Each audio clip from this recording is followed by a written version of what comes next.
3 of the infamous Hui Backdoor Shootout, shooting out into 2026. My name is Ezra Rodriguez, and I'll be sitting with Hawaiian Water Patrol and Hawaii Fire's finest, Mr. Clifton Botello. Aloha, gang. Aloha, mai kako. Welcome. Beautiful day here on the north side of the island, here at the Hui Backdoor Shootout expression session in honor of Duke Kahanamoku, one of Hawaii's most legendary watermen. Iconic. And so we are here. The waves haven't cooperated as much as the criteria that we need for the Hui Backdoor Shootout. Right. There's a lot that go into it, and so unfortunately the waves haven't produced. But we will be watching some of the best surfers in the world. Best surfers in the world here on our expression session. So our 8 teams are no longer 8 teams. It just turns into an all-around format. It's 11:45 here in Hawaii, and we're going to let our surfers go out there in a clear lineup and just express themselves. Exactly. And because we don't have a lot of Northwest, we're not going to have a lot of huge barrel riding that the Hui Backdoor Shootout is known for. So we kind of just broke it down to wave of the day, best overall performance judged on the following criteria. We also got longest barrel, the most air, and the best combinations. Yeah, so basically our judges are going to be doing what they would do in any case of an event like this. They're going to be judging the waves, just like you said, mentioning best overall performance and wave of the day. We do have a swell that's supposed to be rising, so I think we're going to be coming. I think the buoys are calling it, right, and so we're going to see some action. I know. So just be here, be mindful for you guys tuning in around the world. Let everybody know the Hui o He'enalu is a go today. The Backdoor Shootout. We'll be looking for the backdoors. As Cliff Botello did say, the waves will pick up throughout the day. We did talk on the balcony at the Volcom Bee House. Man, if we walk away from this, we all have seen what has happened in other years, and we want our surfers to be out there and playing, so we just totally changed the dynamic. We gave them a few different opportunities to pick from, but we're going for an all-around expression session. Exactly, and it is it's a surfers contest, you know what I mean, and so the surfers do have say. Yeah, they do. And so big say. These are some of the best pipe surfers, especially in the world, so they know what it takes to ride this wave. We want it to keep its prestige, and not just run it in any type of condition. So we do have a high standard for the Hui Backdoor Shootout. And that's why I thank you for being patient with us, guys. Exactly. It ain't easy, man, with our uncles and everybody that cares. I mean, they raised us and they rooted us in this surfing culture. And the Backdoor Shootout stands for amazing, big waves, the best of the best. And sometimes you just got to play with what we're dealt with. And so it's going to be some of the best expression sessions that we've had. And so you see the Hawaiian Water Patrol clearing the lineup and making it safe for our competitors to express themselves. Super awesome. And we're just going to give you guys a camera rewind and see some action that you guys may have missed. Stay tuned.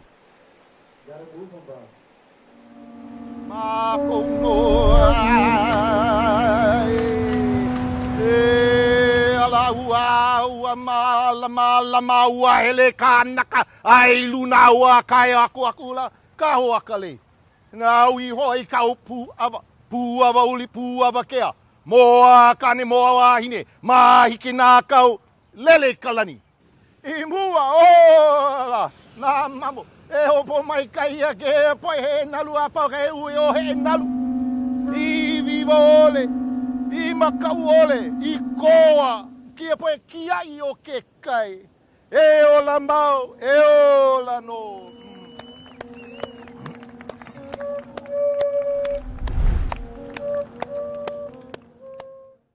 All right, so that was our opening ceremony. If you folks missed it, that's a traditional ceremony, a blessing, basically blessing our event, and so the blessing basically is to, we ask for safety first and foremost for our competitors and our behind the scenes, the folks that make this possible. We want everybody to be safe, so we pule, or we oli, chant, and basically give our blessing as a kua to continue to bless the event, and here we are in the expression session. So though the waves didn't pan out as well as what we wanted throughout the holding period, we still have some waves coming today, and so we're going to get to see the surfers in action. So we just make sure everybody's safe. Oh, yeah. Safety is always first. Clutch. Yeah, always clutch. And watching that ceremony, plenty mana. Yep. You were born right into it. This is our 30th anniversary, but 51 years of the club. Yeah, exactly. 1975. And when I see the number, it's kind of classic. You know, you start to realize, like, I'm getting older. You know what I mean? 51 years old. But in 50 years, the club has gotten, it's grown. A lot more members. And it does take a village to raise keiki. Yes, and it does. We all grew up in the environment of all uncles and aunties taking care of us and malamaing our next generations. And so that's kind of like what our expression session. There's a couple of competitors in here, like Cole Rothman, who was last year's winner. Yeah. Team Japan was the overall team winners. And so, these guys are going to charge. They're going to charge. Team Peru, it's going to be great surfing coming up ahead of us. Yeah, and if it picks up, you're just going to see them adapt. You might see some airs, some big carves, some blowtail slashes across backdoor. But then as the waves pick up, these guys are getting fed every different kind of angle and degree. Every pipeline moves throughout a 45-minute degree sometimes. Yeah. It takes a long time for waves to come. But once it starts speeding up, we could have a lot of action. Yeah, exactly. And so basically, it's kind of cool to watch it unfold while the swell comes in. You can kind of get it to see firsthand going from 2 to 4, 6, and then next thing you know, it's just bombing. And we all know, a lot of us and you folks at home have been in the lineup, and you guys know how fast that thing rises, and for some, it's time to get out. Yeah, exactly. Yeah. Know your limits, right? Yep, know your limits.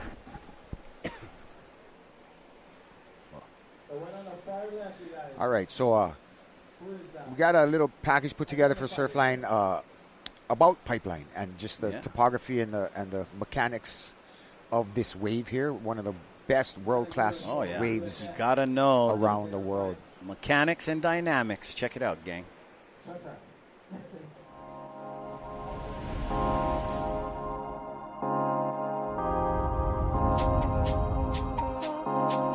If you're looking out at the break, from right to left, you've got the Heikai channel, which is really responsible for the pipe wave. And then as you move out a little bit more, that's pipeline left, the pipeline. The perfect pipeline is first reef, loading up, jacking up, and just standing really tall and mean with a big square lip. And as that lip's landing, the spit absolutely explodes you into the channel. Move over a little bit more, and then that's where backdoor is. Backdoor and pipe they're basically the same way, but backdoor is the right and pipeline is the left. Backdoor is an incredible wave. You can get a barrel from 2 seconds to 10 seconds long. This wave is incredible, and it's very unpredictable. Move offshore just a little bit. Beyond first reef, you get second reef pipeline, and that second reef pipe starts to work just when it gets bigger. When pipeline's second reefing, that means it's overloading on the reef and it's too big for first reef, so it starts to push a little further out. These waves stand bigger than 12-foot Hawaiian, and they stand up on the reef taller and gnarlier. Some of the heaviest photos and videos I've ever seen at pipeline have been on second reef roll-ins. And we have third reef pipeline. That is when it is too big for first reef, too big for second reef. It starts to move out onto the third reef. These are very, very rare waves to catch. And when you catch one and you ride it all the way through to pipeline and actually get shacked on it, it is a dream come true, because these are kind of the diamonds in the rough at pipeline, is the third reef, second reef to first reef, load up, big barrel, big spit.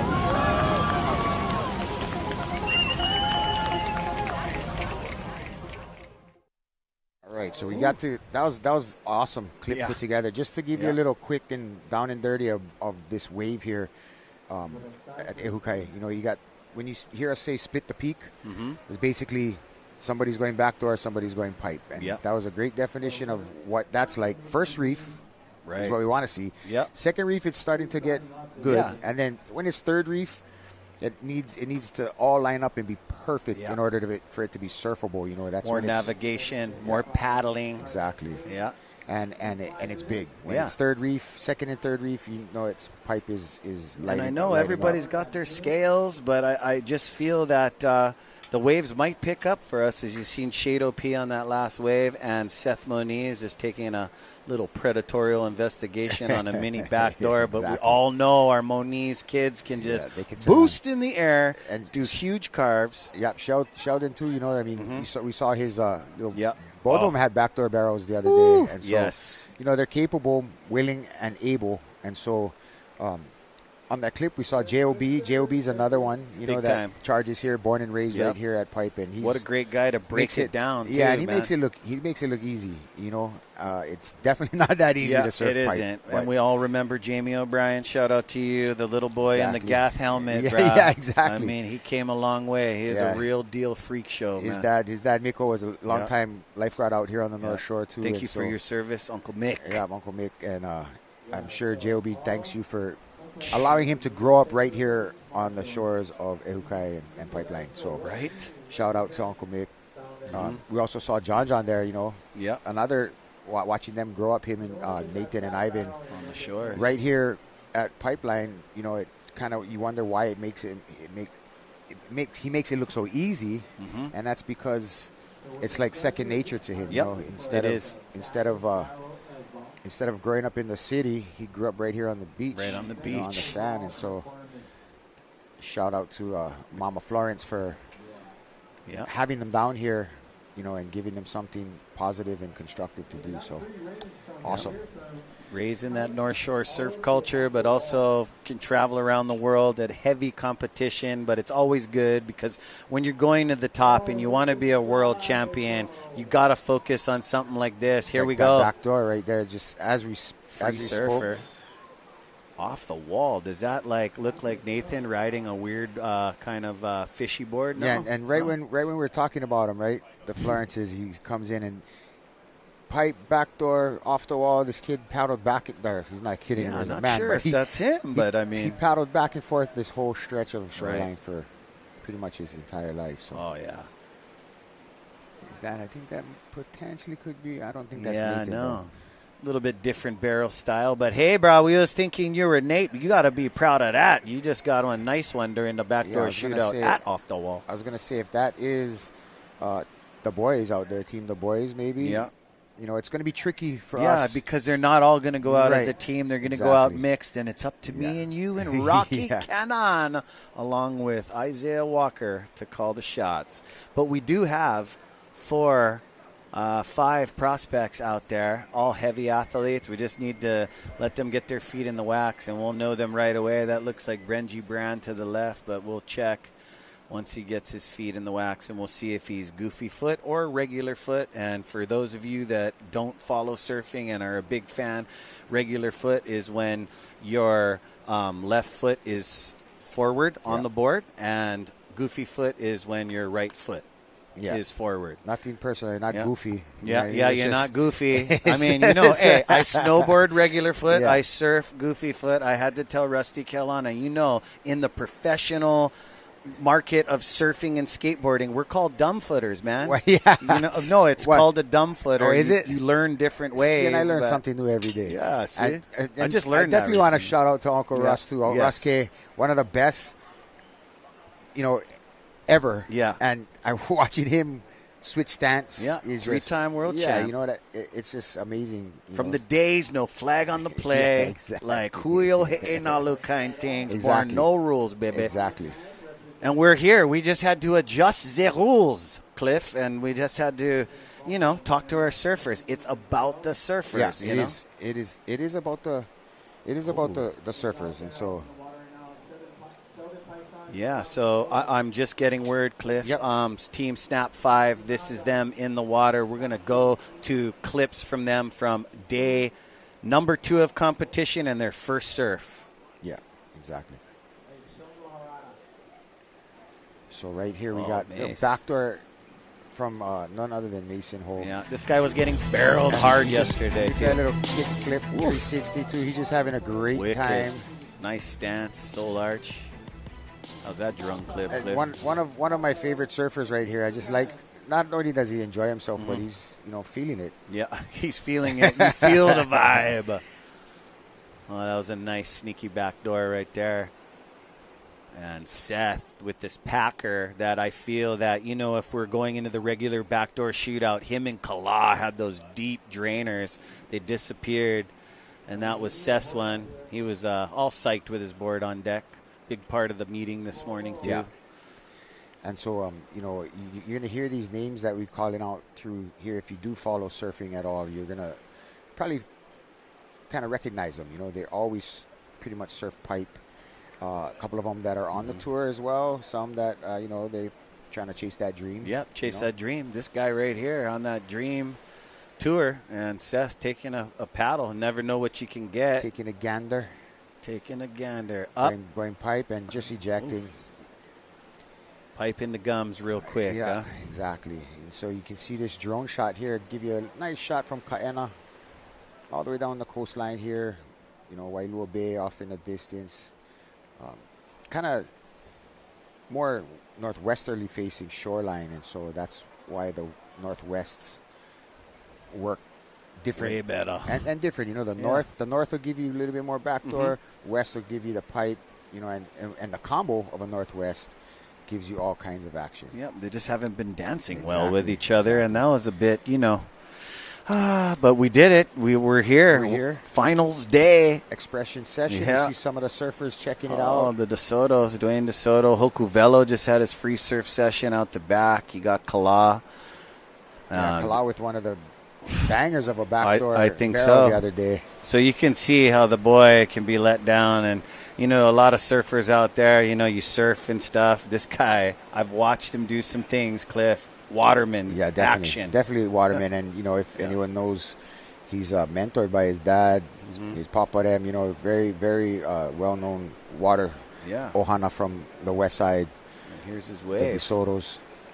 His dad's a 2010 longboard champ. And watch this guy just drive and disappear. That's the wave we just were talking about. Kala just getting shacked.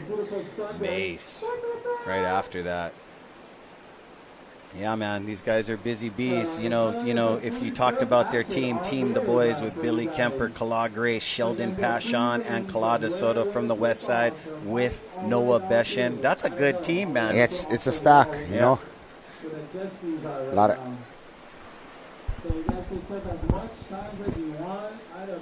A lot of well-known names there. Yeah, and it looks like they got some more guys out in the lineup here. How many guys are we allowed to have in a? That's a great question because I'm ready to talk about them all. And it's not really a heat. That's why. Right. So it's expression session. We're just gonna get out there. No, and but surf don't you and have agree? fun. 3 guys in black just snuck up behind Team Snap 5. I would think so. No, but this is what, and now it's a little wants. Some new action. Like, we're almost just shy of full contact surfing. Yeah. No flags on the play from where our uncles were raised. Exactly. The island was different, and it's super funny. They rarely complain, and I love to take a note from that because that's who we honor too at this event is Duke Kahanamoku. Yeah, exactly. He held plenty in his heart. He could complain and be super nasty, but he doesn't. He just moved around. Negativity and opinions like the Pacific Ocean. All aloha. And we speak of Duke, and, he did take surfing around the world.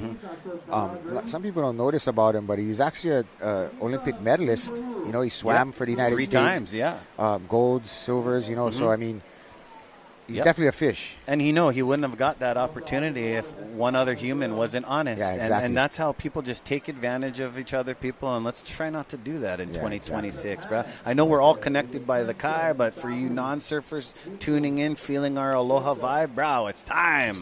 It's time. And we're here at the Hui Backdoor Shootout Expression Session in honor of Duke. Beautiful conditions for me. I wonder if I can sneak in this thing. You just paddle out there. I'm sure nobody will say anything. No, I know. Well, it would really add the dynamic if I call upon the Duke Kahanamoku specialty event and add the stand-up paddlers with the longboarders, and then a couple of my shortboard surfing nephews going to get upset with Uncle Ez. But, so now we got about 8 packs. So now you're going to kind of see people are going to start to try and jockey for position. Yes, I kind of like that. Let's discuss this. Yeah.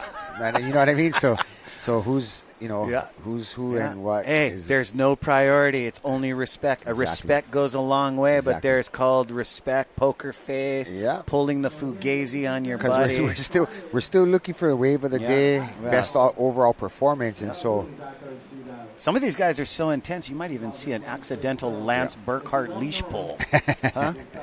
You never know. The people's elbow. Oh, yeah, the people's elbow over the head, bro. Just swam. I know.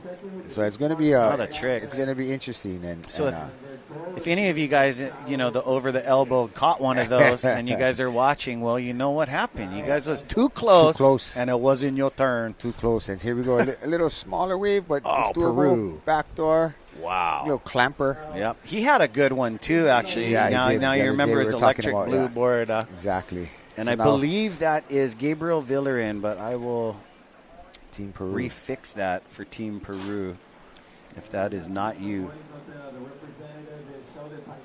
Yeah, day 2. So let's check them. Since we're talking about the Team Peru, we'll check out some highlights from day 2 for these guys right here. Awesome. A little backside backdoor. Oh, yeah. It's definitely contestable. Doggy doors it. Yeah. That guy was on fire, too, with his mate right here. This was the better one for Team Peru. And he just didn't make this one we recently saw, but he made that one, Mm-hmm. A little more size. This wave that we're watching right now the other day. A lot of foam. But we're hoping that swell starts to barrel up there. Backside, backdoor again. These guys are just wave machines. They adjusted. A lot of them are used to going pipe. They adjusted. A lot of the goofy footers forced their way into backdoor. It's always good as a surfer. Like we told, goofy foot, regular foot, it's good to have that front side and backside dynamics. Yeah, you have to at this wave. If you want to get a good wave, it's either pipe or backdoor. If you're not going to switch stance, like Uncle Russ, then you're going to have to just make an adjustment. Backside, personally, I like front side, of course, but some of the better waves I had when I was a little younger was right here at the back door and backside at pipe. So we have those people around the island. They just surf their one favorite wave. You know what I mean? And then it's like, bro, we go over there. As I get older, I like to creep more towards Pupukea. Towards a sandbar. You know what I mean? It's like a little bit uncle status already. No, yeah, you got to ask nowadays, man. There's like so many amazing characters that came before us and so many mo'olelos and so much. Oh, here we go. Here we got backdoor. Team Peru late. Didn't get under the curtain. He yelled at her, too. Like, I was ready. Finesse them. Yeah, got to finesse them a little bit. But there is that little contour crease. If you don't get over it, you don't get to drive through what's offering the rhythm of the wave. Exactly. So you got a split second to either pull the trigger or what he just did. Like, maybe not. Oh, yeah. He even had a rut in front of him and a boil. Yeah. Something that, you guys always got to think of, too. Once you're on this glassy, beautiful waves, there are ruts and boils. Yeah, and the wave trapdoors. It breaks a lot quicker than you think. You know what I mean? So you don't really have much time to just figure it out. You got to kind of like see it before it happens. You are up into the vertical motion, looking straight down at those. And I know you guys have seen this reef at different angles, grabbing when you're the grabber on Hawaiian Water Patrol or driving the jet ski. You guys got a very good visual of what's going on. You definitely have a little bit higher than the water, higher than water level, and it gives you a great perspective. And, I mean, you can see the reef just come alive. You can see fish. It's pretty awesome and amazing to be out there, to be honest with you. And, guys, the conditions have kind of stayed the same. We got Shado Picaro got a good wave. We got Gabriel Villarin with a wave and not a make. And Seth Moniz with a wave on the board. And things are just getting started, guys. So this is a no time limit, no jersey, the best of the best. Got the water cleared up, and these guys are out in the lineup. And they're making it look fun. They're catching what they can. And I know they're all excited for what's forecasted. And we wish it came yesterday, but we don't get to control Mother Nature. She has her own. What's your take from the scales that you look at? I feel that, a lot of surfers on deck, I love eavesdropping, listening to everybody's like listening to Uncle Terry and Uncle Brian talk about the buoy chains. Like, oh, no, gonna come 3:30. No, 2:30. But they're talking about watching a camera in Kauai. It's only waist high. Probably not going to come till 4 o'clock. Yeah. Basically, it's heartbreaking, but you never know. Yeah, and it's basically now with all the technology, no matter what technology they have and stuff like that, you can kind of get an educated guess, but it still won't happen until it happens. You know what I mean? Yeah. No, I gotcha. And shout out to Keiki Beach Bungalows and I Copyright. Yeah, at Alert Aerials. Dude, I bet Keiki Beach is going off. Yes. Yeah, that's a pretty dangerous spot too. You know what I mean? Like, yes. Really, Clark Little made it look beautiful with his water shots, and then people think because he can, everybody can, and it's very dangerous. But he's definitely born and raised here too, and that's his backyard, so he's definitely a lot more comfortable than most. But Makanapang. I want to say Keiki Bungalows. Yeah, shout out to Keiki Bungalows, Keiki Beach Bungalows. That is a place to unplug and just plug into that beautiful place, and you just love it. I've stayed there, and that's a beautiful place to reset, and you can be right out of the scene, and you can bike path right into the scene, no problem. Exactly. Basically, the bike path here is just, pretty much runs the whole stretch of the beach. Yeah, it does. So, you can get aboard in a bike and avoid a lot of the traffic if you'd like. And, just hop around to the different spots. It's, I like to think that we're kind of spoiled here in a sense. There's so much breaks along this 7-8 mile stretch here. And that's not even taking you over to Laniakea or Haleiwa, you know what I mean? No. So, and we're not going to tell you about the nook and crannies either, brah. Yeah, it's not for everybody. We'll keep it right here. You guys can come surf pipe. Yeah. Nah, just kidding. But if you're coming up to join us, we do have some of the amazing shirts. Thank you, Jack Soren. Amazing stuff. We got the gold chrome. We got the black with the blue trends with the surfer and backdoor. It's awesome. And thank you to our sponsors, too. North Shore Club, Dark Sport Athletics. This year, Mahalo Gang, Are Tahiti, Integrative Peptides, and supported by Sinaloa, White Claw, and Saltwater Crew. Yes, mahalo. Definitely mahalo for making this happen. And we do have some folks out in Virginia Beach as well, sending a shout out. They wish that Virginia Beach looked like this. Oh, I remember being there with Bruce. One turn, step off on the beach, and his coach at the time is telling him, hey, brah, you just got to grovel. And Bruce didn't grovel. You know what I mean? It's like, dude, you can smash these guys. Yeah, exactly. You never do that.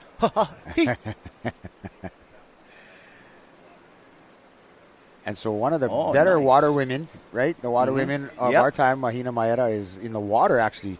Nice. Getting her hair wet. And so she's going to take over for a little bit right here. She really needed to take a dip. There's been a lot of waiting and exactly. Hurry up and wait. And Mahina Maeda out in the water with our guys right now. Awesome. They're looking at 4, and I think that they're going to find a couple good ones. The swell is slowly rising, so hopefully they something, and I'm going to get some beach. A little bit of talking in the lineup while we are streaming for the rest of the day. So back to you guys in the booth. All right, mahalo nui, Mahina. Mahalo for that. A little bit of technical difficulty, but the gist of it, that's what cool. What she was talking about is basically it's still a little slower right now, but the expectation of the swell coming in is I wonder if she's going to catch one in for us. You know that, boo. We're going to commentate it. You know that. She's not going to be out there just I know, for giggles, I mean, hey, as a surfer, that is, you could have to get a call. You got to go to work. But saying it's your last wave is kind of like a juju thing, man, in surf culture. And then it's like the ocean just shuts down, and then no surfer, and I know you're raised like this, you're not going to paddle in or go to work, bro. Right, you wait till it's dark. Yeah. And you're going to catch a wave. That's a great point, too, because it's always you catch that one and it's like, oh, man, that was so sick. And then that was the one you probably should have went in on, right? Exactly. And you go back out to try and chase the dragon. Yeah. But there's also a lesson there. Take too much, you got to replenish, right? Exactly. Too. Exactly. It happens. You got to give and take. You know what I mean? But I just know when you say, I'm going to catch my last wave, you can say it in your mind. Oh, things happen. Who we got on there, Cliff? Got the world tuning in. Yeah, the world's Mahalo, tuning guys. in on this live chat. You know, there's guys that they want to clock in to our job. You know, Oh, that's cool. You know what I mean? Hey, that's awesome. I don't think there's any opening. Nah, just kidding. But yeah, no, we have a great time. Born and raised out here and on this island, and so we're thankful that we actually are able to come and share with you folks our home and commentate a little bit about what we see here and about these guys that we all pretty much know. These guys are the backyard surfers that, you know, they're chasing their dream, but they're always in the water, always surfing and all over the island. So it's a job for some of them. It's a specialty. It's a lifestyle for a lot of these guys. Yeah. And surfing has given a lot of us so much. And, you know, when you hit our age, we're just trying to get our families to the beach and also get barreled also. So it's awesome. Yeah. Thank you guys for tuning in. As you guys can see, the beautiful drone footage from our live broadcast produced by Zone Media and creators of Ocean Paddler TV, Hawaiian Extreme Sports TV, and In the Zone they are. You can also go check us out on YouTube. Yep. Yeah. So send that's us awesome. some messages. Right there, that shot right there is awesome. So you can actually see down towards Keiki Point. So that's where the bungalows are, right down in that area. And so you can just see the beautiful stretch of beach here on the North Shore. And so we're blessed, you know. Blessed I don't play in that shore break, but bro, that place is beautiful. I kind of keep my daughter off the hammocks. You got a killer barbecue area. You got 3-bedroom bungalows. I know a lot of you guys around the world, some of you guys still think we live in grass shacks, so you're thinking a bungalow's a bungalow. No, bro. This is high end, so if you thought you was one baller, bro, staying at Keiki Beach Bungalows is amazing. High grade. You walk out, they got all kinds of activities, and you're right there by Sharks Cove. I mean, you know, I don't want to tell too many people, like I grew up in town, but Hanama Bay is something, but Sharks Cove, you just can't beat it. And that's the thing, too, is, you know, I work for the fire department. I'm right there at Pupukea Station. Right. Oh, you're right there. We see it every day. You know, every day people come. This time of year is not the time to snorkel. No. No. But people that come like, oh, you know, I heard this is the spot. And I'm like, it's 20 feet. You're just looking at bubbles in the pond over here, you know. So, yeah, it's definitely seasonal. But, yeah, it's a sanctuary, you know, no fishing and stuff like that. So it keeps the sea life flourishing over there. Yeah, a lot of people do question, too. Like, Sharks Cove, why? They don't, you know, the usual snorkeler, and tourist snorkeler don't want to go there. Sharks Cove. Sharks, they think it's because of the sharks, but it's actually because from the air, the cove actually looks like a shark fin. And so that area, if there's pictures in the archives at Bishop Museum and stuff, you can actually see before they dredged it. So they dredged a lot of the different beaches of our island, you know, and put the sand onto the train carts and you know, sent it off into the Waikiki area to make Waikiki, you know. So. I mean, gang, don't get me wrong. There is the shark's favorite food. Right. It's all up in there. I've watched a baby taco, follow the mom. I've watched just amazing. And then you look down, and 20 feet down deep, you got snorkelers. Yeah.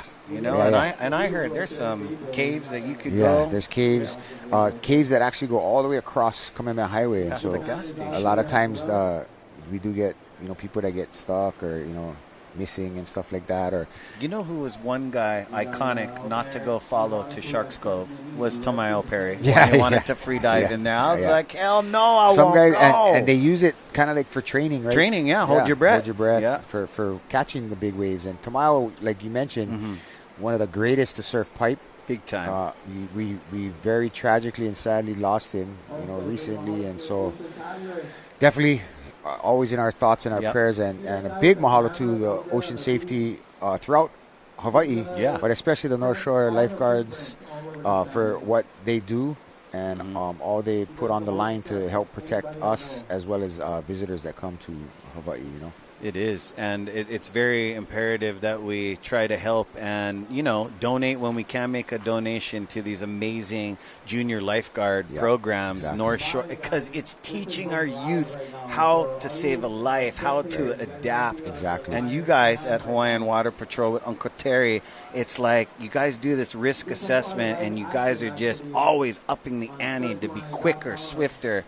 And you know what I mean? Yeah, you know, it's surprising, not really surprising when you've been around it for so long, but it surprises me that how quick, like Uncle Terry and and Brian Keolana, like they're always like almost 2 steps ahead. You know, like they see it before it really is going to happen. So they always kind of try and prepare. All you can do is prepare for the worst and hope for the best, right? So. Try to tell the kids, don't just loiter, bro. Absorb that knowledge. You know exactly. what I mean? So the junior lifeguard program actually is killer for parents who maybe aren't so adapt to the ocean. Get your kids out there to learn. We live on an island. It won't hurt to go get some running and swimming in, and they actually teach CPR, first aid, all that kind of stuff. And so it's basically, like you said earlier, it's life-saving potentially, You know what's another one that you guys do that Nolan showed me? He made me go limp in the water. Like, I'm 220 pounds. And then he showed the young kids how he pulls a big boy like me up on a flip surfboard. I was like, I didn't even know that, but that is awesome. And I will hold that with me. That's just, you guys are always. Not to mention he's a gorilla, he's one of the best in the world, and it comes to like, especially ocean knowledge. And like, when I was working on the west side, ocean safety, and he was just a younger kid, but I would see him every day.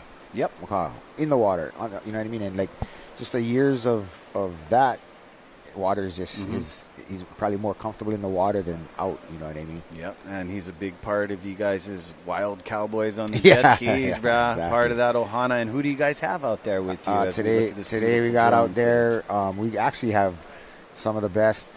Abe Lerner, Kavika Foster, of course. Nice. Uncle Terry's down there, And then we got Jarrett Lau. We got Bonga Perkins, Nice. BP. BP. Champion longboarder. Oh, we got some cinematographer, and thank you to our photographers and everything. And Mahina Maeda is just floating right next to you. Let's check it out. Mahina. Who you got?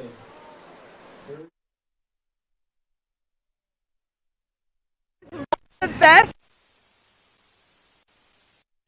The pipeline and always have the and we always say like it's like the what are you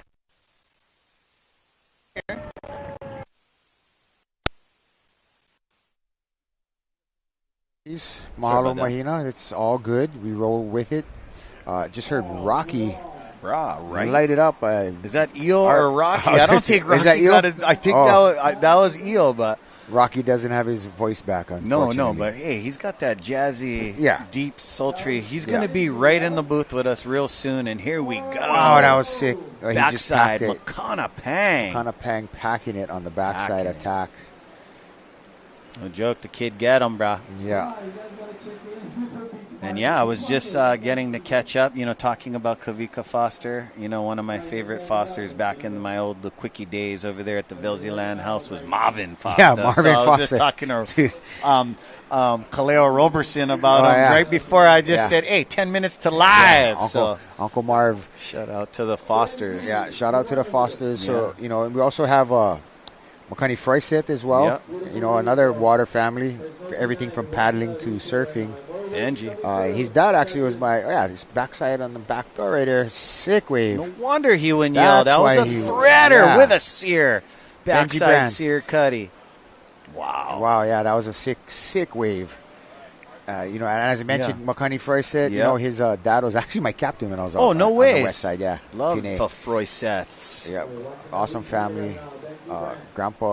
His grandpa Wally Froyset was one of the pioneers of outrigger canoe paddling and boat building and stuff like that. So, we mentioned one of the sponsors, Are Tahiti, and our production crew actually does Molokai Hoi and stuff, Ocean Paddler TV and stuff like that. So it's pretty killer to see a lot of what Hawaii is about, surfing and paddling, all showcased. They do an amazing job. And so shout out to our broadcast crew here. That's cool. You also have media, regatta canoe surfing instilled in your DNA. No problem, bro.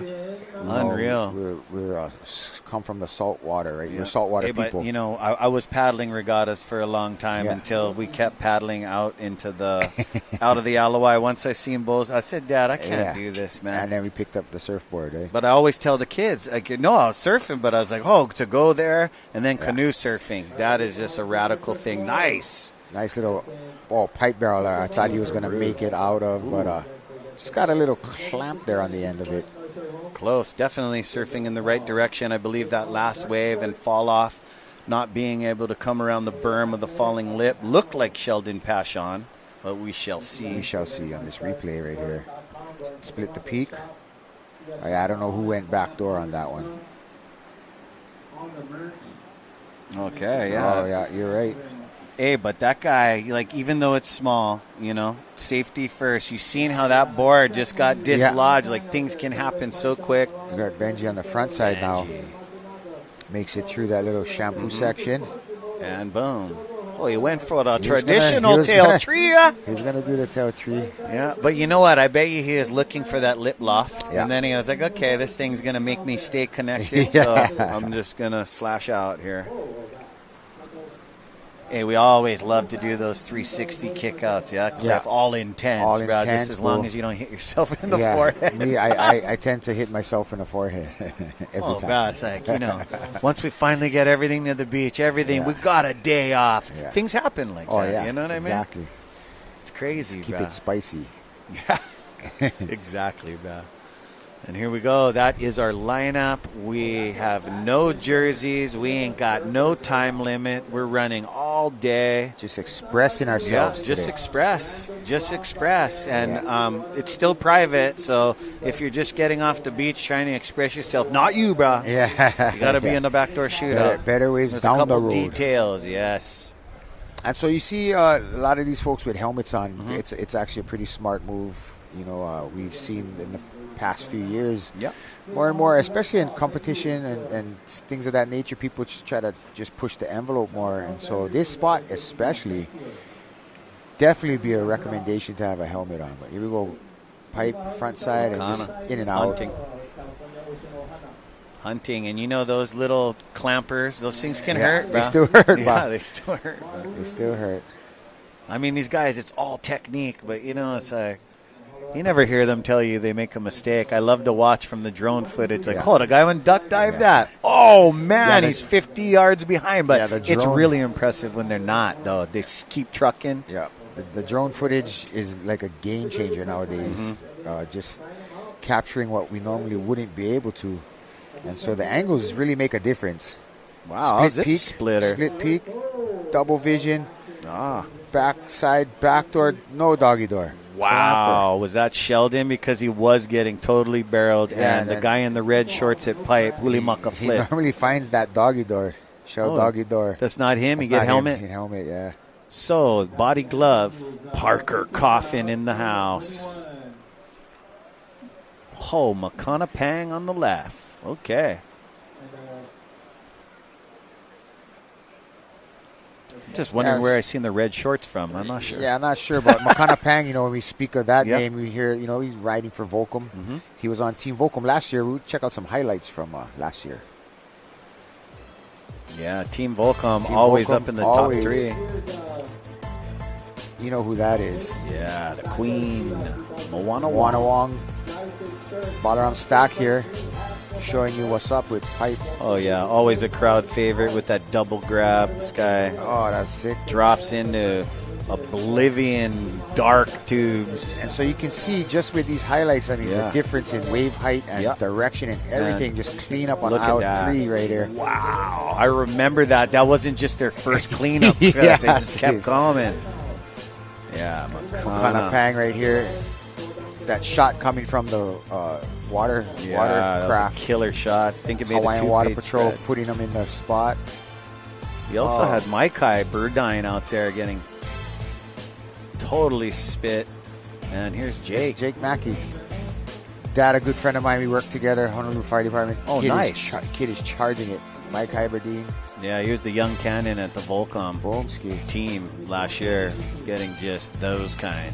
So this is what, you know, these waves right here that we're watching is what everybody wants to see today, you know what I mean? Exactly. But we had to adjust and adapt, and I hope you guys are having fun. Day's not even close to being over. No. I feel that we could see some real big ones, and you're going to just want to be in position. Yeah. And just have fun. These guys are having fun. They all agreed about it on the deck. We had a few meetings today. You know, it's about surfers. This is the only cultural run event put on by the Hui o He'enalu.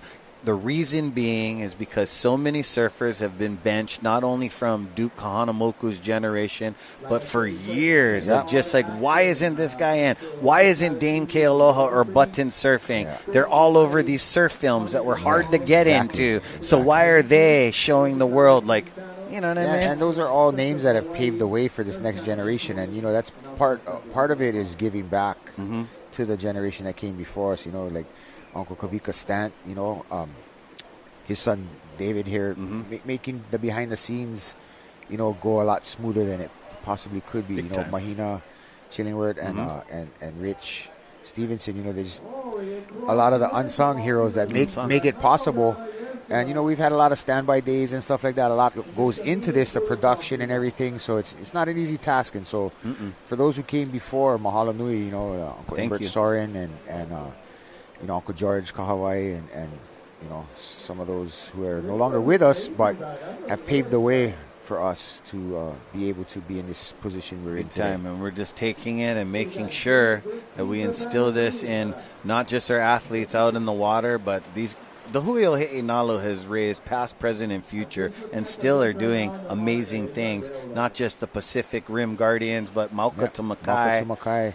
I mean, all islands taking care. Yeah, all things Polynesian. You know, if you go down to the South Pacific, we got brothers and sisters down in Tahiti. I want to shout out to Brada Teps and the boys down there in Huahine, Smitty. And Smitty was here at VLAN back in the day. You know, one of the OGs that surfed VLAN. So shout out to the Huahine boys down there in Tahiti, Teps and Smitty, bro. Aloha nui. Yeah. So during this amazing from 11:45 expression session and on, we're going to give you guys a quick commercial break. So grab something out of the fridge and stay tuned. Guys.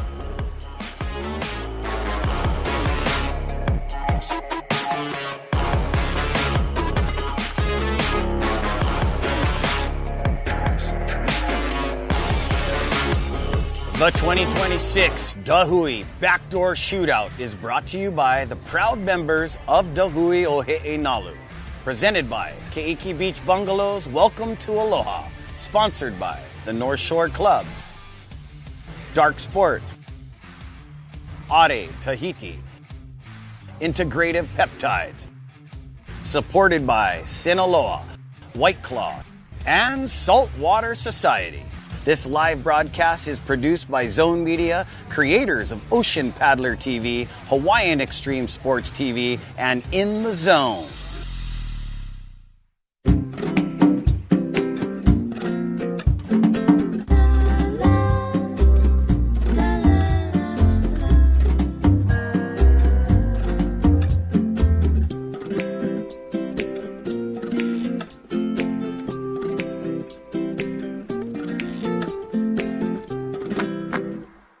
How do you, Sinaloa? My kids love cheese quesadillas on fresh Sinaloa tortillas. We only make our fish tacos with fresh Sinaloa tortillas. My family loves my chicken enchiladas using fresh Sinaloa tortillas. We use Sinaloa tortillas in everything that we do. The freshness really makes the difference. Get your fresh Sinaloa tortillas today at your local markets throughout the state. How do you, Sinaloa? Allow us to help you grow your events by reaching Hawaii's giant outdoor sports and ocean enthusiast demographic. Zone Media specializes in social media content production and distribution, drone and video production, cutting-edge live productions, and more. With over 25 years leading Hawaii's action sports market, give us a call at 808-343-3310.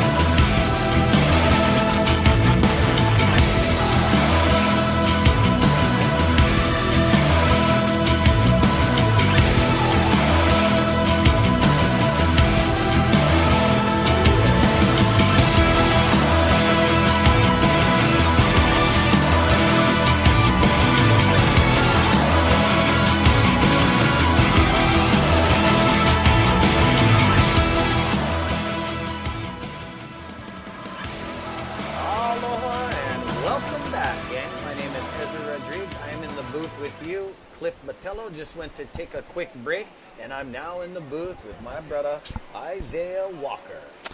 Aloha. Yeah, and good morning. So we are just, we're not in a different round. We just went to a commercial break. I wanted to shout out Eric Ippel with his amazing cinematography from the years working with you. It's just been an amazing videographer, cinematographer, and very amphibious on the back of the jet ski and in the water. No, incredible. The water shots that we get from him and from our crew, from the air, in the water, and so forth. Just incredible stuff. So shout out to the whole production team and all our videographers and so forth that are showing this. Here we go. Balaram stack. He's going out. He's letting the uncles know, I'm going to go out. So there is no number, there is no maximum number. These guys can pick their session, and they have all day to surf. Looks like he's going out with Joey Johnson.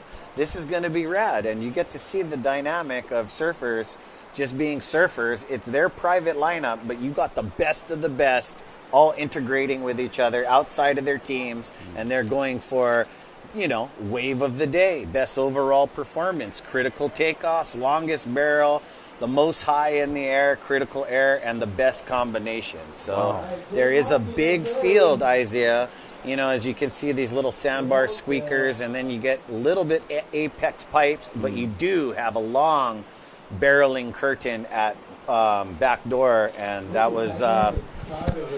I gotta say, Benji Brands was sick. That beautiful backdoor wave and then a nice backside sear. I feel that was the best wave so far of the event today. So far, I got to watch that one from the beach, and I didn't think he was coming out. And when he came out, the beach erupted. So it's cool to see the waves are turning on. I know this morning we were waiting because it was a little slow, but you can see the energy, especially when you're down on the beach. Yeah, you see it, you feel it. And so it's there he is again. Benji Brown on a quick little shampoo. It's interesting, Ezra, today you wonder, because, not everyone's going to paddle out at the same time. No. So you wonder how they're strategizing, like, okay, what time do I go out? Yeah, right? yeah. You read the buoys maybe, you calculate exactly what exact time the best part of the swell is coming. But exactly, it's on the rise right now. And still not too many guys in the water, but... They're surfing as individuals now, so it's kind of like, there's probably guys on the balcony. Bro, there's like 9-10 guys out there, which is empty pipeline. And they're your brothers, you know what I mean? And you got one sister, Moana Wong Jones. And, we got the teams all listed out here, but we also have guys out in the water. Balaram Stack, Joey Johnson. We have Gabriel Villerin in the water with a nice wave, no make so far. You got a lot of Makana Pang's been busy out there. Yeah, I saw Makana on a few. Couple makes. Parker Coffin with a nice one, but not coming out. Sheldon Pashon is also out there. So kind of waiting for Team Japan to pick their session. And, No, I love it. I love the format. That's the beauty of the backdoor shootout. We adjusted. How flexible. We don't flex them. It's interesting. I was talking about innovation, right? And it's cool that the backdoor shootout, you can, be innovative. And I love that. We're not married to or forced to be following a particular format to get things done. So I love the fact that we're making those adjustments today. Yeah, there was beautiful scores on day one, but because there wasn't, we kind of had a feeble forecast. There was so much adjusting, and you can never manipulate the Pacific Ocean, but just dance nicely. So our uncles have come up with a few different formats, had meetings with all the surfers, and we came up with this. At first, the first idea was 4 teams out in the water, but if you think about Anti-Fate from, the ASP, you can't do that on the computer, have 20 guys out in the lineup. The numbers and breakdown, the judges. This looks like Jake Monkey just catching a little insider. Saw him out here just paddling out a second ago. He was excited. He said, it's finally turning on, so we're excited. Oh, he's quick. He snuck through the cameras. I did see him waxing up over here. And we got a new adjustment on. We got Sol Aguirre Aguirre. Aguirre? Sol Aguirre. From Peru. Welcome. I think she's a female surfer. Yes, another female. Looking forward to that. You also got the Roberson legacy over here, Stevie Roberson, and he was with New Earth Project. I haven't seen him much at the houses lately, but this guy is one ripper, Taro Watanabe. Oh, yeah. And, a lot of people, they always have opinions with these young surfers coming up. Oh, can he surf pipe? Can he surf backdoor? And that's, one of these events. He got invited, so it would really be stoked to see him do that. But we all know he tears into the lip real hard and does amazing airs. Like a lot of our athletes, as they're going to start paddling around each other, you're going to see a lot of funny dynamic, Isaiah, because they're all friends. They have a lot of respect, but they are going to get aggressive with each other at a certain point here when me and you are talking story. Yeah, it is different from just 5 guys in the water. We've got, looks like 15 or 18 right now, which is, like you said, Ezra, is still a low number for pipeline, especially on a day like today. The conditions are beautiful. Swell is on the rise. And but yeah, it'll be interesting to see. It will. How gentlemanly these brothers can be out there with each other. Look at this. There's something on the horizon. Nothing too big, but it looks like 3 waves might be approaching. It is rising slowly, and we hear Iolani on the live mic. What's kind of cool is you can see from this perspective here how not steep it is. Right. That's an illusion. It's definitely steep. But I mean, how people jockey for position, where they sit, and when a wave comes, where people move and why, and who is sitting furthest out and furthest in. And today, even though it's not as crowded it would normally be, what's missing is all the kind of the grovelers. Because at Pipeline any day, you get some people that really shouldn't be out there. Oh, big time. So you're kind of erasing that. So it's still, even though there's fewer bodies in the water, it's an elite group of bodies. So there we go. Makanapang. Nope. Benji. Whoa, nice little flare up too, huh? I like that little check fade too, straight up in the lip. And he got barreled. So this guy's got 2 on the clock the scorecard. And Benji for Team Snap. He's also a previous winner here at the Backdoor Shootout. Look at his technique, how he slows down, gets covered, comes out. I mean, he's had that backdoor wave, and now he's got a left at Pipeline. Hit the lip is one of the categories, right? Is best combination. So barrel to snap. There we have Jake Maki. Oh, with the short pull down. Kahuku's finest. Yeah, such a good brada right here. The waves are too small for pull up your Volcom shorts too high, but he did that full on, I'm out. I made it out. And, barrel riding is going to get honored, even though it's not super big. Nice. Pull in. Whoa, the tall kid fully coned with the shape of the wave, Jake Maki. That was a nice one. It was. Yeah, we're seeing more and more corduroy lines out into the ocean as this new swell is approaching from the northwest. It's a better angle. Winds are looking good today, too, which is another good sign. As you know, Ezra, we've been, struggling over the last 2 weeks, really, trying to find the right day. And we've been here every day, scouring for half days and moments. And we're just grateful to still be here this weekend. Could call us surfers picky, no? I mean, I know a lot of you guys watching at home, you guys have drove up here with 5 friends.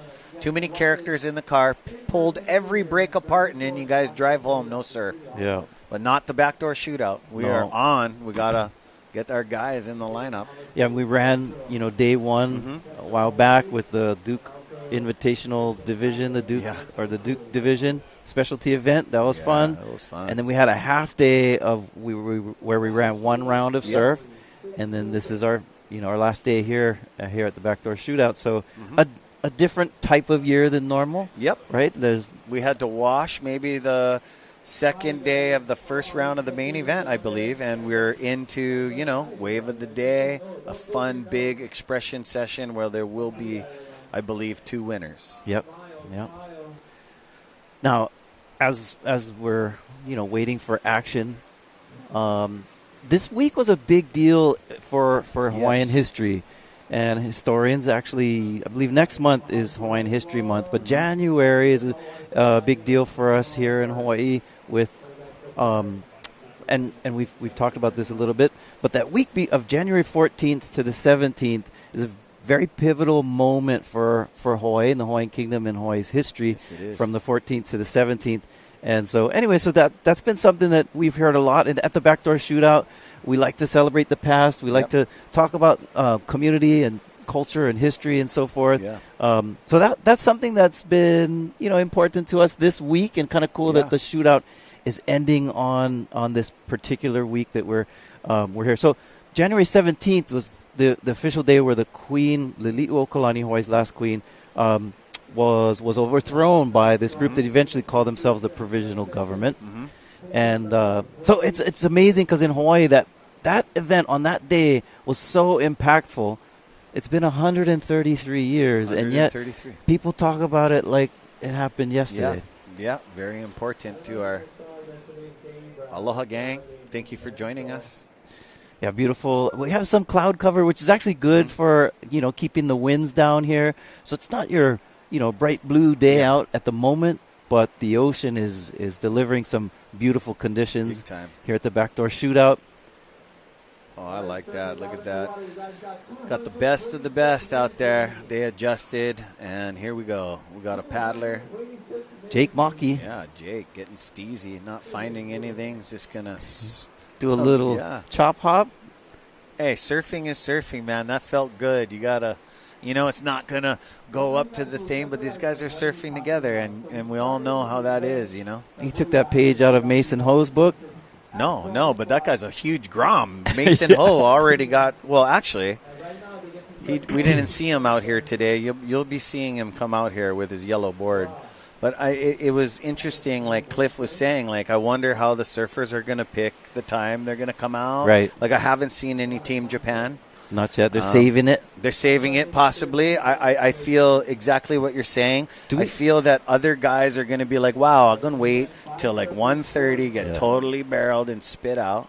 You wonder, are they allowed to surf twice? Like, we just saw Benji Brand get 2 barrels and then go in. I think he's allowed to come back out. All right. I think it's just a free-for-all, but that is a really good question. Kind of cool. For Benji, that's a good strategy. He got 2 good waves.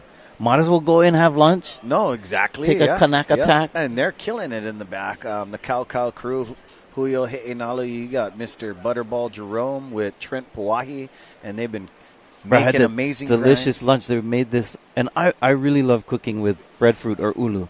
And I didn't even know they had this dish. I thought it was cornbread. He's like, no, bro, that's ulu. I was like, broke the mouth. That is, we're so 2 scoops rice, maybe 3, but it's better to eat the ulu. All right. Looks like we have Mahina Maeda with Shado. Oh, nice. Take it away, Mahina. Far in, I'm a little deep, but I feel like when the swell comes, like all of this is going to change. So, just kind of doing what the ocean tells me to do. So, obviously, we have everyone out here. It's a completely different format. Is this probably one of the harder lineups to kind of navigate today compared to usual? Yes and no, because this is like a normal session, but without a lot of unqualified surfers. So, I think if the waves are pumping, we shouldn't have a problem, because we're all really great surfers, and I think we can get along. But who knows? We'll see what this turns out to. Either way, super thankful and blessed to be out at Pipeline with all my friends. Okay, one last question. Who would you scrap out here today for the best wave? Bruh, I fear no one. The gnarliest scrap is the ocean. Like, any of these guys, like, if it really came down to it, I would, whoever. Seriously. I guess Shado Shades will scrap whoever. No. I'm not trying to create any beef. I just wanted to spice things up. But thank you so much, and see you guys in the booth.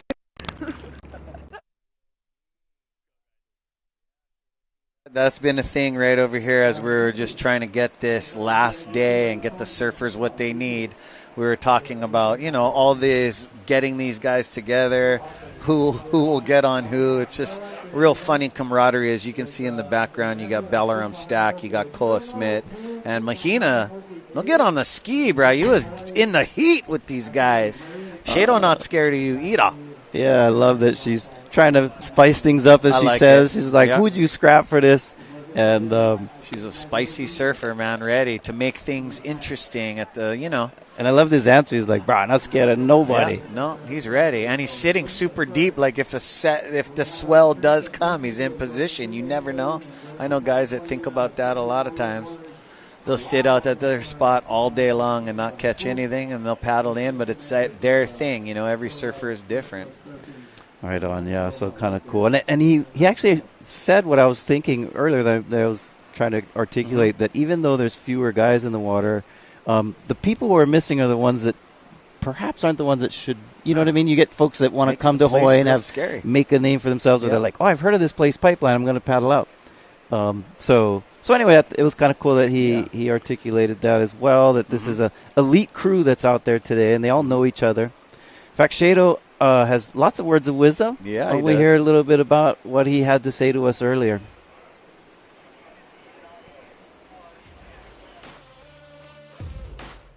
I've competed a lot in my life, and in the QSs, and lately I've been finding myself not really aligned with it and being really stressed out. But this event, it's just so much different. There's none of that where you're trying to make a heat and you're looking at the guy next to you and you're hearing scores. It's just you're really free, and I think there's no better way to honor surfing than just being out there in the ocean with your best friends. You got the brothers on the jet ski, like watching after you, cheering for you. Everybody's on the beach, your family's here, and you can actually stop thinking about what you need and go and enjoy. So there's no better contest than this.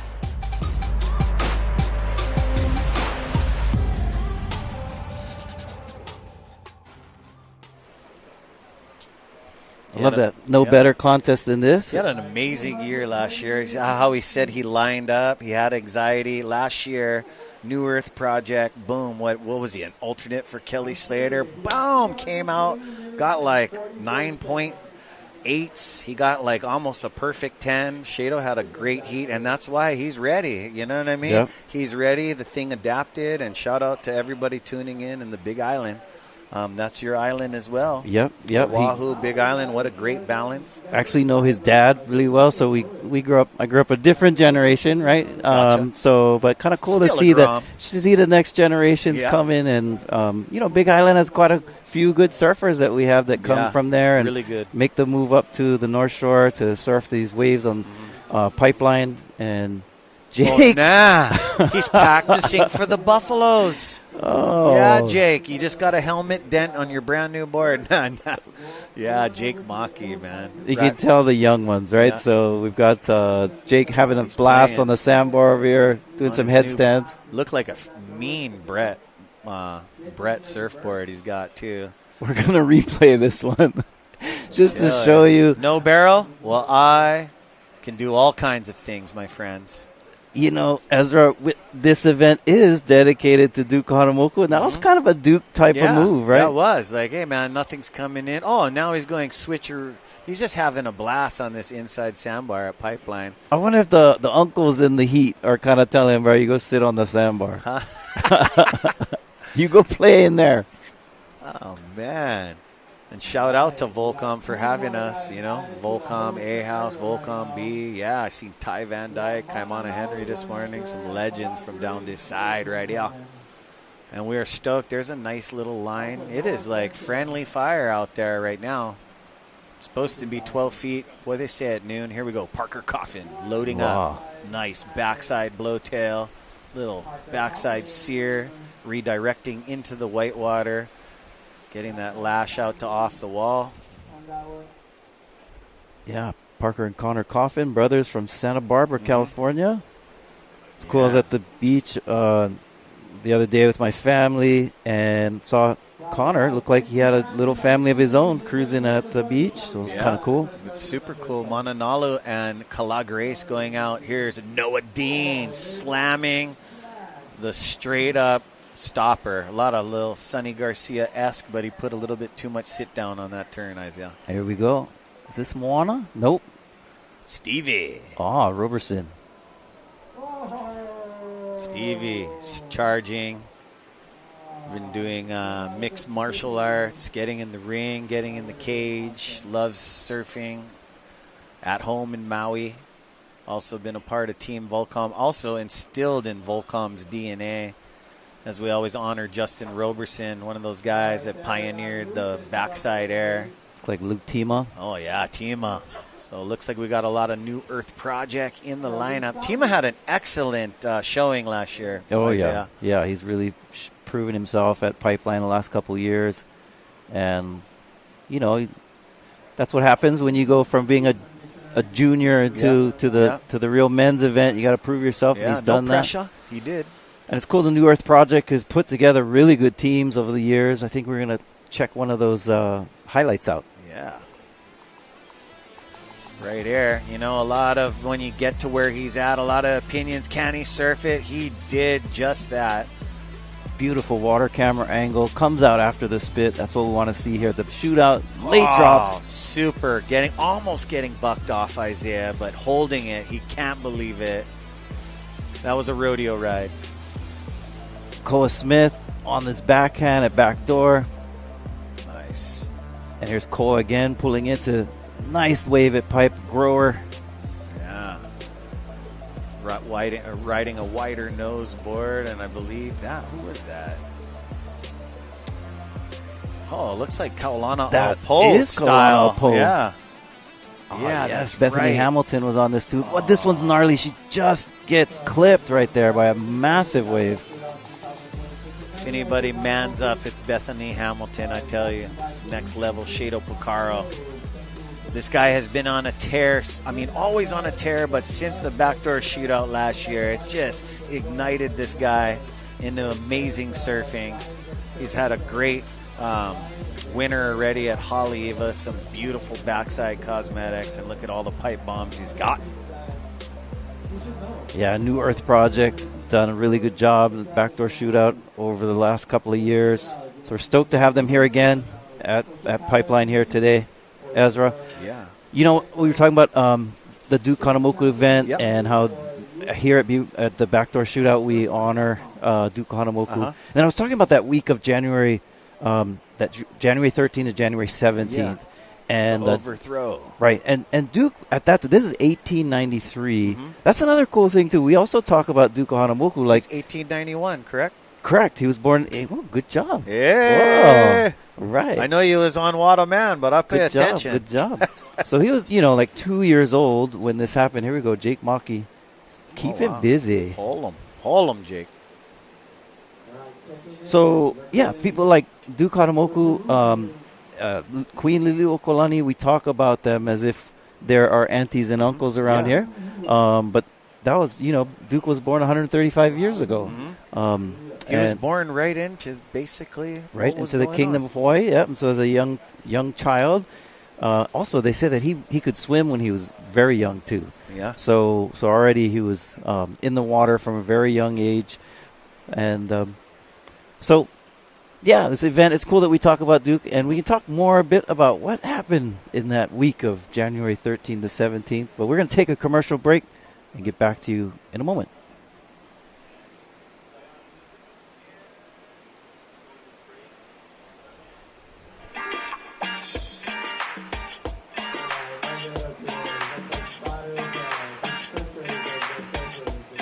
The 2026 Hui Backdoor Shootout is brought to you by the proud members of Hui Nalu. Presented by Keiki Beach Bungalows, Welcome to Aloha. Sponsored by the North Shore Club, Dark Sport, Ade Tahiti, Integrative Peptides. Supported by Sinaloa, White Claw, and Saltwater Society. This live broadcast is produced by Zone Media, creators of Ocean Paddler TV, Hawaiian Extreme Sports TV, and In the Zone.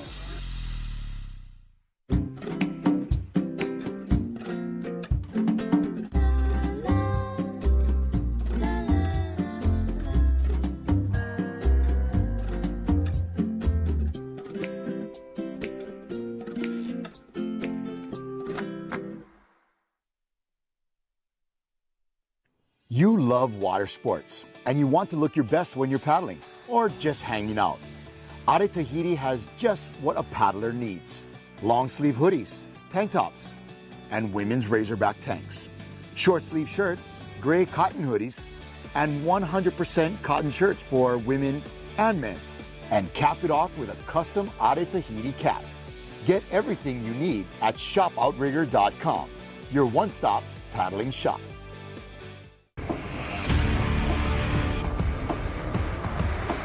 Allow us to help you grow your events by reaching Hawaii's giant outdoor sports and ocean enthusiast demographic. Zone Media specializes in social media content production and distribution, drone and video production, cutting-edge live productions, and more. With over 25 years leading Hawaii's action sports market, give us a call at 808-343-3310.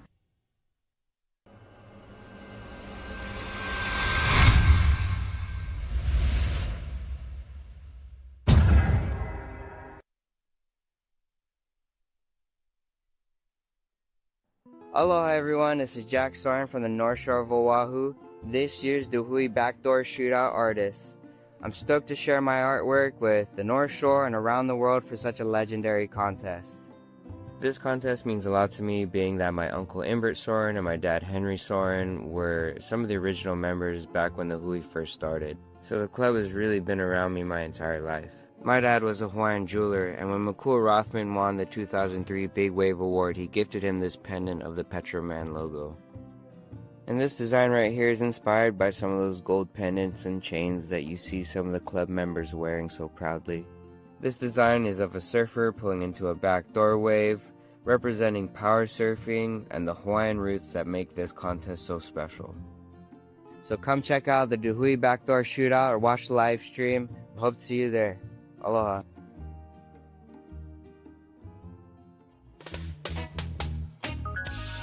Aloha and welcome back. That is Zone Media in the air. You got to see Ade Tahiti on those commercials. You got to see Brother Jack Soren. Our t-shirt booth is open at Ehukai Beach, and wow, these guys are about 200 yards up in the air there, Isaiah. Beautiful, and you can see the different crevices in the reef and the cracks and the sand where it comes.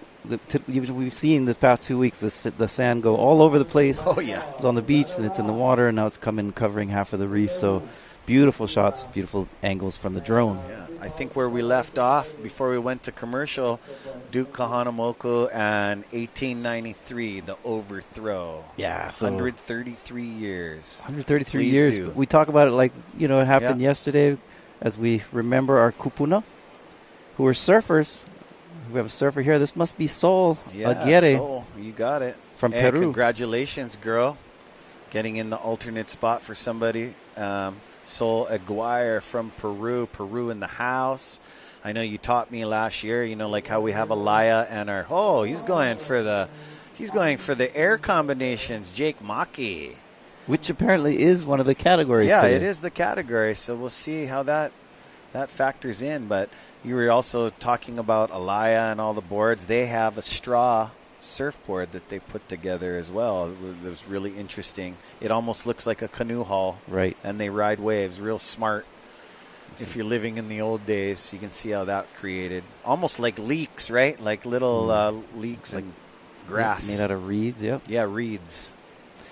So the Backdoor Shootout, we're celebrating Duke Kahanamoku, and we're talking about when in 1893, Duke Kahanamoku was a year and a half in January, years old, so he's a toddler. Mm-hmm. His auntie, Lili'u Okalani, was... Here we go. We have a writer up. On January 13th, she was going to promulgate a new constitution, which essentially is she was rewriting this constitution that was forced on her brother 5 years earlier in 1887. Hang on, here's a wave, another wave. That looks almost like one of our Team Japan, but I'm going to have to... Noah Beshin's out there. I was way off. Noah Besh, what's up? That's what I thought. But Shogo, he has a black wetsuit like that, but he's a bit taller than Noah. Yeah, so on January 13th, she tries she says she's going to promulgate this new constitution, but unfortunately, and a lot of this had to do with she was she was forced to have certain cabinet members on her to approve it, and she wasn't able to select all those individuals. Some of those individuals opposed her restoring kind of the authority of of the monarchy, even though the monarchy still existed, but under that new constitution that we call the Bayonet Constitution, it restricted a lot of voting rights to Hawaiians, a lot of executive authority to the Queen, and so she announced that she was going to adopt a new constitution. But unfortunately for her, she didn't get the required signatures that she needed. And here we go. Jake is really busy on the inside here. Well, signatures in that day were, on going by ship, months at sea. Well, so because of that, it really became apparent to the opposition folks who eventually called themselves the Committee of Safety. In fact, the next day they formed this committee called the Committee of Safety. Those folks made of the business community and also some of the grandchildren of some of the earlier Calvinist missionaries that came to Hawaii. And so that's what kind of triggered it. She says, I'm restoring this monarchy's power with this new constitution. The very next day they were like, we can't let this happen.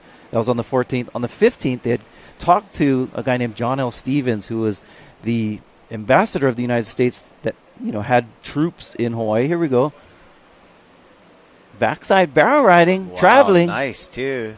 Makana, the gift. Makana. He's been hunting that before you came in booth. He's been working on that, not coming out of any, and right there, that was pretty good. He would have loved to landed that inverted backside floater. Which is cool because we're not used to, at the backdoor shootouts, watching Makana go right. He's usually the guy dominating the left. He's usually flexing on the left, but yeah, this kid's got both ways. Yeah, so after that, on the 14th, 15th, here's a replay there of Makana dragging, stalling in the tube. Sits in it like Uncle Derek Ho. And he would have loved to have landed that. That was critical, though. His inner fin kind of got stuck on the coping, and he decided to let it go. Cool. I love that we have these new this new water interviews in the ocean with a new character. Yeah. So go back to the lineup with Mahina and Sheldon Paschal. I call him Sheldon. Hey guys, Mahina down here pretending to be Strider Wazalewski with Sheldon Paschal. We're currently sitting in the backdoor lineup. Can you explain to me why you were kind of late for your last heat the other day? I live on the west side, so I had to drive through a little bit of traffic. But I'm so glad I got here in time. Well, I'm glad that you made it to your heat, and I'm glad you made it today. Currently, can you explain to me what you're doing right now at the moment? So right now I'm waiting for a wave. I paddled out, and I didn't catch a wave yet. But I think everyone's waiting for a wave. But we're surfing in the backdoor shootout expression session. So he's dropping anchor, sitting in the backdoor lineup. It seems like you're kind of shivering your butt off right now. But we're happy to be here in Hawaii and trying to get some awesome waves out here, and hopefully you'll get a bunch of barrels out there. Yeah, thank you. Yeah, stay tuned. Everybody's going to be getting barreled. Back to you guys. Mahina, try paddle battle him. Shell Diesel from the west side. So yeah, he was a little late on day number 2. I realized that it was a weekday, and wherever you live on the island, even though we live down the road, you got to hurry up with this morning traffic. People are doing, nails, eyelashes, eating a McMuffin, no blinker, just, Oh, I'm so glad I live on this side and don't have to deal with that. You live country. It's rugged. And then back to the history lesson, Isaiah. So January 13th, she announced that she's going to restore the monarchy's power through this new constitution. On the 14th, this group gets together and decides to call themselves the Committee of Safety, which is a name they got from the French Revolution. Interestingly, they saw themselves as revolutionaries, as the good guys. Yeah. Which, history is, right? Who's the good guy, who's the bad guy, depends on who wins and writes the history. Yeah, exactly. And then on the 14th and 15th, they convinced, they're working with John L. Stevens to convince him to come and help them. Now, the only way they could justify this, if American lives and property were at stake, like there was that was the only way that you could justify the U.S. getting involved. Here we go. Getting involved in this barrel. Slipped off the front. I don't know if you saw that, but the front foot came off the wax, and that's never fun. Yeah, things happen when it's medium. I mean, to a regular human, this is big, could rip you apart. But there is, magical playing with this place today because it's not really showing its teeth. But wow, we got a lot more members out there. Yep. See a replay of what happened here. Got that pump. See the slip. Took a knee to the board too. With this guy, but we got a new Raul Rios from Peru. That may be Peru. That might have been Parker Coffin as well. Parker Coffin, yes. The bummer with those moves, I do that sometimes, especially as we're getting older. Getting that front foot on the board isn't always as easy. But when you get that, when you put your knee into the deck of your board, that's never fun. No ways. Okay, Koa is out there. New Earth Project. There's a few of them. So Koa Smith with the green wetsuit, noted, with the black helmet. And he's been choosing the helmet the last few years. Hey, talking about standing up, though, have you seen these guys on the internet now? They're showing you, there's all these lesson guys. You know what I mean? The pop-up? No, the pop-up, but pop-up next to the wall. Yeah. Right up next to the wall. It adds a whole new dynamic. You're just going to fall forward. Whoa, I just looked into some big pupakea down the beach. Our surfers are definitely on the hunt for some scores. Yeah, there was a critique in one field called anthropology. We had folks that would kind of try and teach from the comfort of their home. They call them armchair anthropologists. They're armchair surfers. Oh, man. You got to get out in the field. We get over out here, there. but we're just open, man. We're not, like, opinionated like that. Sometimes, in surfing, opinions could be seldom some knowledge. Some comments here. Love that you guys are dropping comments. Surfing history is priceless. Now, even though we're talking Hawaiian monarchy history right now, a lot of this aligns with surfing history as well. Most notably, the person that was most involved with all of this story is a guy named Prince Jonah Kuhio, actually, and his brothers, too. He had David Kwananakoa, and Edward was his other brother. All three of them were surfers, and they were very much so in the mix of this story that we're talking about here from January 13th to January 17th. I'll bring him into the story in a moment. Let me... sorry, I sometimes get so wordy that I have a hard time getting to the point, so I promise I'll get to the point. You're good. Convincing John L. Stevens to justify using U.S. troops to help this Committee of Safety to do so. They had to convince them that American lives and property were threatened. So with that justification, they came to shore, and on the 16th, they took these troops up to the streets of Honolulu, to the where the palace and the government building is there on Queen Street and King Street area, and then on the 17th, kind of in very non-dramatic manner, just a formality, they read this document in the government building. I don't even know if people were listening, to be honest, saying that they were taking over the Hawaiian government, and now this is where it's interesting and always misunderstood, because Queen Liliuokalani did surrender her executive authority to the United States in protest. Now, oftentimes people read that and say, like, "Oh, see, the Queen, she surrendered."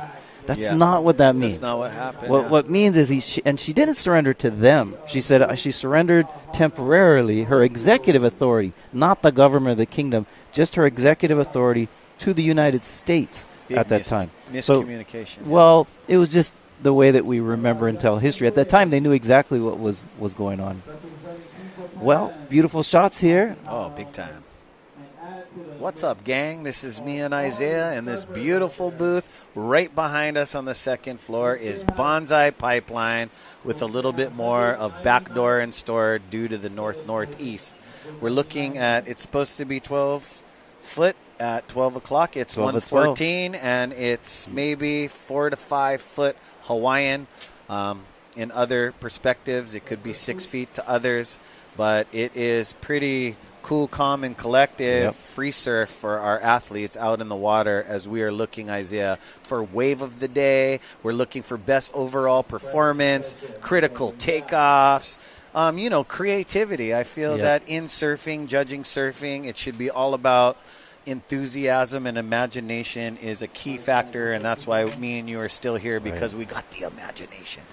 Now, January 17th in 1893, fast forward 100 years forward in 1993, there was a big deal because it was like 100 years, and there was this big march that was organized to kind of, after the 100th year. Yeah, for I don't want to say anniversary, but commemorating that event, and that's when we have this.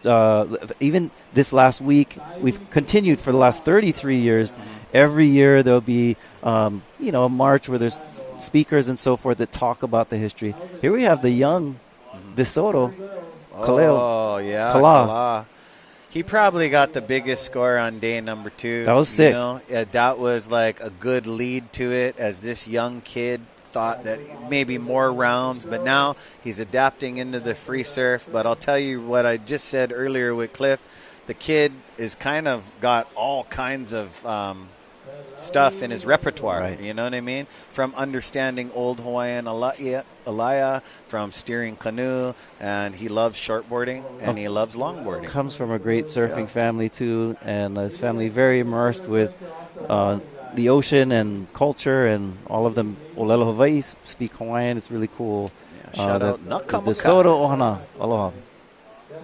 So also 100 years later, in 1993, with that, there was this recognition, and some of this had to do with some of the senators, U.S. Senator Daniel Kaka and also Daniel K. Inouye had worked with the president at that time, Bill Clinton, that actually apologized for what happened in 1893. It was called the Apology Bill that was written into law, recognizing that it was illegal.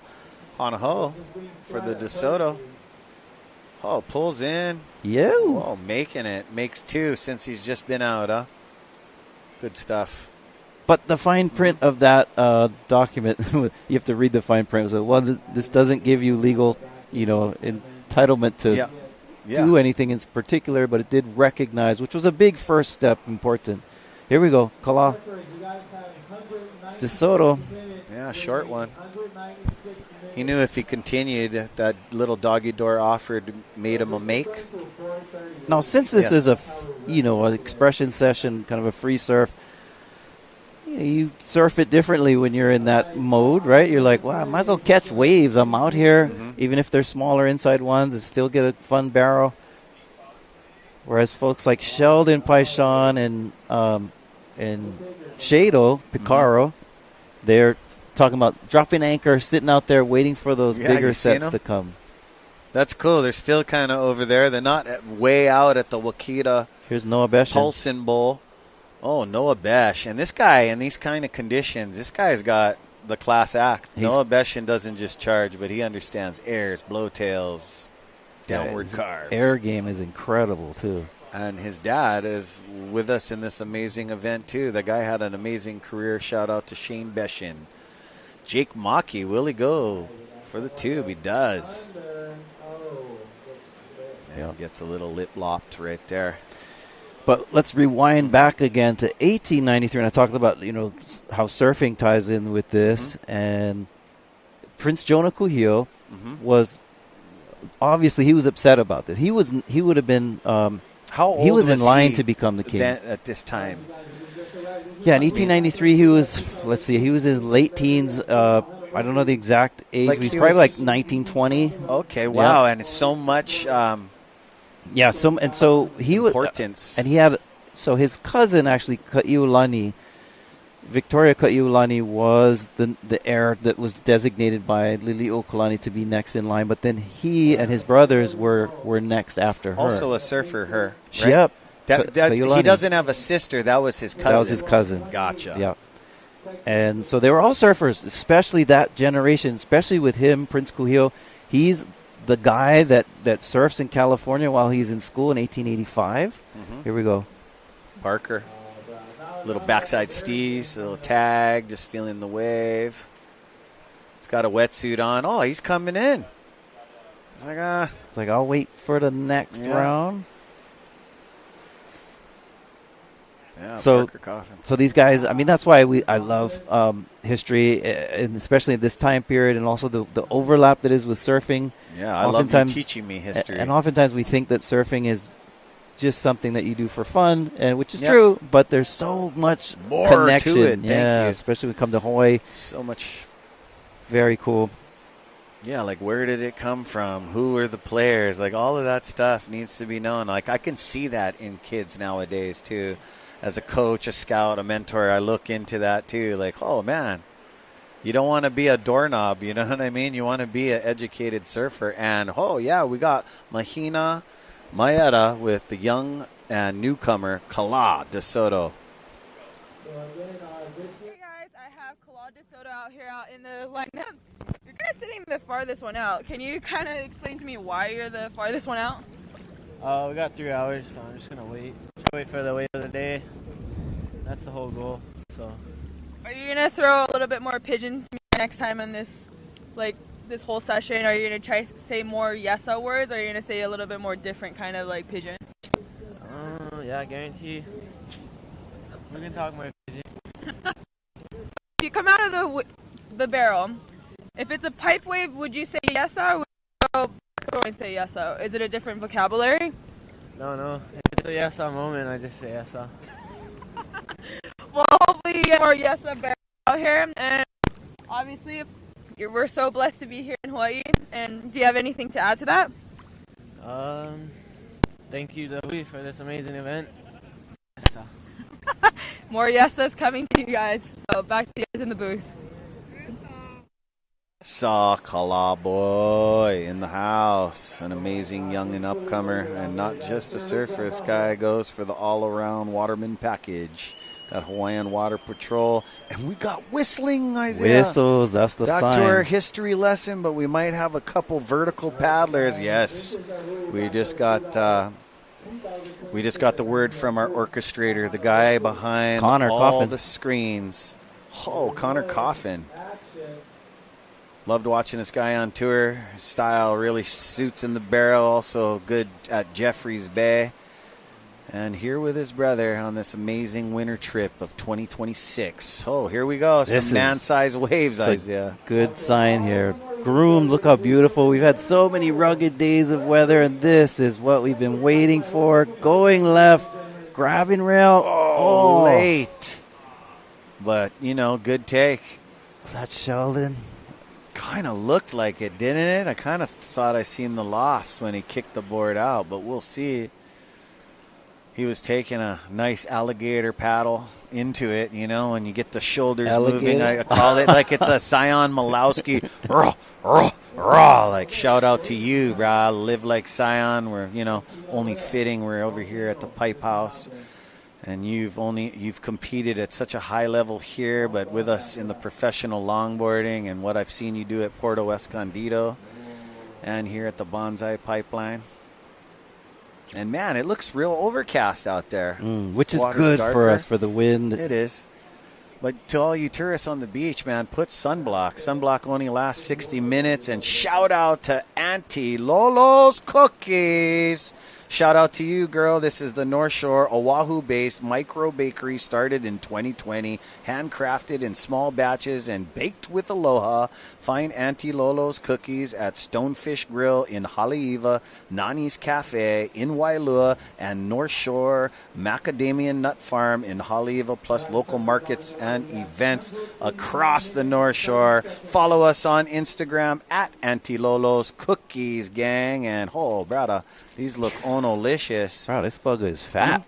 Check that Super brownie. fat. Bugger Oh, is how's thick. your brownie, bro? Bugger's thick. Why don't you get one brownie over there for me? What else is Bro, in you the get your bag? own bag over there. Some mean ones. Yes, look at these cookies.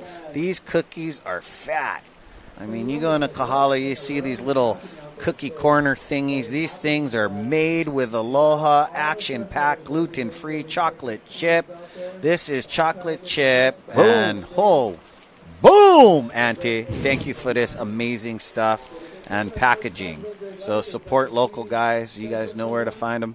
You can also find her at the Stonefish Grill, Nani's Cafe, Wailua, North Shore Macadamian Farm, and many more to come. Give her a like and a follow, Auntie Lolo's Cookies, at Auntie Lolo's Cookies. Also, give us a follow at Huio He'enalu North Shore. And here we go. In the red trunks is... Yellow helmet. Yeah. Young. I've groovy seen him. footer. He was out there earlier. That was the guy in the red trunks. He just got a quick slip. So red helmet out there is Jake Maki. Yep. And we got another young youth. 2 new add-ons. Sol Aguirre from Peru, congratulations. And Raul Rios, congratulations. And shout out to everybody tuning in around the world. All right. Yeah, beautiful morning here. And surfing. Beautiful sport that we share and we have. And we love it for so many reasons. Now it's a real sport, they say, huh? In Hawaii. Unwritten law. It's been a while, but they finally made it a recognized high school sport here in Hawaii. Connor Coffin. Long overdue, but mahalo to our local authorities for doing that. But also, there's got to be a lot of knowledge and stuff when you come into the sport of surfing. It is the ocean, Pacific Ocean moves. You know, we are not born as dolphins, amphibious fish, you know what I mean? You can drown. The ocean can be dangerous, and Team Peru looks like he's ending his 2-hour session right now. Yep. He's got a backdoor wave, 1 make, and 1 fall. Oh, well, travel through the barrel. You're getting judged by the world's best up there, and Makana. Oh, what happened? Bacalito. Oh. Yeah, that's what happens when... You know, that probably happened on that inverted floater. He never landed, but it's critical. Oh, yeah. Makana, he's been in this event for a few years now, even though he's Big a time. young gun. But let's hear what he has to say about winning, what it would mean to him to win this event. Oh, he's come close. Let's go.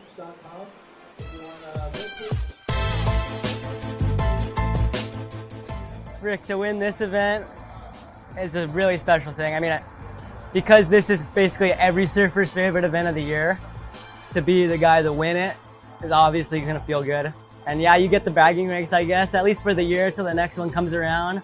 But I don't know, it's not all about winning, it's just about enjoying and freaking getting to experience this wave with just a few people out. It's amazing.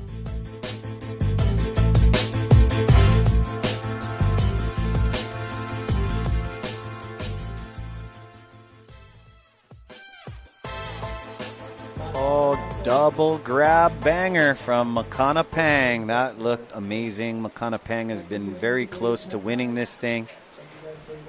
He also surfs for all the right reasons. You know what I mean? I watched him since he was a little boy. Shout out to Uncle Dennis Pang. He knew me since I was a little boy, and really awesome to watch your son become a pipe specialist. But not only that, this guy's got rhythm of the ocean, rhythm of pipeline, backdoor, and rhythm of the music, as this guy is an amazing DJ. So watch out, brother fish. Makana Pang is coming, and look at that drone shot. 300 yards in the sky now. Yeah, I love that he said that amongst the surfers, they're one of their favorite events. And I'd agree. I don't know if it's a combination of things, but another thing that I really love, and the reason why this event too was made, was to be able to give surfers, a decent winning check. Yep. And I've noticed in a lot of the other events these days on the North Shore that the prize money has dropped significantly. Not sure exactly why. Yeah. But this event, these guys take home some cash, which is cool too. Super cool. I think we're going to go back into the water, into the lineup with Mahina. Yeah, Mahina, waiting for you to catch one wave and talk to us. Back to you, girl. Hey everyone, Mahina down here with Noah Beshin. I feel like we're kind of reminiscing Blue Crush, where we start off in the sandbar. So why'd you switch over to the sandbar? There's maybe a couple little barrels and there's no one here. So we have all day, so I'm just like playing around. Well, I'm glad you're kind of, channeling your inner Anne-Marie. And honestly, that's kind of one of my favorite movies. Kind of into the route of like acting and stuff too. So what is your favorite movie quote? It is from a movie called Troy, and he says, the girl says, "Why did you choose this life?" And he says, "I chose nothing. I was born and this is what I am." And I hope you know what my favorite movie quote is. It's actually "Show me your lady." Whoa. It's actually from Surf's Up. So what are you writing today? I'm writing a Mayhem Driver 3.0. Lots of words. So that's his lady. It's a Mayhem 3.0 driver, or whatever it is. But hopefully you'll find your unicorn out in the soundbar. And back to you guys in the booth. Noah Beshin. So, yeah, uncharacteristic. Noah's has been out there for about an hour and 45 minutes, and that is reality of surfing. Things don't just happen. That's edits and our amazing team of cinematographers and videographers and photographers. They get that stuff for us. But now you get to see live action expression session, guys opening up their accounts. Here we go. That was nice stall. Traveling. Yeah. And who's that? Maikai. Yeah, nice by Maikai. He's been out there for a while in the orange helmet, so it's really cool to see. Noah Beshin, he hasn't gotten started yet, so look for the guy in the black wetsuit and the black Mayhem board because these guys are going to take to the air. We're also honoring that today. Best wave overall performance, critical takeoffs, longest barrel, biggest air, like critical, best combinations. And back to the overthrow, Isaiah. And what we were talking about Hawaiian history. Oh, my grief. Jake Maki is mocking around. Yeah, brah. Oh, you got to do the reverse dead cockroach. A little bit dangerous with the leash, but shout out to all the boys at Mukaha. Jake Maki is catching small sandbars. Being patient. I think when it really does hit 8 to 9 feet, when it does, Jake's going to just go, brah. Yeah, I'd like to see him headstand in the barrel. Yeah, I'm mad, dude. Call him out. Let's see it. Check 1, 2. Holler if you hear me. Woodchuck the Squirrel, please tell Woodchuck the Squirrel, come in over. Please tell Jake Maki on the next 8-foot barrel that comes in. I want to see that. Boom, bang, bing. Historic. J.O.B. would be losing his stuff. I can't believe this guy just did that in a tube. Oh. So, I guess, back to those dates of January 17th, 1893, when that happened, and the Queen in protest. So, when in protest, and she sends that to the United States. And meanwhile, while her protest is making its way to the United States, is another important document as well. Because that was just stage one to this Committee of Safety was to like proclaim that they're temporarily taking over the government. And then their step 2 was to write basically a treaty where they wanted to, as the so-called acting government in Hawaii, ask the United States to acquire them as a territory, big shakas. And when it, on its way to, it, back then you didn't have airplanes and stuff, so it took a little while for it to get there, and the weeks that it was getting there, here we go. He's getting there in the barrel. Did the flamingo.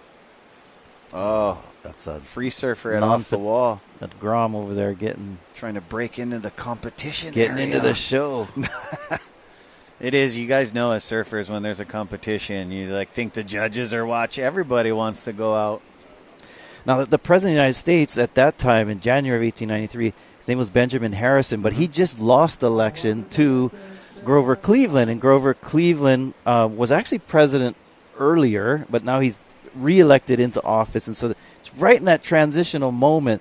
And so by the time the treaty gets into to Congress and it's being debated, and honestly they said they probably didn't even have the votes at that time, but when it changed hands in March, one of the first things that President Grover Cleveland did was he put that on hold. So he put that bill on hold, of that request to become part of the United States of Hawaii by this government. They're calling themselves the Provisional Government. And he said, no, we have to investigate this. So he sends a guy named James Blount, senator from the South, to go and investigate. And he goes through, and one of the things he does is he witnesses a surfing competition on the Big Island where I'm from in Hilo. Nice. Really cool story. His wife was there. They were touring around, and he was interviewing people and looking at the historical records, trying to, what happened from January 13th to 17th. And he puts together this 1,500-page document. It becomes one of the most primary sources for us at that time period, because he had interviewed all these people, and his conclusion was, this was unlawful. Take the American flag down. We shouldn't have done this. This wasn't something that was authorized to do. So anyway, that's huge, though. Kind of a big deal, and for so him to say that, for him to write that, and then when it came back, and then President Grover Cleveland addresses Congress with this new information, and he says, "This was an act of war against a friendly nation that we have former treaties with, right? So and then the story becomes even more dramatic for the next 4 years while he's in term, that it doesn't really go away because there's still some people that are proponents of it, mainly because of Pearl Harbor. Here we go, Connor Coffin. Connor Coffin driving, getting that little extra extension at the back door, Isaiah. You know, it's fun to our viewers here who are watching this are probably thinking like, this looks fun. I could go out and surf that. But when you're on the beach, you realize like, oh, these waves are not that easy. They're still pretty. There's some mon or some power. Yeah, you can meet my friends at Ehu Kai Tower. You know, you don't never want to get the bullhorn. You know what I mean? Everyone Excuse me. We have a comment here. Everyone in the water, what happened? If you're just joining us, we have a creative change to the format for the day. Instead of sending out teams, because we only have hours left in the waiting period and the surf is finally showing up, we've converted into the shootout expression session.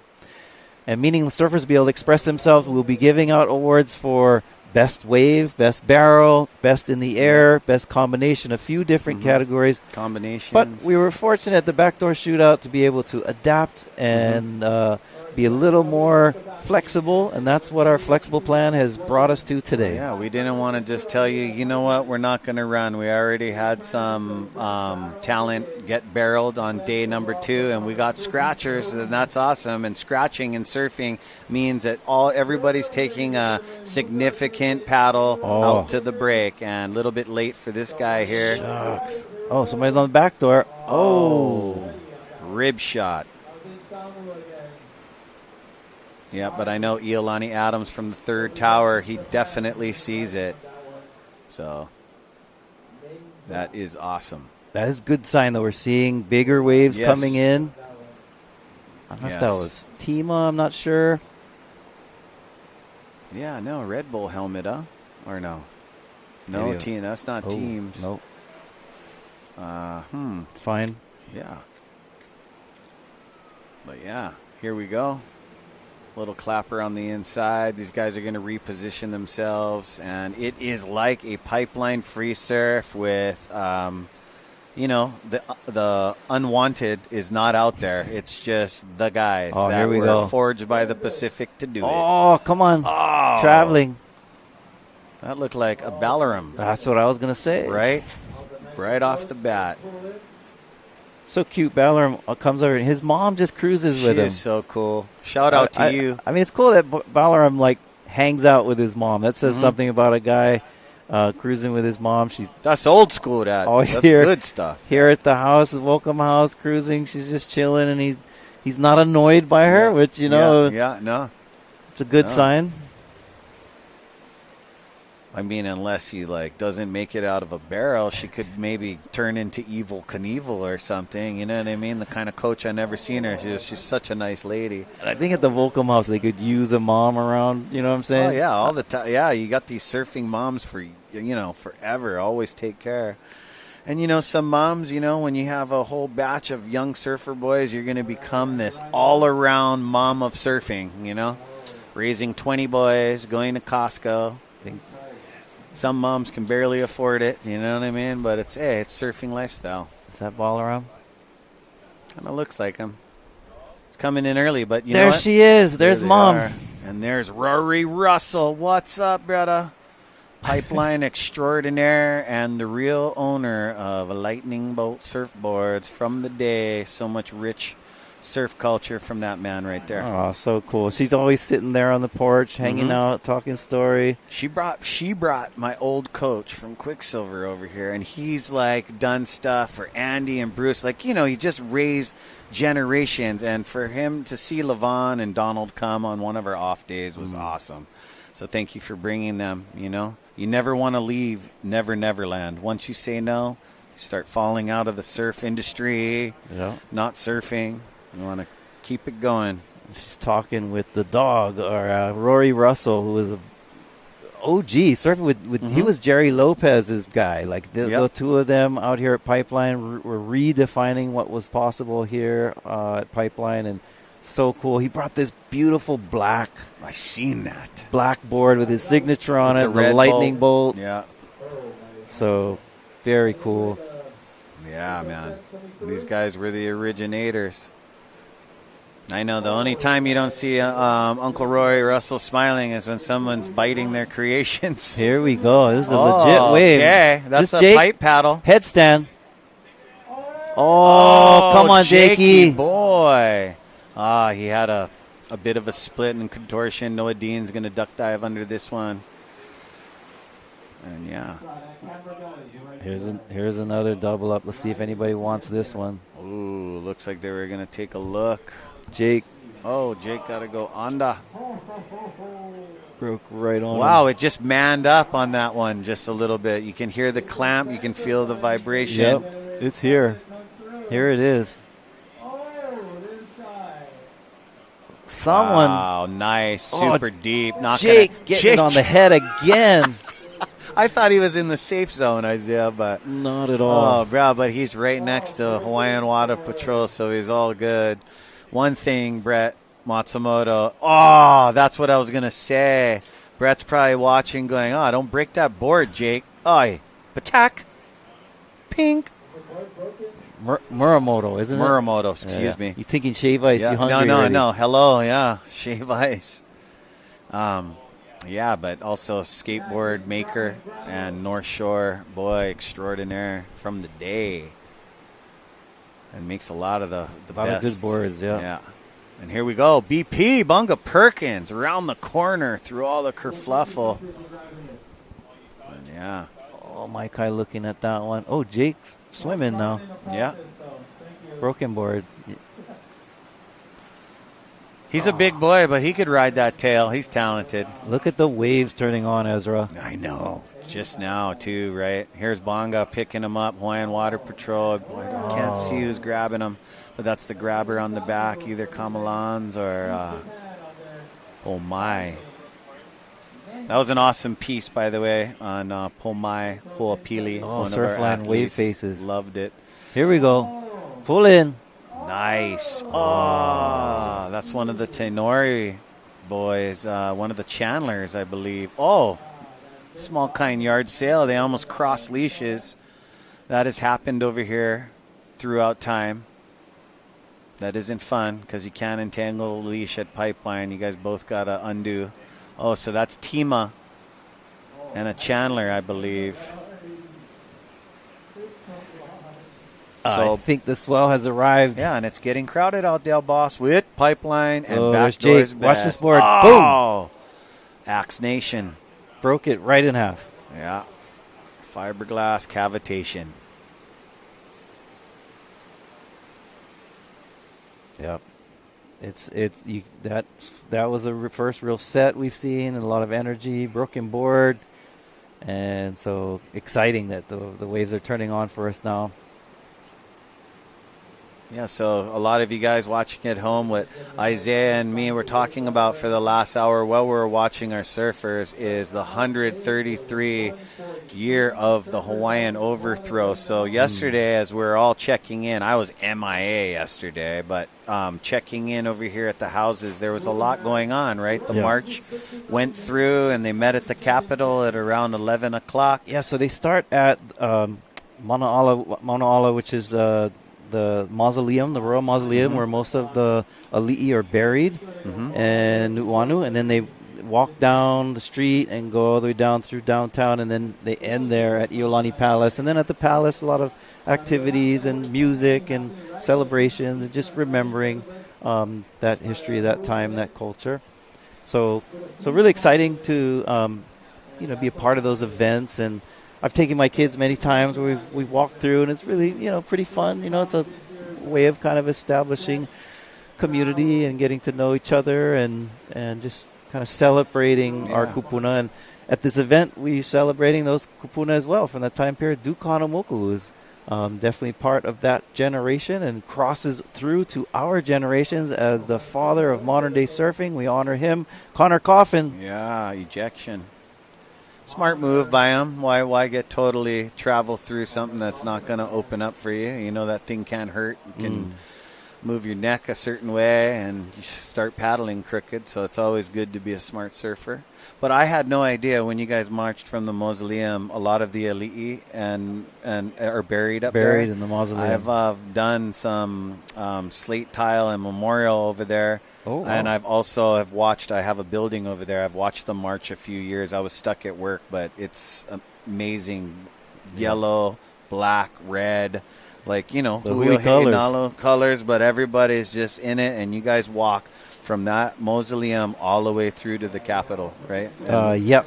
To the Iolani Palace, and then the Capitol is also right next door. Gotcha. Been doing a bunch of renovations to it lately, but so some fences up, but... Were they able to get through the fence yesterday and stuff? I believe I was here at the event, Okay. so I wasn't able to go. Oh, here we that's go. a nice shot. That was a pipe cone with a chandelier on the end, 5 yards from it. But now on the day before, they had a lot of activity down there too. On the 16th, which usually it's on the 17th, but on the 16th was a Friday, because in Hawaii right now. Oh, here we go. Replay. Not able to sneak out that doggy door. I don't know if that was Shell doggy door trying to get out the doggy door. Might have been Parker Coffin. That was Luke Dima, I think.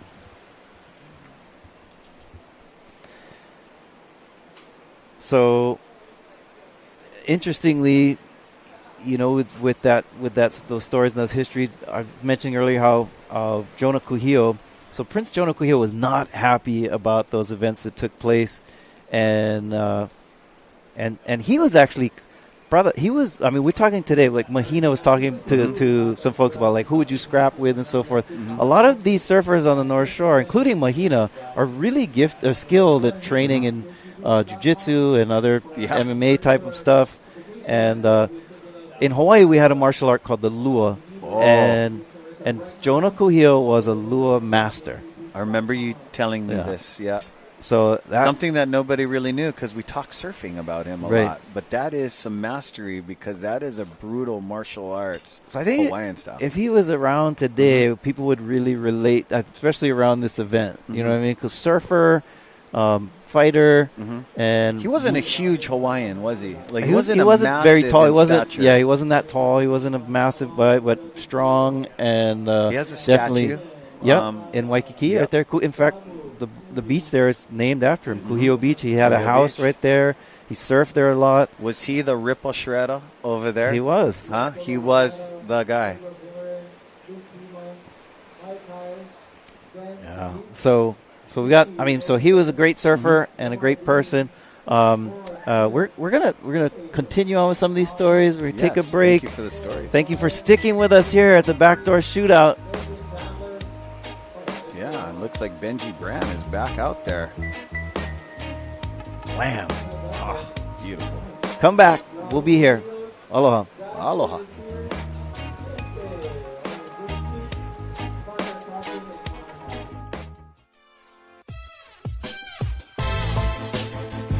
The 2026 Hui Backdoor Shootout is brought to you by the proud members of Hui Ohe'enalu. Presented by Keiki Beach Bungalows, Welcome to Aloha. Sponsored by the North Shore Club, Dark Sport, Ade Tahiti, Integrative Peptides. Supported by Sinaloa, White Claw, and Saltwater Society. This live broadcast is produced by Zone Media, creators of Ocean Paddler TV, Hawaiian Extreme Sports TV, and In the Zone.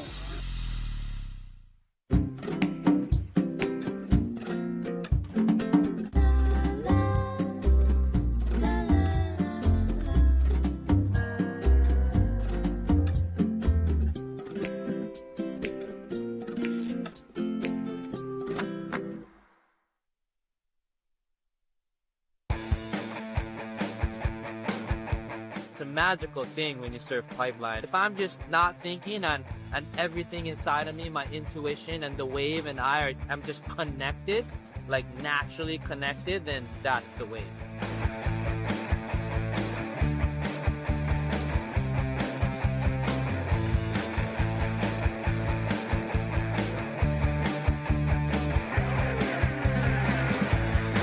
Just it starts getting better and better and better year after year. The longer you surf pipeline, the better waves you get. For me, surfing pipe is number one, the crowd, and then number two, like in the back of my mind, like doubting myself. Am I gonna fall on this wave? Am I gonna hit my head? And I wish that my mind would just be clear, and then it would be a lot easier. You're just like being caressed by pipeline at the very best. I don't think you ever master it.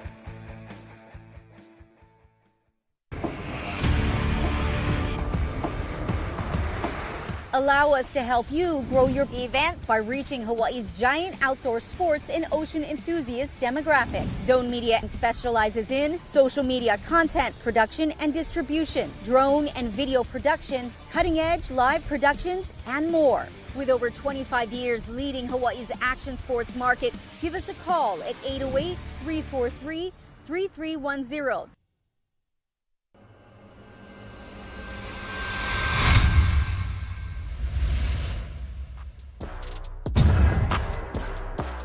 Welcome back to the 2026 the Hui Backdoor Shootout Expression Session in honor of Duke Kahanamoku. Brother Cliff Botello here with Isaiah Walker, dropping some knowledge about Hawaii's history. That's awesome to get all that, get the history. We got to know, in order to understand where we're headed, we got to know our past, right? Yeah, awesome, and love that because we can also watch surfing while doing it. Nothing better than that. And let's watch this replay of Noah Dean on the sandbar. Sandbar action, and we're starting to see the swell start to come in, and there is still a lot of sand there, and it's kind of just starting to do its thing. We'll see what transpires. Yeah, I love that sandbar there at Gums.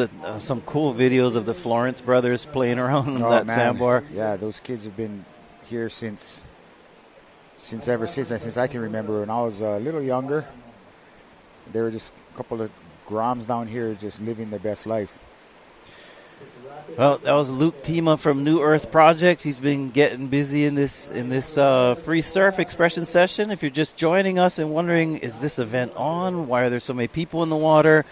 Essentially, we're doing an expression session today, allowing the surfers to go out there and enjoy this beautiful day that we have to celebrate surfing here at the Backdoor Shootout. Unfortunately, because of the limited amount of contestable days that we had at the event, we're just today on our last day, we're able to just throw everybody out there and see who can get some of the best waves of the day. And just express themselves, basically. And like you mentioned, unfavorable conditions throughout the holding period.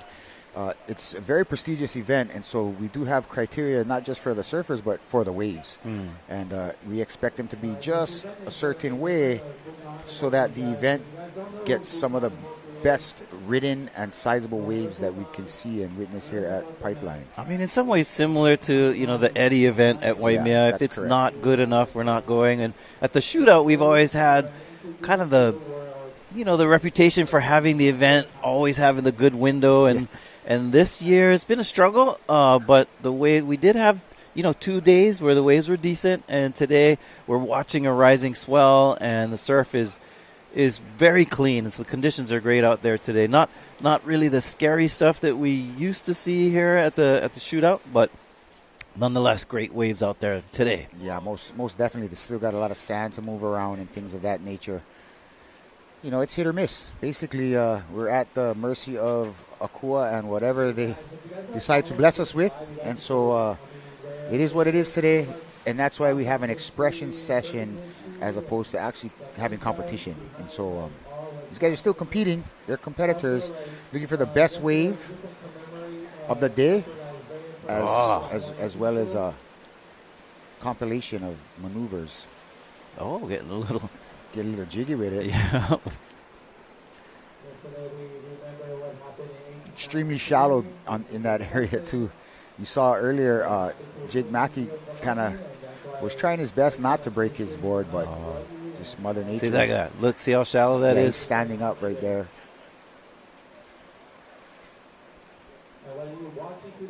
That's over at Backdoor where you got like reef, where most of the sand you see over towards the left at Pipeline and Gums and so forth. But this is Legend Chandler. That's who that is. That's who that is.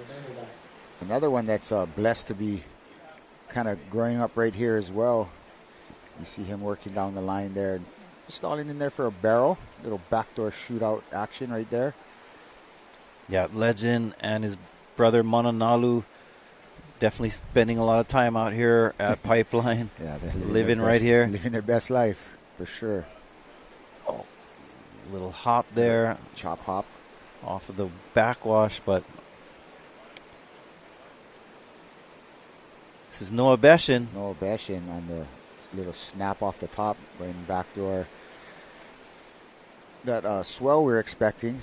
You saw a couple of the sets come through a little earlier, and so the energy is on. You know, it's here. It's just going to get more consistent. Yeah.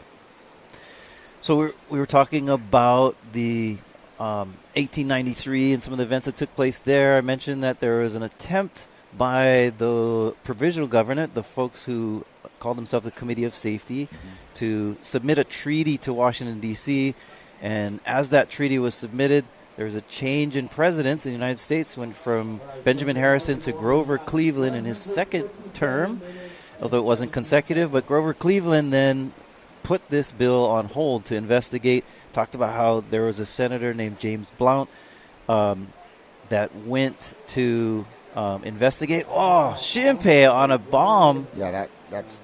Oh man, I thought he might sneak it, but got shot in the shootout. Oh man, and I was talking to Ezra about how this overlaps with our surfing history because a lot of these folks were surfers. Right. Here we go, Noah Beshin looking for an air. Air. Nice. Pretty nice. Well played. Noah's air game and his barrel riding skills are top notch. So yeah, he showed up. You know, you got to work with what you get. Yep. And he made the best of that wave. You know, it's not always going to be the biggest wave selection, but you know, there is more folks out there than normal heat. So he's just keeping active. Yeah. Yeah. And why not? You know, a day like today, it's just exclusive group out there. Might as well keep busy. Yeah, exactly. And so back to a little bit of our Hawaiian history. I like to, you know, get the refresher course. Right, and, right. You know, you're well versed in it. So he put it on hold, and then they sent an investigator to come out, and that investigator and his wife, when they're out interviewing people, saw a surfing competition in Hilo, which is really cool. Nice. It's where I was from. Surfing's all a part of that. I talked about how also another person who was the nephew of Queen Liliuokalani was Prince Jonah Kuhio, and how he was, you know, not very happy with how things went down then, and was adamant actually about restoring the Queen back to power. His auntie kept telling him, "Calm down. I know you and Warrior, and you like scrap this over, but our instructions right now is to wait because they knew that Washington D.C. wasn't really prepared to support what had happened." Right. So they're hoping that the U.S. would fix that. And so it was sort of in limbo for a few years. Eventually, Kuhio, who's the surfer, him and a guy named John Henry Wise and Sam Nolan and a few other Hawaiians who were tired of just waiting, they tried to smuggle in some guns to restore the Queen back to power by force. Now, the Queen wasn't super on board with that because she knew that, like, if you escalate the violence, that, you know, she didn't want any blood on her hands, and she also didn't want the U.S. to be forced to get involved because it'd be a big task. Right. And so anyway, so it's a very lengthy story, but we'll get back to that. But in the meantime, let's go back to see what Mahina is doing in the lineup. She's got a friend in Noah Dean out there. Let's go ahead, Mahina. What's up? Everyone, I have Noah Dean out in the lineup. He got one sick one over at the sandbar. What was your mindset change on that one? I was just getting cold sitting out here waiting for one, so I went over there. I kind of got a shortboard and it worked. It was pretty sick, that little wave. Yeah, it was a pretty sick one. We were kind of actually surprised to actually see you get one, like a little spitter, and then we had that little dramatic effect too. Obviously, we're kind of literally in the danger zone. So what is your hopeful manifestation going into the next couple minutes? Hopefully one more wave maybe, and then go put a wetsuit on because it's pretty cold out here. But I think there's definitely sets coming. And, like it. Anyway. And one last thing, since you are an Australian citizen, what is your number one thing to get at Foodland? Special spicy poke bowl. Well, he definitely wants a spicy poke bowl. Maybe you'll get the spicy poke bowl after the next wave. So hopefully we'll see more waves out in the future. And back to you guys in the booth. Mahina and great foresight there in the lineup. There, she's putting herself in danger. Yeah. So it's funny. She's like, we're definitely in the danger zone right here. Yeah. With a smile on her face. She's tough, though. She's exactly. She's an amazing surfer, was a professional surfer, and I think she's now working to get involved with production and also directing and things of that nature. Yeah, she's, speaking of spicy poke, she's spicy. She trains jiu-jitsu and stuff, too, with Kid Peligro and some of the folks over at the Boar's Nest. So she's definitely not a pushover. Yeah. Awesome. Yeah, so surfing, we're celebrating surfing, Dukanamoku, and the history here of Hawaii and the North Shore and surfing history and how that all overlaps. So hopefully you're enjoying our time learning these things here at the Backdoor Shootout. Prince Jonah Kuhio, as I mentioned earlier, was trying to restore his ante to power, and unfortunately it didn't work out. Unfortunately for them, it didn't work out to his benefit. He was imprisoned for a little while for that rebellion that they put together, but they weren't convicted, because when they went to trial and there was the jury of Hawaiians, they released him right away. Yeah, no, exactly. It's they're like that. No, that's not his. He's good.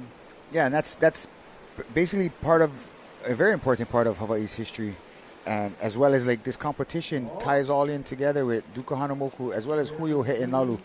You know, they were formed back in 1975, which isn't the same time frame, but still significant in the sense that these were surfers. It was formed by surfers. Oh, let's watch his back door real quick. Traveling. Little shut down on that one, but the swell is coming in. And when we talk about surfers and Huio He'enalu, basically was formed in kind of a similar situation where, you know, you had these foreign surfers coming in and basically, you know, wanting to kind of take over the place. And so we had folks like, you know, Squiddy Sanchez, Uncle Squiddy, and Uncle Kavika Stant Sr., you know, Uncle Embert Sorin, and Imua Pai'aina, and as well as, you know, Teria Hui and Eddie Rothman and all these other folks that were here surfing, enjoying it, kind of had to, in a sense, like regulate, you know, and so that's kind of like almost like we've always been trying to fight for something, you know? Always. That's the sad thing. Like, the Hawaiians are always fighting. Yeah, and just like today, you know, we're fighting for just being able to stay here in the islands is a priced out of paradise is a big thing these days for us. And it's a true story, you know. It's like very, very hard to survive here as Native Hawaiians. And so through education and things of that nature, you know, it's partially how to become successful, I believe, is to, one, you know, stay in school, but also follow your na'au and your heart, and never forget the path of our kupuna and those who have come before us, making an impact and influence on those of us who are here now, so that we can have another generation and pass it to the next generation, and so on and so forth, so that we would never see the day where there's that we're, you know, unfortunately extinct. We never want to say that, but basically knowing our history. Yeah. No, it's one thing that's cool too about the event here, right? The Backdoor Shootout, 30 years of it. We're a local run event where we're celebrating our community here and our surfers that are able to surf it.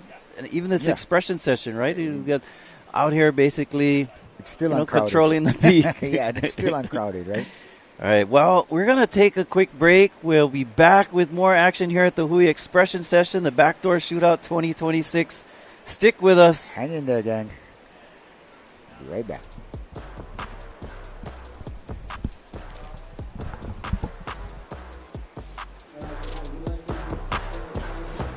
The 2026 Hui Backdoor Shootout is brought to you by the proud members of Hui o He'enalu. Presented by Keiki Beach Bungalows, Welcome to Aloha. Sponsored by the North Shore Club, Dark Sport, Are Tahiti, Integrative Peptides, supported by Sinaloa, White Claw, and Saltwater Society. This live broadcast is produced by Zone Media, creators of Ocean Paddler TV, Hawaiian Extreme Sports TV, and In the Zone.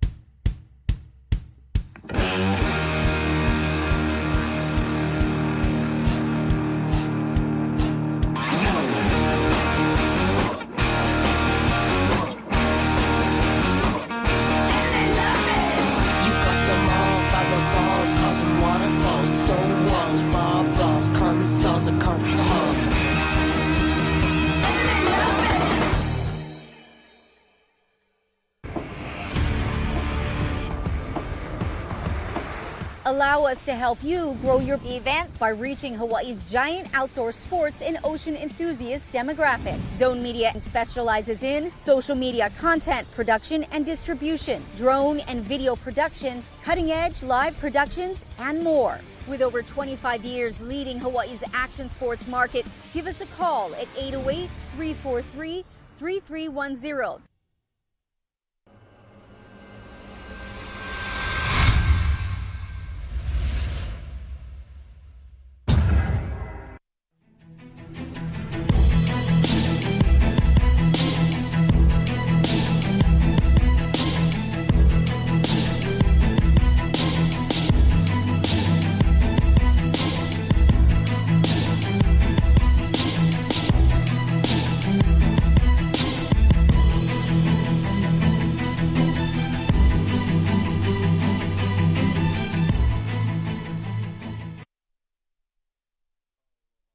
To joining us, thank you for returning to the Backdoor Shootout 2026. We are here at Bonsai Pipeline in our expression session. So we've made a little bit of adjustments to our format due to the limited amount of days to run. We are today having this expression session as we have a building northwest swell coming to us here on the North Shore. So we're stoked to be here. Just because the lineup looks like there's a lot more guys out doesn't mean there's no action and there's no event going on. We're running the event as an expression session. Isaiah Walker, Cliff Botello. Aloha. Stoked to be here on this beautiful day here in Hawaii. And Cliff, your thoughts about the format and how we changed it up? Well, like before we came back from break, we saw Team Japan from last year, some highlights. And so they were last year's winners. And so to keep the event prestigious, just like you mentioned earlier, it's like the Eddie Aikau. We kind of require a certain wave height, a certain type of pipeline and backdoor. It's not the normal type of surf contest. And so our contest is very prestigious in the sense that we want pipeline and backdoor firing, you know what I mean? And unfortunately, we didn't get the conditions that we require. And so here we are letting the surfers express themselves in our expression session. Yeah. No, I love it. And I love that in this event, we've got all sort of camera angles. We even have Mahino's interviewing people in the water. There's we've heard from a lot of surfers out there in the lineup. And so I think it's exciting for them too to be in a little different format, and they're chasing new types of awards in this one. So that we're looking for the best barrel, the best combination on a wave. Yeah. Even aerial is one of the categories that we're looking for in today's expression session. This looks like Luke Tima. I was going to say, he looked like he wanted to try and get some speed so he could boost some sort of an air. And I can hear, we hear the beach announcers talking about something out the back. Oh, and Rory Russell. You have a fun story about this guy. So he's a pipe master, right? Yeah.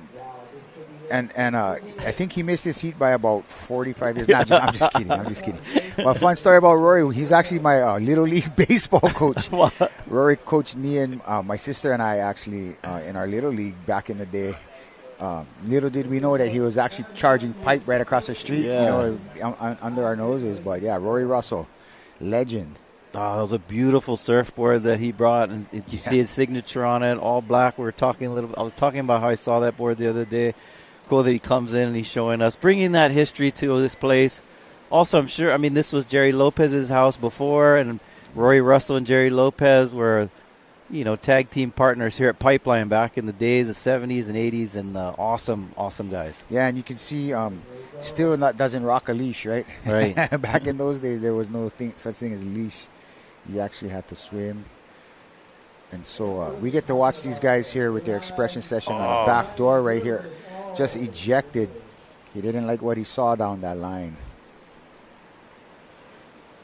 So the swell was trying to do its thing, but like we mentioned, it's Mother Nature, Whatever Akua sends us, like these lines you see coming in, you think it's not just about the size, right? It's swell direction, also the topography of the ocean floor. Like there's lots of sand still, which creates a situation where when you start coming out towards gums, if you're going pipe, it just closes out on the sandbar. Here's a wave. This looks like Cala de Soto. So it's a bit tricky as the swell fills. The wave selection is going to be a huge factor because it's not the normal wave machine like we saw last year, Yeah, you can see right there to the right of the screen is that sandbar, some sand still there. That's where we saw Noah Dean get a barrel. Yeah. And so there's kind of a wider playing field today. In fact, some of the events we've had earlier on the North Shore, they had the entire event at Gums. At Gums, yeah. Here we go. Look at this. So that's kind of towards the back door. Oh, is he going to make this? Come out. Oh, he's right there. That totally looked like he took off from like Gums, you know what I mean? So it's just really, really tricky out there today.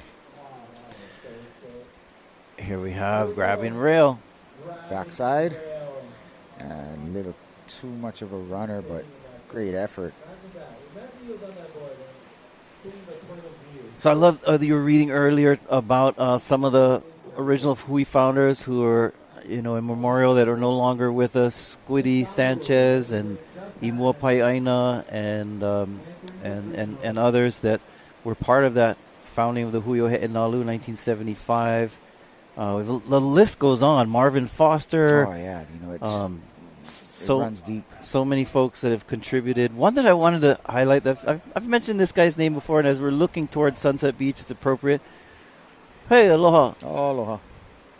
A lot of smiles. Shinpei from Team Japan. Team Japan. Always smiling. Last year's team winners. Lots of aloha.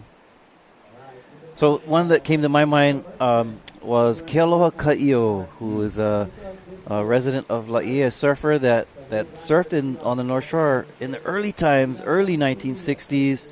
Loved to surf Sunset Beach and was surfing it when a young boy named Eddie Aikau was just starting to surf it, and they said that Kealoha Ka'io kind of took him under his wing or surfed. Also, Kealoha was really good friends with big wave riders that surfed, and he surfed amongst them and was one of the standouts at Waimea Bay with Greg Knoll and those guys in the early 1960s. Looks like Luke Tima is taking a break now.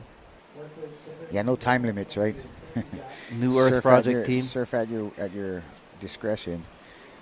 But yes, you did mention Kealoha Ka'io. And a lot of times those types of names, people kind of just, don't know. Or remember, we didn't have Instagram and all that stuff back in those days, right? So I had the real privilege many years ago when I was kind of collecting a lot of research on surfers and Hawaiian history and some of the founders of the Hui. I got to sit with Kealoha Ka'io before he passed. He's passed away many years now, but in the early 2000s, and it was a real cool experience where I just wanted to ask him about. That must have been pretty. Yeah, because a lot of these guys, you get some characters like Mason Ho, Jamie O'Brien. They're very boisterous and like to be in the spotlight, but a lot of surfers don't, right? Yeah. Eddie Aikau is one of those as well. Duke Hanamoku was like that too. So was Kealoha Ka'io, just a real quiet, humble guy. Look at another humble kid here, Kala de Soto. And but I was really taken by spending time with Kealoha Ka'io and asking him stuff. And one thing that he regretted, he says, my only bummer is that I grew up in the wrong time period. It was like we didn't have leashes, we didn't have jet skis, we didn't have any of that stuff. And he was like, man, if I lived today, I would have definitely been towing into some of these big waves at Nazarene, these type of waves and stuff, because he was like, they would have gone, right? He said one of his favorite waves to surf was Pipeline when it was macking. He said they would paddle out to third reef and catch them out there. And with the boards they used to ride, you could, that's when second and third reef are breaking and guys are surfing it, you see Mason Hose and like his, Uncle Derek and Dad Michael, they'd have a lot bigger boards. Yeah. Just so that you could, one, get to your break, and then two, a lot of energy moving, you want to be able to paddle in and catch that that wave. And so the boards they rode back then really made it possible, but also, like you said, no leashes. Yeah, you're swimming. You better be in shape. A waterman, waterman, for sure. You better be in shape. I had a really cool experience where this was many years ago, but I was at an event where I was sitting next to Greg Knoll. Actually, I was with K-Boy, who's Kealoha Ka'io's son, K-Boy Jr., and we're at this dinner, and I was hanging out with them, and I was just really impressed with how much Greg Knoll really honored and respected Kealoha Ka'io Sr. And the whole time I was sitting there, he was just, the whole time, Greg Knoll was just saying things like, man, your dad was so amazing, talking to my friend K-Boy, talking about his father. And he said, one thing that stood out, I said, like, he was one of the first guys to bottom turn properly, like take off deep and like bottom turn around that section at Big Waimea. So that's kind of cool. And that's always, that's cool. Always a joy and a pleasure when you get to sit down with Kupuna and they, tell you about how it was, and you can kind of take yourself back there and envision it. It's awesome.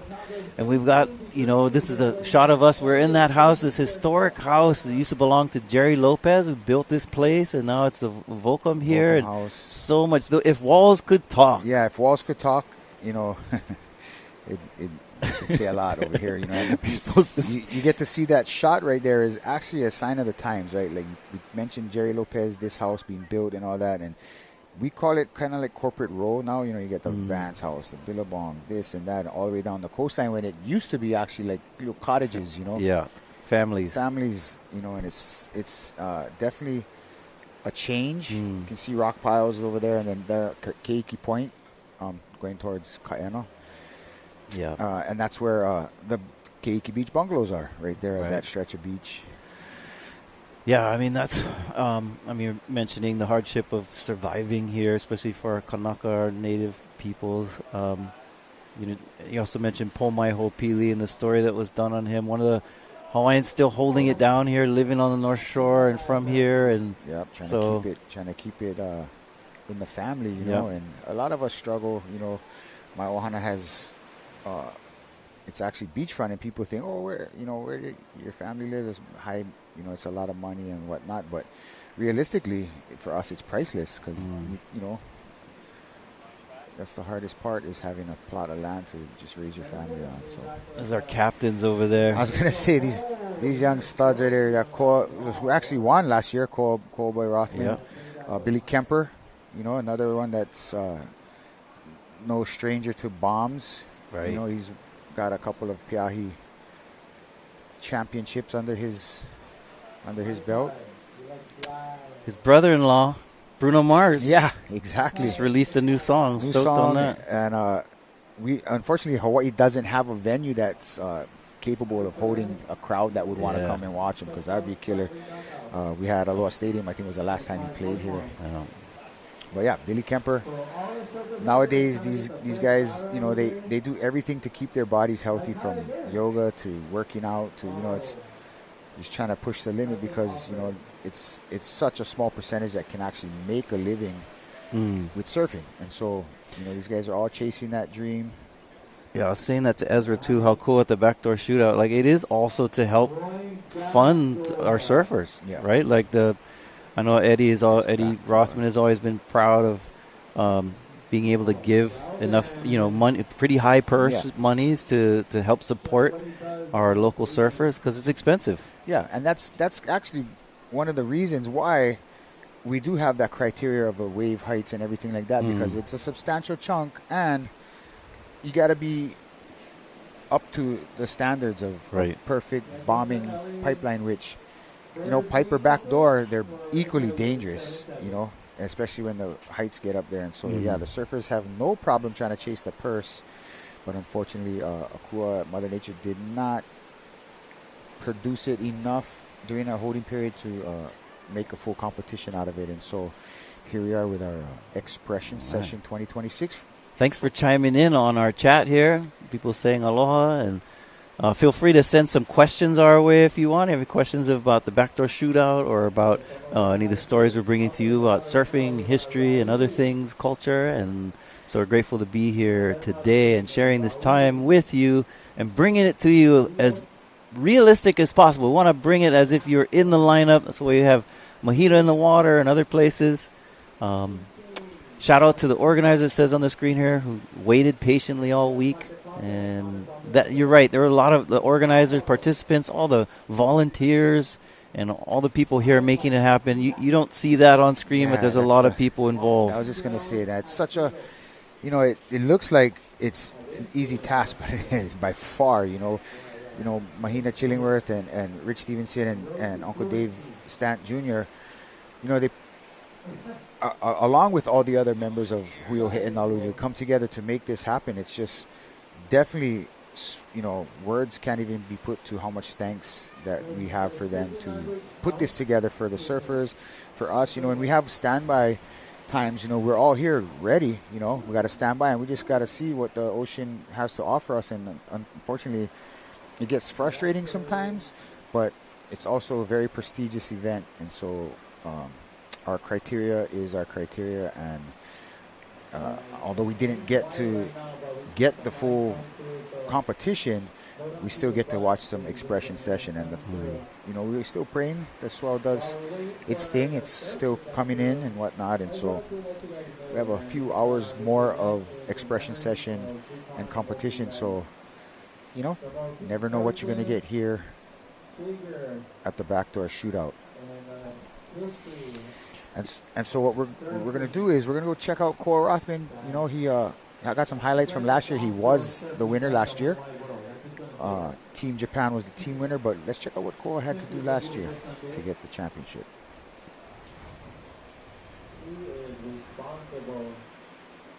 So here's Nate Florence, another one of the born and raised kids here on the beach. Airdrop, and so now you can kind of see what we talk about, like how dangerous this wave is. I know he might not be John, but he's just as versed. There's his other brother there. Ivan. IV Flow. And so these guys are like making it look a lot easier than it actually And look is. at Ivan was one of the standouts to me last year as well. He's really put on a great show. Cole Smith. Boy. Oh, Cole Rothman, excuse me. Yeah, Cole Boy making it happen. These drone shots are just out of this world, man. It's amazing to see what technology has offered us up. Yeah, this is one of his top waves. He had quite a few good waves, but this was the moneymaker that was at the end. Yeah. Gave him the win. Yeah, congratulations to him. Last year's champion, Cole Rothman. And his dad, shout out to Uncle Eddie for, always, when I was a kid growing up here, it was always about the kids, and anything for the kids. He'd, do whatever he could to help however he could. And so watching his kids grow up is awesome. Makukai Rothman, Cole's oldest brother, won a XXL award back when he was 18 years old. He was charging. Oh, there was a question. Here we got a little pipe wave. Close out on the sandbar. There's a question on the screen. Top 5 pipe surfers of all time. Oh, good question. Good question. I mean, wow. Give us a moment to think about that. There's, of course, a lot. And when you say the all-time, I mean, it's definitely going to go in layers, right? Yeah. I mean, Jerry Lopez has to be up there. Even though, they're riding different boards back then, and most people weren't, charging it like he was. And so we have come a long way since then because of the boards and other things. But nonetheless, I would have to say he's definitely in the conversation because he really showed us how it was possible to do what we're doing today. We saw Rory, he's had his moments, but then we get into the Kelly Slaters and the Andy Ironses, and you know what I mean? There's top 5. We'd definitely have to think Kelly and Andy would probably be in there. Kelly, I think, has won more events here than any other surfer. And with that said, with Kelly, because normally I'll be on the ski, so watching from a different angle and seeing where he actually gets to come out of the sickest, deepest barrels is just out of this world. He puts himself up right in the top of the curl, and that gives him the line to make it out of those deep ones. I mean, Derek Ho has to, of course, be in that top 5. Yeah, Derek. I mean, when I was a kid, he was the guy. Like, he was world champion. He dominated at Pipeline. Yeah, there's like Sean Briley would be one that though you don't see him in the water or whatever much anymore. He was one of the chargers too. At Pipe. His brother Kalani Boy Chapman, another one. Oh, we got. Jamie O'Brien. Jamie O'Brien. I mean, there's just so much to. Okay, well, we got to pick 5. Yeah. 5.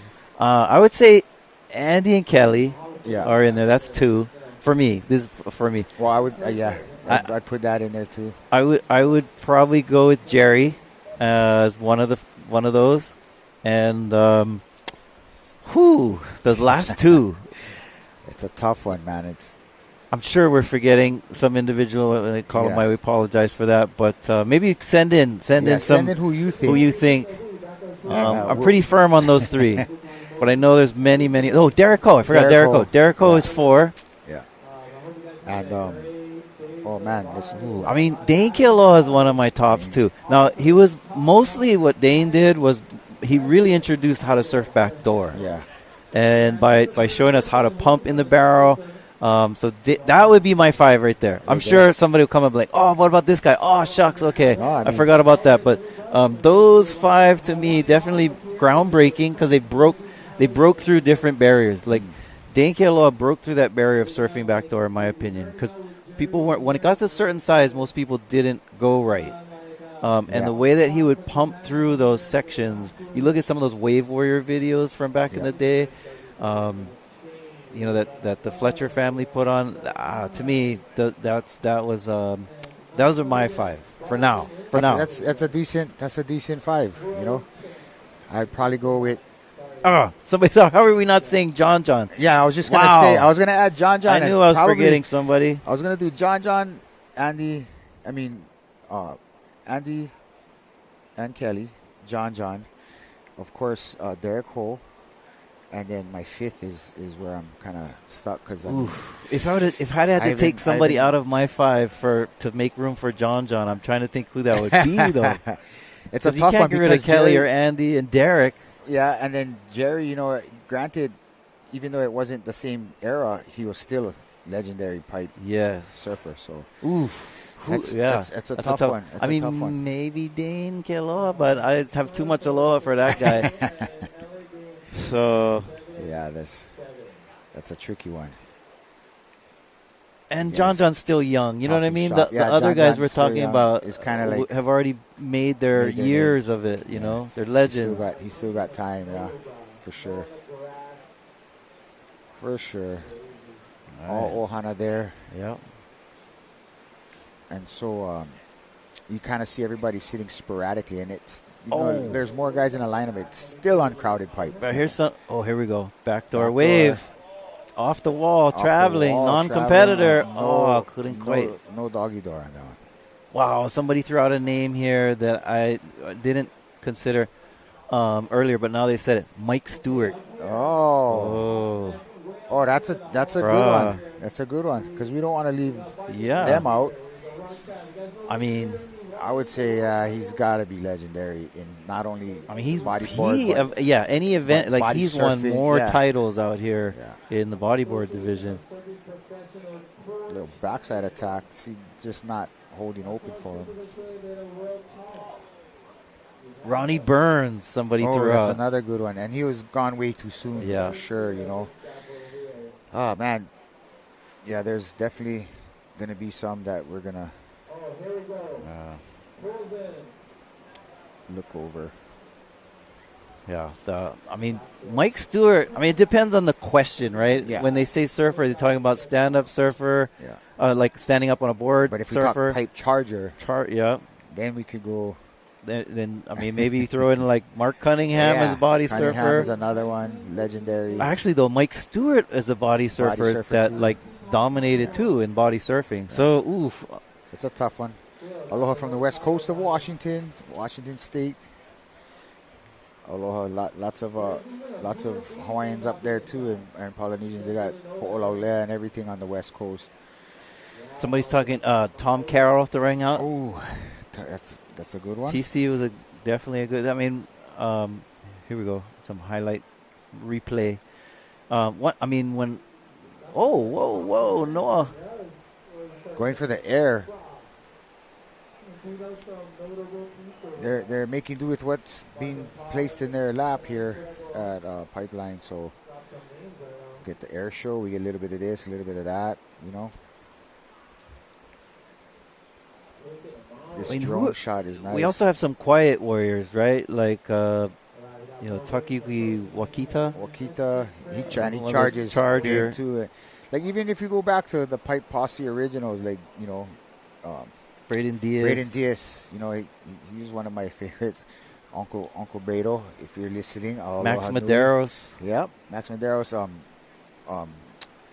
Brian Pacheco is another West Side warrior. Marvin Foster. Marvin to the list.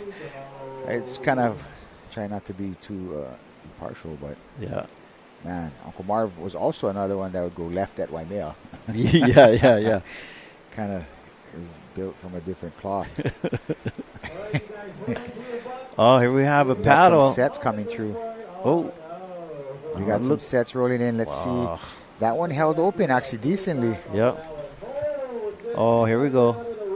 Shoot, this one's got too much wall. wall. Yeah, you see it swing over into the camera, into where the camera guys are dipping.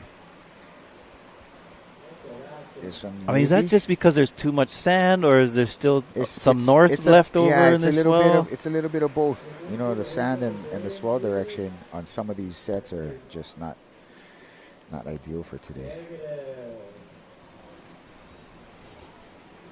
It still doesn't really do it justice unless you're in the water, like our camera guys and the surfers. Like, it's there's size to it.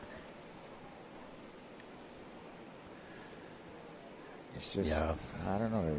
We had a little bit of a late season, maybe, I think. So the sand didn't really get a chance to do its thing. Yeah. Well, beautiful waves nonetheless. Yeah. And hoping to see, we saw, surprisingly earlier this morning, we saw some pretty decent, we saw a couple surfers get some deep barrels. And let's see what happened here. So this is called taking it on the head. Even though you see him duck dive under that, that thing goes all the way, penetrates to the sand. And so you're like pinned up against the sand. Yeah, like yard sail. Hopefully you come up with your camera still intact. Now, as a Hawaiian Water Patrol guy, who you said you're usually on the ski, do you guys also pay attention to the photographers?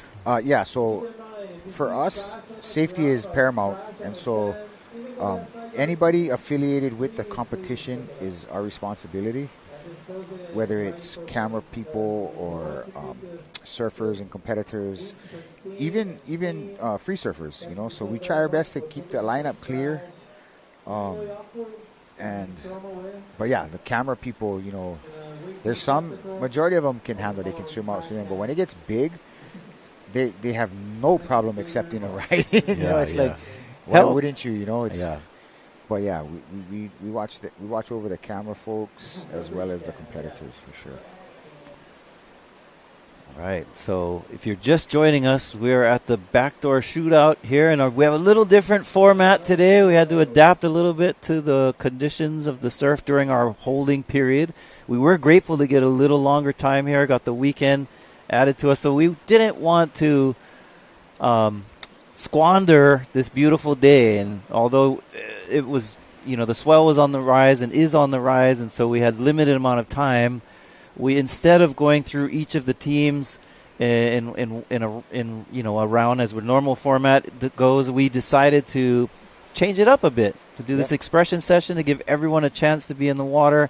We're still judging and looking for some of the top rides of the day, and so we have different categories: best barrel, best combination of maneuvers, and also aerials is on the list there. Yeah, but it's all here, all part of it, and that's why part of it is like the back of the house nobody sees is like the diligence that Mahina and Rich and Uncle Dave did to even get, we got granted a little bit of an extension, and it was basically to allow the most potential to possibly run. But unfortunately, the criteria of the wave didn't really transpire. So, like you said, beautiful day, the sun's coming out.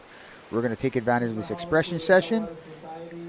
And we'll be taking you to a little break here. Yep, we'll go to commercial. Stay with us. We'll be back with more of our expression session. Hang tight. We'll be here. Aloha. Aloha.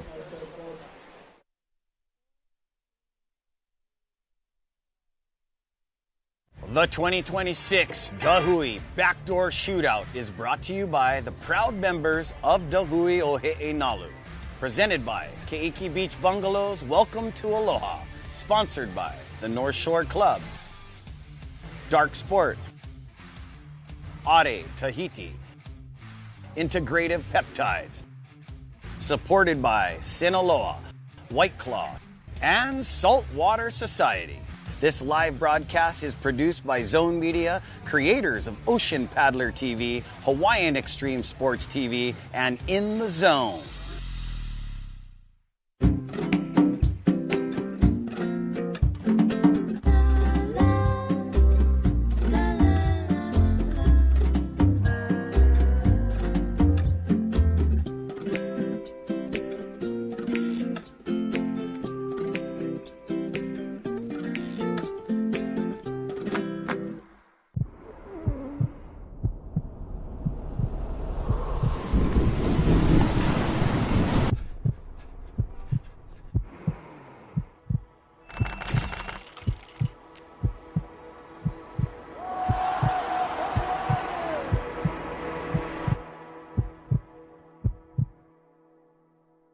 We live for the water, the adventure, the speed, the freedom. But nothing matters more than staying safe out there. That's why we trust Voga Va'a flotation vests. Available now at shopoutrigger.com.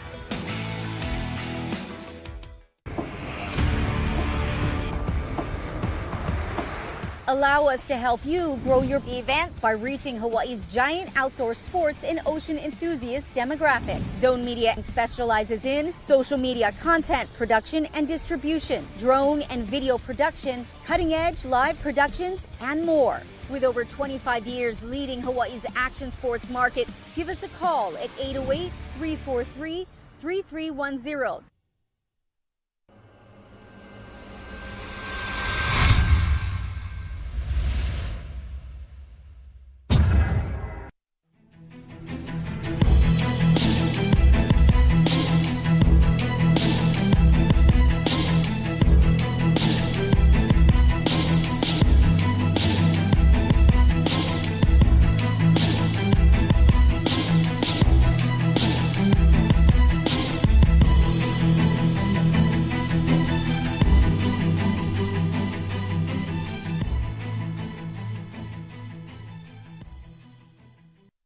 We're back, and Team Du Bois, you just watched an amazing replay. If you were to look at everything, you would see that young guy coming out of the deep back door was probably one of the better waves of the first day of the main event, but second day of competition. And to let all of you guys know out there watching us live, this is not the Hui Ohe'enalu Backdoor Shootout. This is the Hui Backdoor Shootout Expression Session. Exactly. We have just totally have had to adjust like water species. You got to roll with the punches, right? And so unfortunately, we weren't able to make the competition how we wanted, but still got beautiful waves, beautiful waves for some sort of competition. And so the boys and competitors, because they're some Wahine too, I believe, in here, and they didn't mind at all paddling out in a pipe with a handful of their friends and express themselves. Yeah, just express yourselves, imagination, enthusiasm, like I like to say, and just pour your feelings into the wave.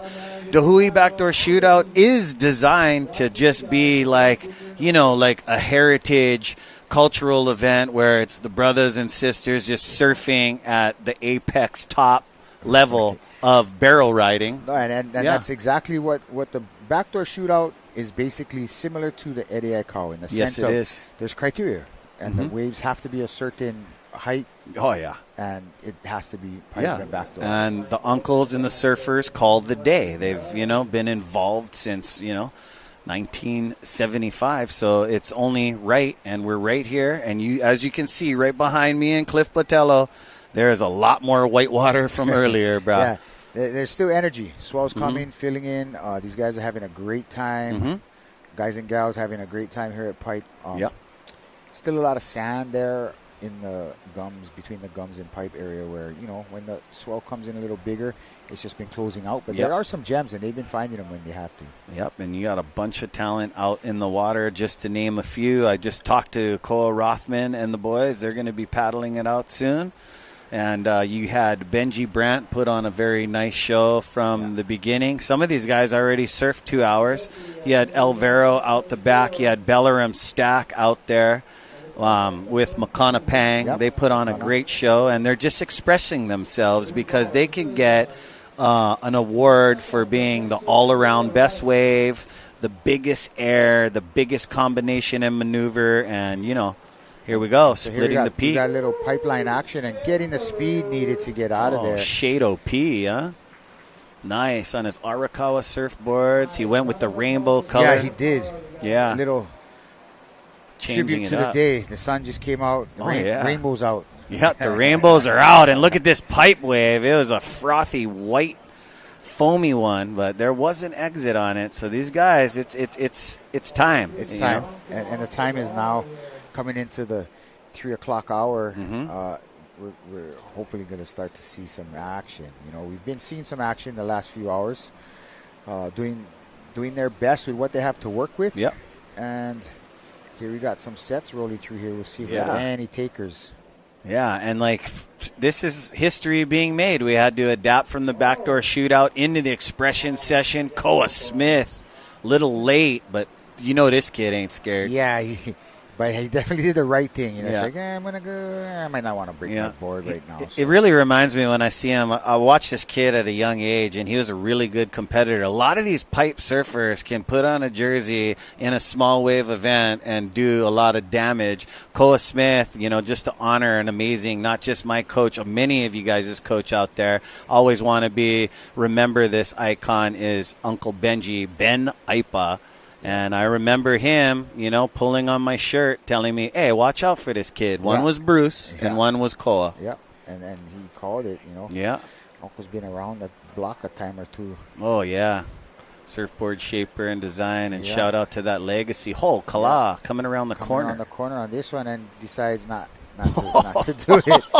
Probably a good decision. Yeah, he was winding up half the window right there, and the thing imploded him a different direction. And you did mention Legacy and Aipa and his son Akila Aipa. Yes. Still banging out boards and stuff.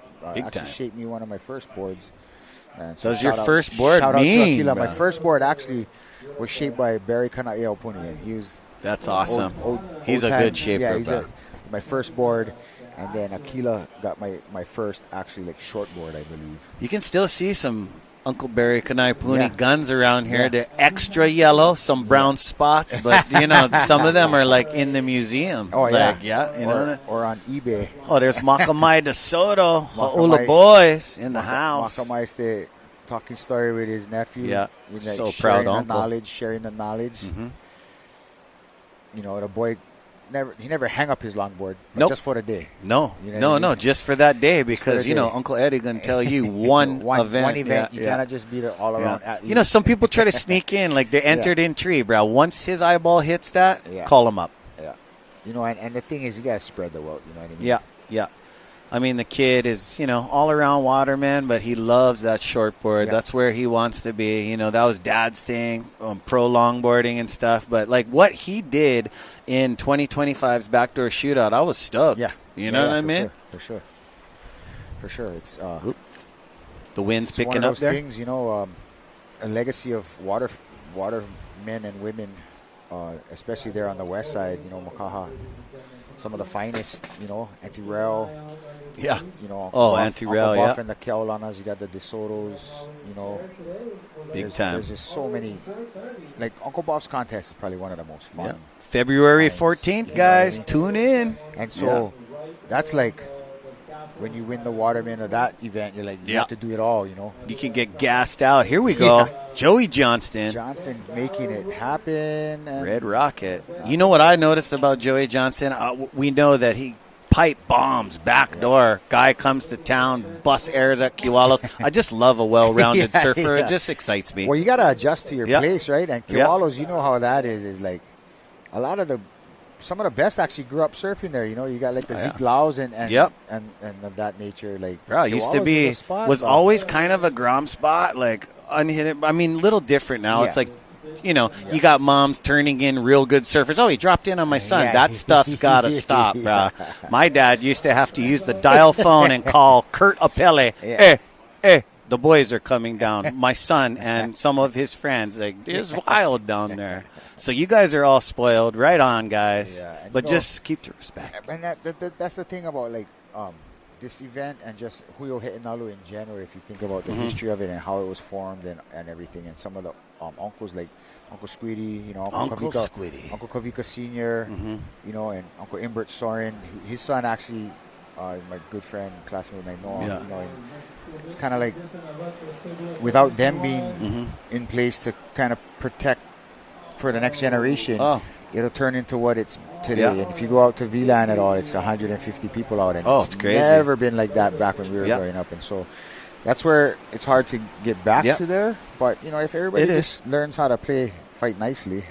Yeah, I know, exactly. Yeah, shake hands afterward. Enough already. But seriously, on a serious note, guys, like, you know, to captivate and keep surfing, like, I've got, like, you know, legendary surfers that I grew up looking up to. Like, this, you know, some of them negative. Oh, surfing sucks already. But it's like, it really doesn't. I want to do it so badly, but there's a way. If you got to play chess in the ocean, you got to play chess. But being an iconic surfer and being respectful, sometimes it gets, you know, it doesn't catalyze as good as it did in the days. Well, shout out. One good little. And we all seen that thing go viral. I really feel, because, you know, our boy Barca, hey, Backdoor Barca, got a shout out to you. I read his comment. He's like, this kid is squealing like a sow. You're talking heavy to Uncle. That's one Kanaka Uncle, too. You know, I don't know him, but that was a good one. Dude, Barca is a good friend of mine, good brother. I just saw him last night, too, down at He's here for the Onipa'a? Yeah. Well, he was and AI's tribute last night and Water Patrol video. And it was good to see him, you know, and he's got a growing family and everything. But, man, I remember him. He grew up in the era when he was young, and, you know, you got people that mentored him, like Borg, you know, Kai was like, brah. Excellent surfer. You know, excellent surfer, but, brah, not even on the mats or whatever, you know, Borgie was a beast. Regulated, and so that's the kind of mentor Barca had, and that's what he molded him into the beast of a... I know, because, you know, in Barca's little kid days, he was at the airport by himself with all his bags. No plan. Yeah. And we tried to kidnap him. And, bro, this guy would negotiate his own deal. Yeah, and, you know, he has a gym up there on Kauai, too, his Boar's Nest, and he mentors the next generation. It's like, you got to do idle hands make for problems, guarantee. So he gets these kids training and keeps them. My dad and mom them used to always say, in sports and out of trouble. That's why I believe surfing is a sport. You know, if you surf all day, you're too tired to be a meathead. You know, and you have all those hours of surfing, and all you want to do is surf, and then maybe you won't be such a menace to society. You know what I mean? Because you've exuberated so much goodness. There's no place for badness. Exactly. So, you know, shout out to Barca and what he's doing up there on and all your mentoring. And, you know, we miss you pumping down the line on your quad over here. Here's Shado P taking a predatorial, like, brother, don't touch this. This is mine. Sandbar special. Boom. Oh, nice low. Oh, made it. Oh, wow. With the flamingo one leg, 2 kick out. Completion. Awesome stuff. Good stuff. On this expression session all day long. It doesn't even matter. You're like, you don't even have your name on a heat.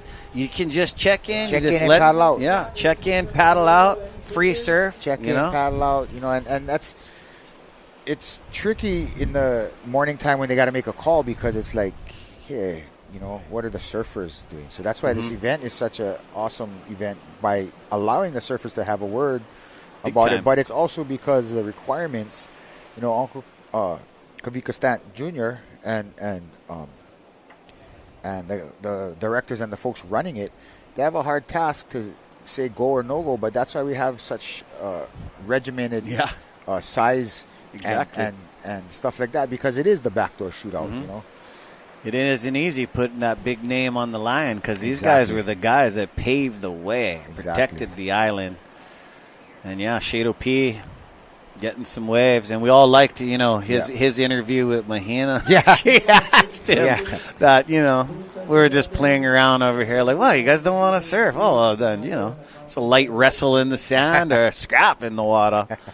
But, violence has no place in the water. I know a lot of, Pomai said it the best on a post. Take it to the beach. Covidiners have just came out of the cracks of the earth and just have paddled out past their uncles and goes, what do you, take the, what I mean? Yeah. Take, it's not a scolding. It's somebody telling you that you're being dangerous. Yeah. It's pretty crazy. That's why now when you're uncle status, I have horse blinders on. Oh, I know. And then paddling, I'm going. I'll go wait one more year, but pretty soon I'll be like, hey, all you kids, I'm blind, but I cannot see. I cannot see nothing. Yeah, it's true, man. I mean, growing up with a lot of double glass board. the double glass. I mean, a lot of my uncles in Waikiki with those 11-foot boards, I reckon they were lying to me in Bonga. They wasn't blind. Yeah. They were ripping. They seen me because they did a little rail hoover. Like, oh, that's Samson. I like Ranamova. But, dude, seriously, surfing has so much amazingness, the characters, the boards. There's so much waves, too, to be ridden that there is. There's enough to go around. Yeah. But you know what's cool, guys, out there, for you kids, too? It's cool, to keep some things inside. No need to post everything. You know what I mean? Share it with your friend and then, that was between us. Especially your spot. Your spot. I know, bro. Hey, don't even try to, edit it yourself. There's the boys on the beach. Yeah, don't edit it. Yeah. A lot of boys hanging there. You got Mahalo nui for all you guys do. Oh, Hammers. Uncle Craig, Uncle Manny, Uncle Ray. Uncle Manny, Uncle Ray. Oh, yeah. You got Big Island. A little next gen action. You got Brother Jacob. You also got to the left over there, one of our longboarders in the Duke Kahanamoku specialty event from the Big Island is Freddie Hui. Oh, Freddie Hui, yeah. He went to the AI thing at Wailua, which everybody had a great time and missed the session with Bonga this morning. I stayed I stayed on the outskirts with Uncle Kimo and the KT. Nice. I mean, Uncle Kimo and the Kanaka Solution Gang. Also a big part of our event. Mahalo, Uncle Kimo Leon. Yeah. Kanaka Solutions was holding it down as usual. Yep. I mean, hey, they've heard it and seen it before. You know when you come up, hey, no, bro. Yeah, Uncle does it. Yeah, hey, no, Uncle heard it and seen it all, so try not to excuse. Just behave yourself. Yeah. Protecting us from, obstructions and foreign objects that is just out of control. Yeah, and we also want to send a shout out to Auntie Lolo's cookies out here on the North Shore. Yeah. I tried a chocolate chip one as my weakness. But you can find Auntie never Lolo's ate mine, cookies at Stonefish Grill in Haleiwa, Nani's Cafe in Wailua, also at the North Shore Macadamia Nut Farm there in Haleiwa as well. I lost my cookie. I don't know if I left it in a safe place. Every once in a while, hey Cliff, I'll be right back. I'm going to run across the street, see if it's at Volcom B. Go check them. I might have left it on the coffee table. That thing's gone. Yeah, no. Guarantee. Dipped in the coffee. Hey, there's a thing in the islands, too, for you guys from around the world. I don't know what you call them, but it's a thing called aku birds. Aku birding. Aku birding. Like right is here. Hard. This backdoor aku bird just got one right under the right under the radar. Oh, he's been out about 3 hours, Connor Coffin. He's trying to, work up that appetite. Yeah, Parker got a couple, smaller ones. He had one on day 2, a barrel at Pite. But then he just had these backside cosmetics. I love it because I'm goofy foot. There we go, and the young prince. You know this guy right here. The Rothman. The returning champion. Yeah. And this is living. He's decided to paddle out and maybe find a nug and give us a little bit of a show here at our 2026 the Hui Backdoor Shootout Expression session. And you know what's super funny? I hope I helped out. I said, Cole, how come you guys aren't surfing yet? Him and Billy before I came back up over here. He's out there. Yeah, he's out there. He must be watching the buoys. he's trying to wake the swell in. But until then, we're gonna take a little break here. Stay tuned for more action here at the Backdoor Shootout Expression Session. Oh, it's live, huh?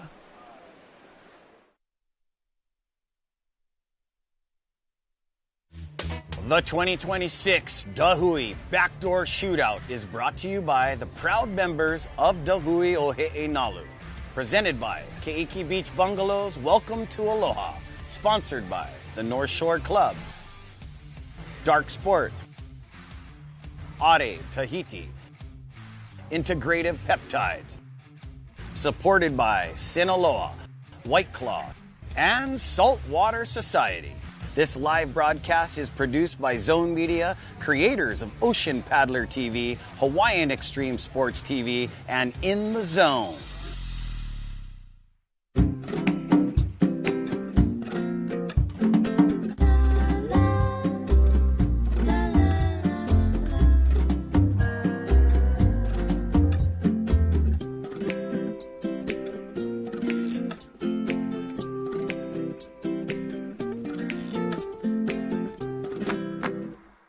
How do you, Sinaloa?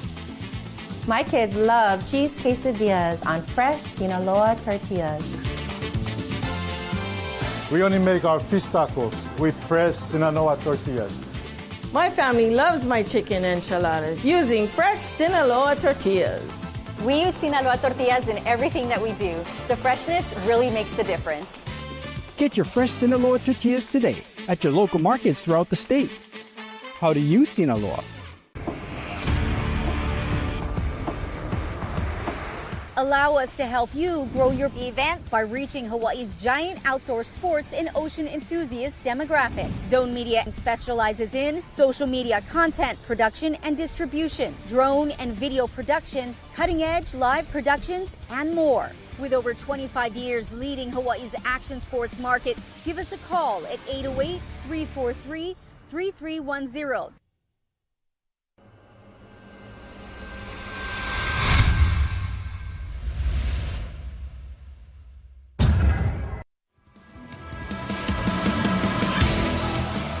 Yeah, pipeline is pipeline. 2 feet, 12 feet, whatever it is. You can't compare it to other waves around the world. And even when you look at heavy water waves, Waimea, Jaws, it's just different. It's more intimidating on the fear factor of breaking on such a shallow reef and how intense and how fast the ride is. It's not a long wave, but it's really intense. It's really powerful. And that's what makes it so special. It's just like that split second of, is it going to take your life or reward you with the greatest gift you've ever had in your life? And that's what keeps bringing me back to pipeline. It's just that addiction of overcoming your fear and, coming out of the best barrel of your life. It continues to provide for all of us, and that's why we'll probably never leave it alone. We'll keep coming back.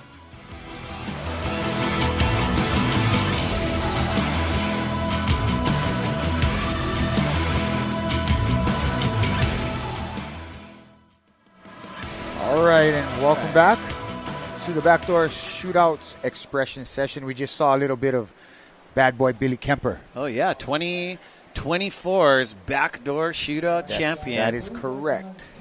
And he just gave you a little bit of mana'o into exactly the differences between pipe and some other places that he's surfed. He is a big wave champ at Yahi as well. 3 times, I reckon. Yeah. And he surfed the Eddie Aikau. So these are three of the most prestigious events, right? And so Piahi and Waimea Bay has to be a certain size.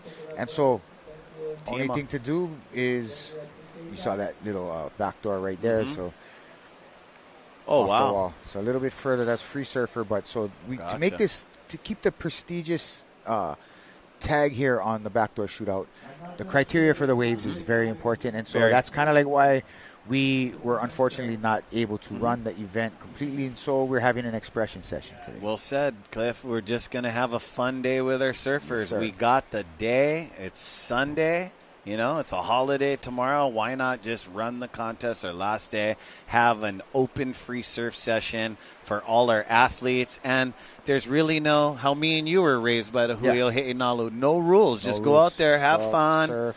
But, we do have judges still. Yeah. They're judging these waves because we are looking for a wave of the day. Yep. No jerseys. Maneuver. Yep.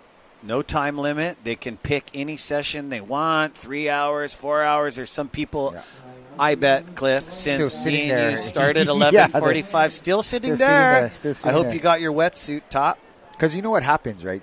Like clockwork. You come in and it starts firing, right? Yep. So Exactly. they hear the swell is coming and they are salivating and they're Big waiting. time. Little backside, backdoor.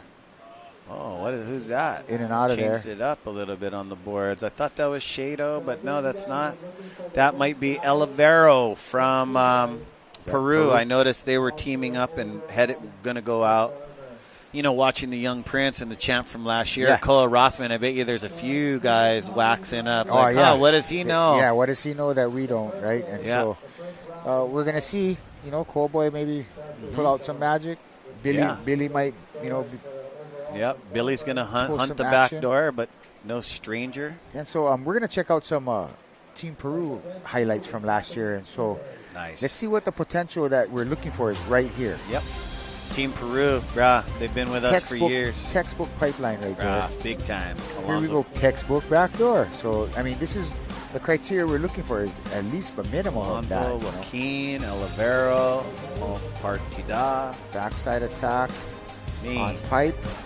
This is a good shot right here from the channel. Oh, that was a Water good Patrol one. Cam. Joaquin, I believe, Castillo. Another one. So they Crystal Ball. These are just wave machine of a year we had last year. Yeah, how's his hands behind the back? He's really feeling that one, adding some points, soul. Points for, there you go. Yeah, because, you know, even in the regular backdoor shootout, you express yourself at the most because that's what it's about. Sometimes, if you guys are just joining us for this first year, the contest is designed about Hawaiian power barrel riding surfing. It's about getting underneath the hood, whether it be at Pipeline or getting that freight train shack that's a longer, more double sip barrel on the right backdoor. At backdoor, and you get shot out over there. You accumulate these scores, and we usually get scores from 1 to 10. This event is honoring an 11 and 12 if that waves have the huge X factor. Jake Mack over here with his helmet. This kid's a ball of laughs. He's pretty classic, enjoying life, you know. Good kid, man. Good kid, good stock, great parents.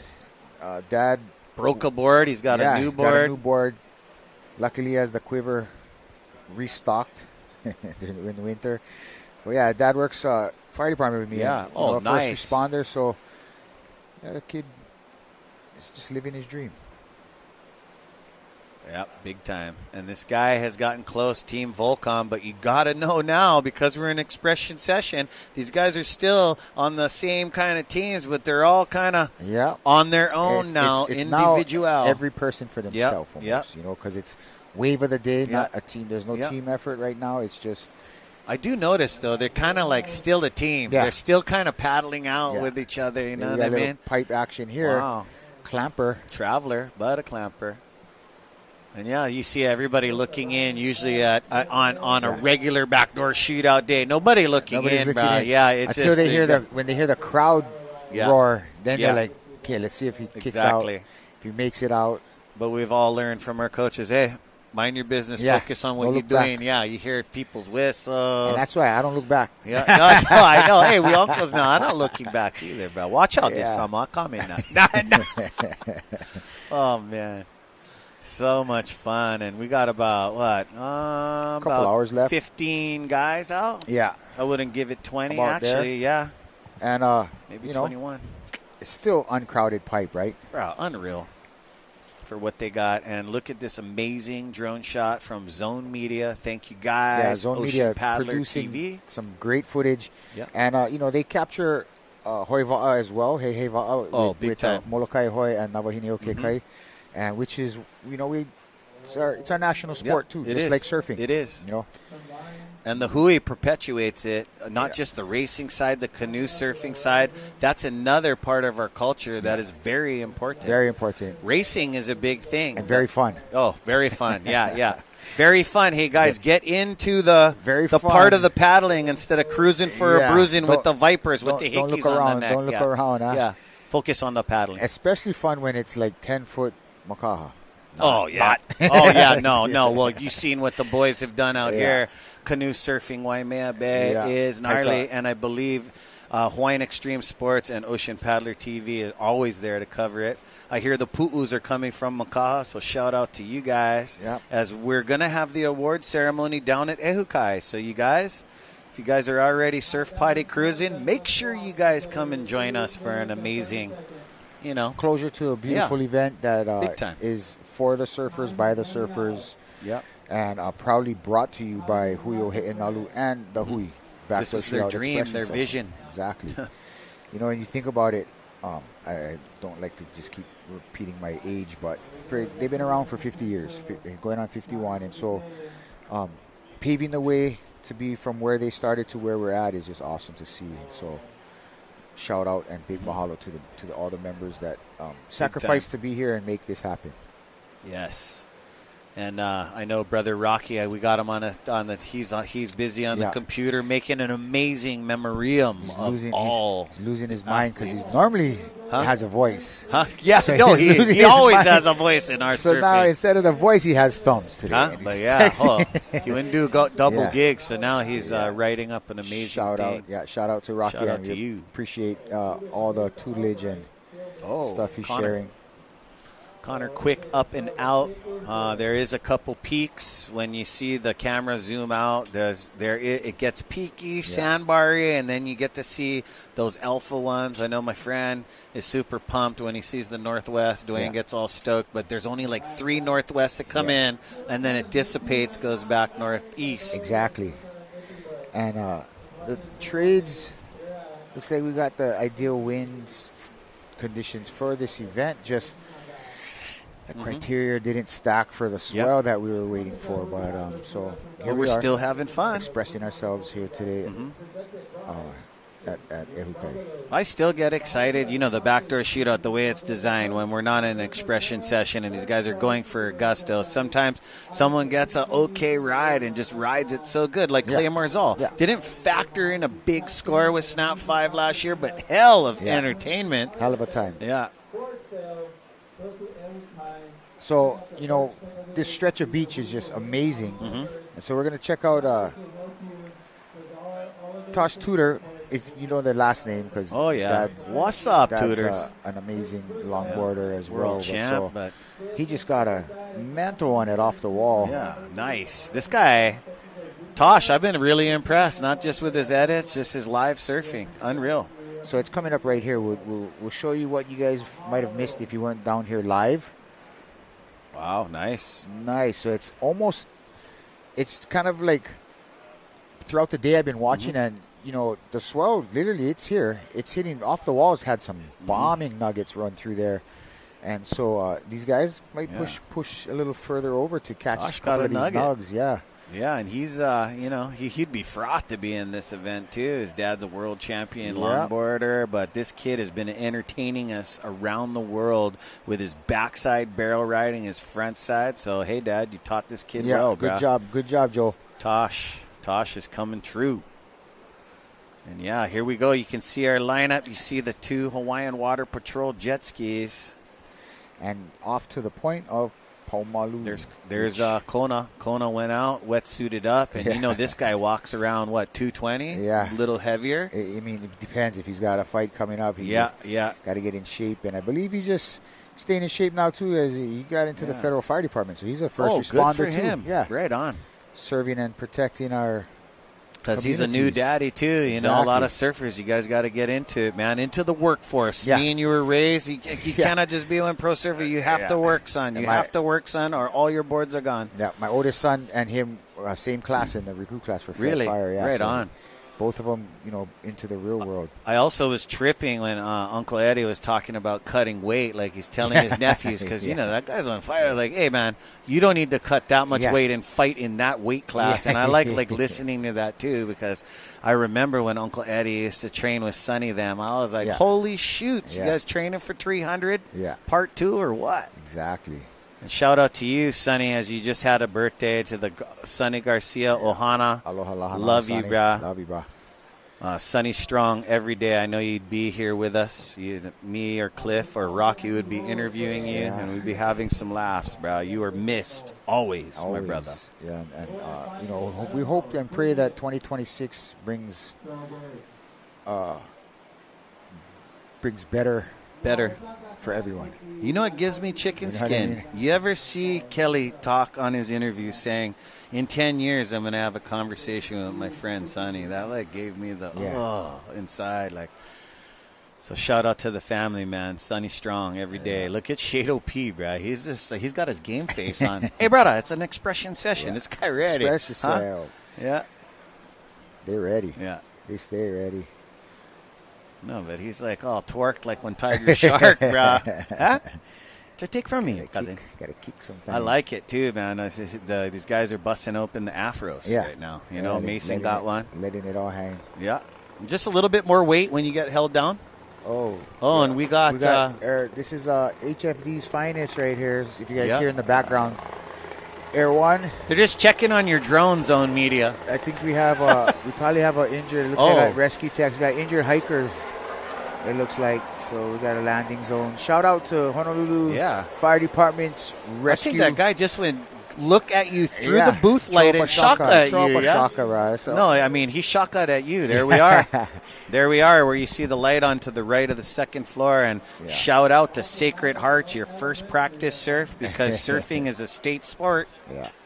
And so what they're doing is a landing zone right across the street. And speaking of landing zone, he's landed a little backdoor barrel. Oh, almost. Couldn't pull it out. But, yeah, shout out to the rescue company of Honolulu Fire Department for keeping everybody safe.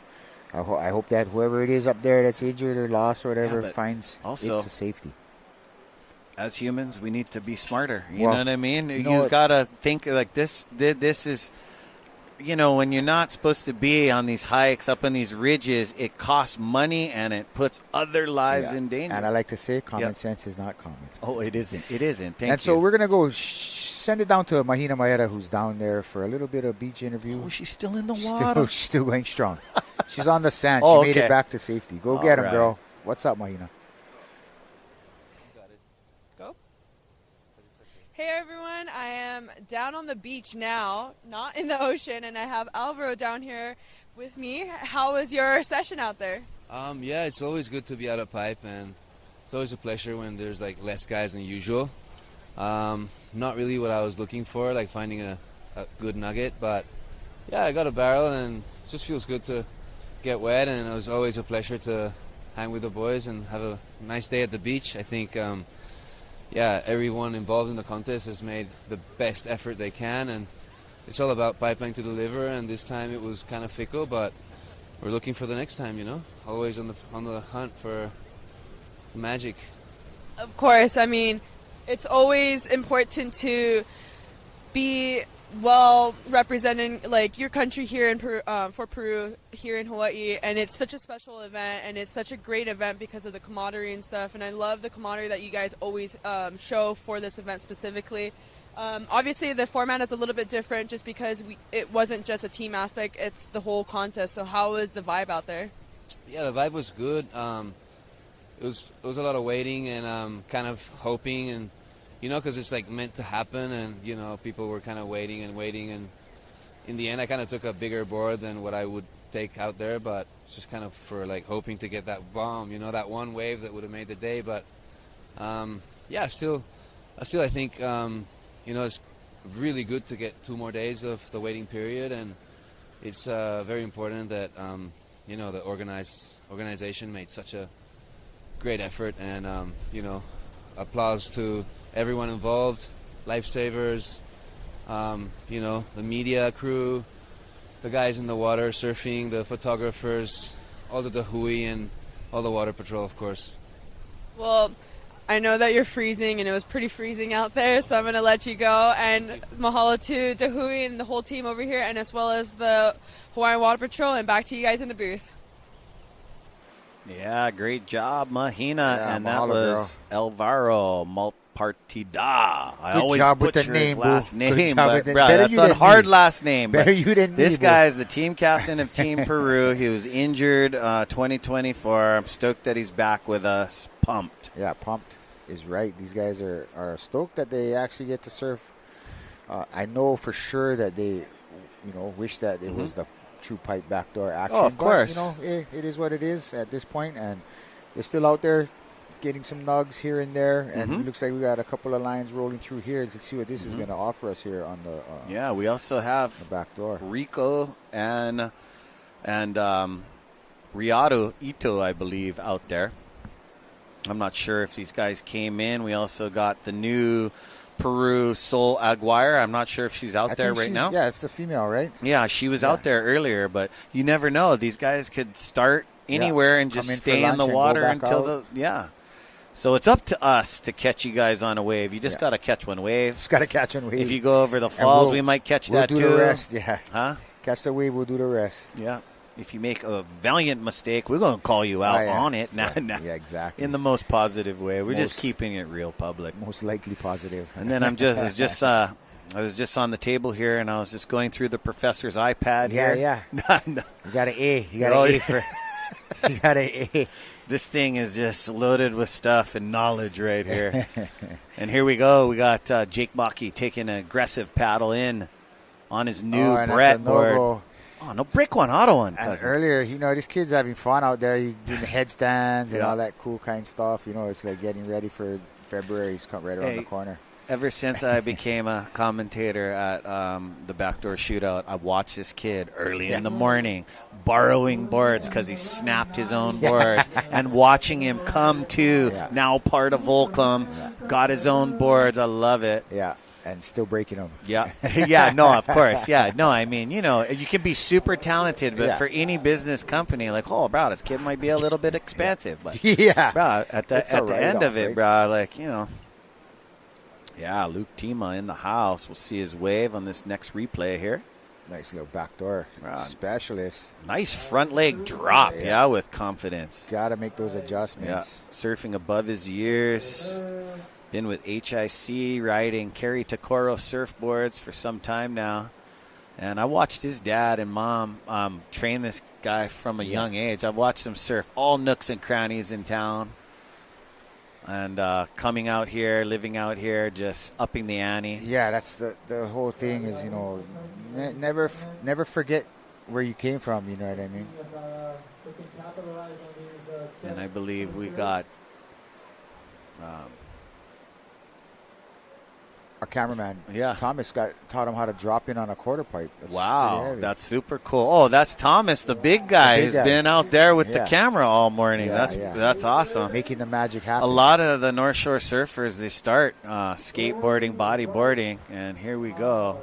Oh, opted out. Red helmet. I got to just take another look at this guy. That was kind of quick. Hey, get one out of the Longo ride, bro. Yeah, welcome sticker. Oh, yeah, that's Steve. I believe this guy's got a birthday coming up. Oh, he made it on the diamond, dude. Nothing like your dad flies in. You know what I mean? You live at the Volcom B house, bro. You're a Charger. And, we were just joking around, like, oh, who likes scrap? This kid. Yeah. Bruh. Get action. No act with a young youth out here, bro. They're super disciplined and very humble. Yeah, and here we go, Shado P. He's paddling over for this bad boy. Yeah, he's like, na-na-na-na-na. And he might be a little bit, Mackie, no, yeah. Oh, here we go. Jake Maki back. And knowing, if we were not in an expression session, Jake Maki would not be catching the inside waves. Yeah. He's just having a great time. And, You never know. You never know what the potential is until he goes. And so...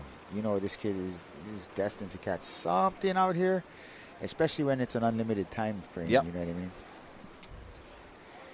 Oh, yeah. Here's a inside long one, but not a pipe cone, so we're going to see. Oh, I thought maybe air. Yeah. I was thinking get some but not just way too dumpy for an air. Close out.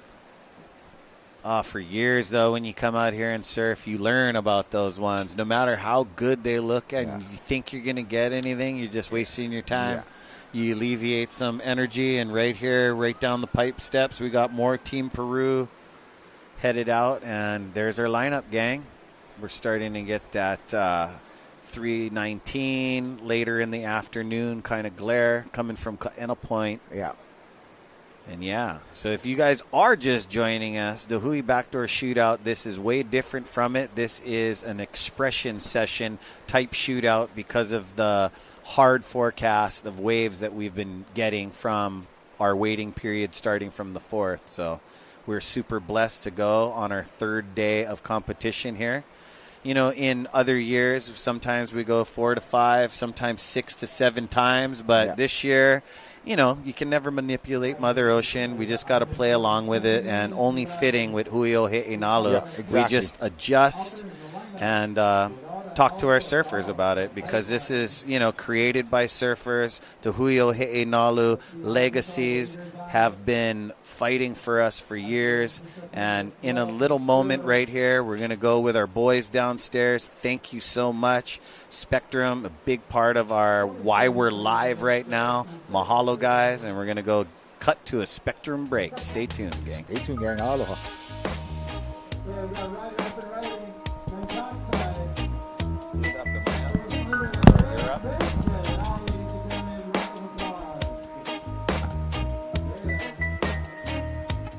The 2026 Da Hui Backdoor Shootout is brought to you by the proud members of Da Hui Ohe'enalu. Presented by Keiki Beach Bungalows, Welcome to Aloha. Sponsored by the North Shore Club, Dark Sport, Ade Tahiti, Integrative Peptides. Supported by Sinaloa, White Claw, and Saltwater Society. This live broadcast is produced by Zone Media, creators of Ocean Paddler TV, Hawaiian Extreme Sports TV, and In the Zone.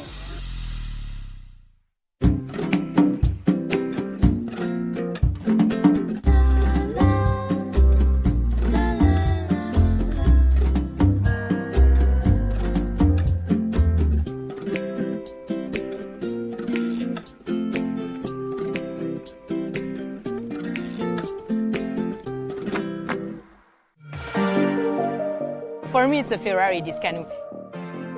The V1 teaches you a lot. It can be a boat for beginner, because when you're beginner, you don't expect nothing from a boat. You will learn with the boat. So the Marara is a boat for everyone. It's a boat who can increase the glide like very high. You can, in 2 or 3 strokes, you can improve like 1 or 2 kilometers. So that's why I love the Marara.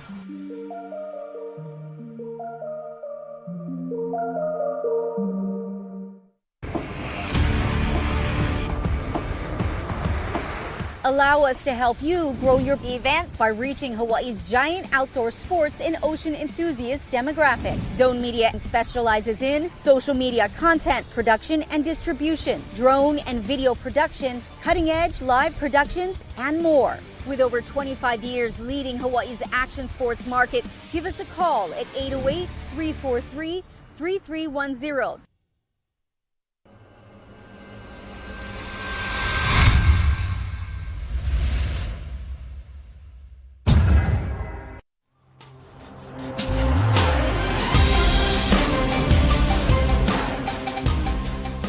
One of the most prestigious events in the world for surfing, barrel riding, and charging. It's basically the most important contest in my point of view.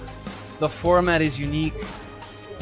The wave is absolutely the most incredible barrel in the world. It's just like one of the most beautiful things you can ever experience, being out there with your friends.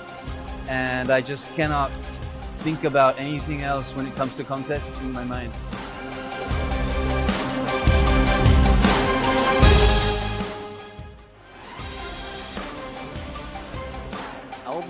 Alvaro Malpartida in the house, and this guy had a bit of an injury in 2024. He is back, Team Peru, and you guys can see why these guys get invited to the comp every year. These guys charge. And back in the booth with me is Professor Isaiah Walker. What's up, my brother? How's it?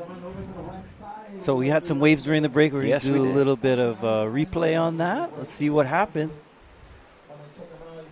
Jake Maki's been busy, and he threaded it out of that one. I did not see that one. Good for you, Jake. You've been working hard on the inside. I'm not super sure who that is right there. Oh, that was Kona Oliveira. And here we go. Tima. Boom, with the Larry layback. Nice figure eight swoop to little cone on the inside of Aints. Or is he past Aints? I got to look off the balcony real quick. Live action. Ooh, pincher. That sandbar is making the exits difficult for surfers. It is, but look at the guy. You can see his afro. Shado P keeps paddling hard, 45-degree angle out and away from it, because I feel that these guys have been out so long, they're starting to get some rhythm. And there's Luke Tima. Yeah. Keep him busy. And, yeah, where did you guys leave off with the amazing history lesson, Isaiah, what you guys was talking about? Man, boy, we were kind of jumping all over the place. We were definitely talking about that week of January that we've been, talking about with January 13th through the 17th. Those of you just joining us, we're at the Backdoor Shootout. We like to talk about surfing and we like to talk about our history and culture here in Hawaii while watching people race down the line like this here at Backdoor. At our expression session where me and Isaiah and Cliff and Rocky are just going to express ourselves. Right. And all the knowledge this band to my left holds, as you guys can. Here we go. Kona. Little late. Oh, no, that's, But, yeah, man, we all know how that feels. It takes a lot of energy to grab on and harness the energy of the Pacific. And then once you're up, to get a curtain folding in front of you, there's a lot of, you just got to suck it up. You got to, take it positive and get back out there, because, once you start thinking negative in surfing and, that didn't work out, well, the ocean can take advantage of you right there at that split second. Maki again. His board was coming out, but he wasn't on it. Yeah. Maki's been entertaining. I don't know if Makana Pang grabbed another board. These two guys are from Team Volcom. And Makana had a real nice buckle, as you can see it over the rail here. He was charging. Good thing the Fara make surfboards. Oh, yeah, man. Yeah, I did see his dad downstairs. And then for those of you that think that Dennis and Glenn Pang are brothers, they are not. Yeah, I know. I even had to learn that years ago, too. Just assuming. Facts before feelings, guys. You know the kind. Yeah. Glenn Pang's actually basically an uncle of mine. He helped take care of me when I was a kid surfing. I was from Hilo, right? So, and he sponsored me as he was surfing. He made those boards called Performance Hawaii Surfboards by Glenn Pang. He's been with Town and Country for many years now. Yes, I remember, in Wahiwa. But both Pangs make great boards, so aloha to all of our Pang ohana. Yeah, and here we go. We got some new contenders paddling in the lineup. I believe that's one of our guys from Team Japan. So you've been seeing the likes of Kala DeSoto. We had Kala Grace. Jake Maki's been out there along with Shaden Picaro for some time now. Sheldon Pashon, Seth Moniz in the earlier from 11:45 into the 1 o'clock hour. Parker Coffin has been out there putting on an amazing talent show, but at the same time, the expression session fed him some littler waves at Backdoor, and Connor Coffin's been out there for the last 3 hours trying to make it out of the backdoors. He's got one make, but these guys are also getting judged. At the same time, it's an expression session. They're just getting judged for wave of the day, best overall performance, and that's kind of like what a contest is all about. Who's out there having the most fun, just laying it on rail, making it look cosmetically pleasing to the eye, to explain in the most simplest way of professional surfing. Yeah, I appreciate that flexible format too, because also if you have 5 guys in a heat on a day like today, they'd be more patient. You wouldn't see them taking off at gums and so forth. So for the viewer, we get to see a lot more waves being ridden, even though they're, we don't have those massive 12-foot sets coming in just yet. But we have a whole different variety of waves, from lefts and rights, sandbar to shallow. And I'm going to say it, there is no kooks in the way today, my friends. No kooks, no kooks. It's awesome. I love it. I mean, hey, man, I stay at home sometimes. I think about a kook, and I just stay indoors. And that's not for a surfer. He's not supposed to do that. And then shout out to Surfline, because then I just slide that bar on Surfline. And they've always been taking care of us. But you can check out all their cameras from around the island, and you can really dissect. But I'll tell you, as a surfer, you never really know until you show up at the beach. Here we go. Shade and Carl. Boom. From Big Island. Backside reel. Throw a stall spray on the kick out. Stall spray. And I've been really liking him and his new board sponsor. It's been really awesome. I mean, it really looks like they're jiving and dancing together. Yeah, Shade and Carl, great surfer. Surfing for New Earth Project. New Earth Project has been with us at the Backdoor Shootout for a couple years now. And good team, good crew. They've put on quite a show over the last couple years. So glad they're still here with us. Their crew has Kelly Slater, Jamie O'Brien, Koa Smith, Moana Jones-Wong, Shaden Picaro, and Luke Tima. Right. I mean, that's all of them. 2 alternates now.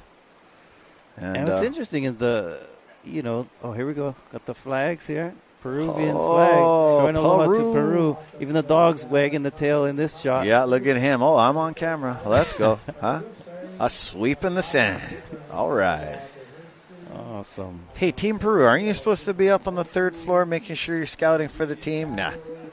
We also got Team Japan, Shinpei Horaguchi, Ryaru Ito, Kenshin Matsunaga, Isamu Sumi, Riku Matsumoto, and Shogo Horada out for Team Volcom, and we're not surfing as a team anymore. I'm just telling you, about the Backdoor Shootout, and now these athletes are let loose on our 4-hour session is Makana Pang, Noah Dean, Balaram Stack, Jake Maki, Makai Burdine, and Stevie Roberson. And, got Snapped 5, too. Snapped 5, one of my favorite teams. Mason Ho, Benji Brown. We saw Benji this morning get killing a couple really good ones. Parker Coffin, Seth Moniz. Seth Moniz on the first day that we ran had, in my opinion, one of the best waves of the day. Yeah. So I felt that, I would say he'd be kind of in the running for that if we're counting that one. Connor Coffin, we saw him catch quite a few little backdoor nuggets this morning. And have an alternate Taro Watanabe. Now, if you assume Taro was on Team Japan, you were wrong. It was Snap. I really wanted to watch this guy surf. So, hey, get out there, man. Expression session. Here we go, Jake. Oh, a little nice pump into it. Not going to come out, but Jake is, he's just been doing his thing. You can't knock surfing, expression session surfing, having fun. Never know what you're going to come up with. Here we go. Looks like we're going to get an aerial here. You can just tell from the body language. No, Stevie's going to, or is that, that's Luke. Seems like Luke and Jake are just catching lots of waves. Yep, lots of waves, but it's also like a thing of respect. There's probably some athletes out there really serious, have been sitting out there for an hour, and just it's different. It's an expression session, but there's like some awards at stake here.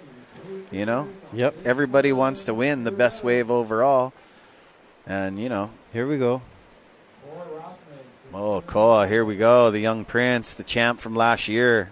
This is living. And if you guys haven't seen him, you guys can check him out on YouTube, and bringing his amazing sponsor and company to us this year, Dark Sport Athletics. Mahalo, gentlemen. Thank you for being here on board. Thank you for the amazing shirts this year by Jack Soren. And you guys can find these shirts at Ehukai. I know a lot of you guys are messaging me about shirts and stuff, but that's out of my control. These things are going to be sold out by the time it's 4:30.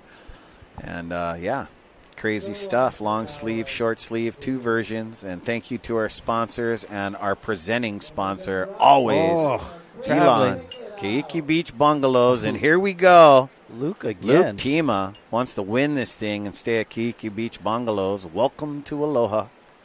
Also, North Shore Club with us once again. Dark Sport Athletics, Are Tahiti. And thank you for the Hui Backdoor Canoe, integrative peptides in the house. And we're also supported by Sinaloa White Claw and Saltwater Society. I know you guys seen that Sinaloa commercial at home. It made me and Cliff Botello's mouth water. Here we go. From way back. Let's see if they can come out of this. Yes. Sheldon. That was Sheldon. Doggy he worked door. 2 times. That was him on the back doors. Never worked out. Kicking out on his mayhem look at weapon. this backdoor wave. Standing here tall. Here we go. Colada Soto. Yeah, Kala. West side on west side answering each other. Awesome.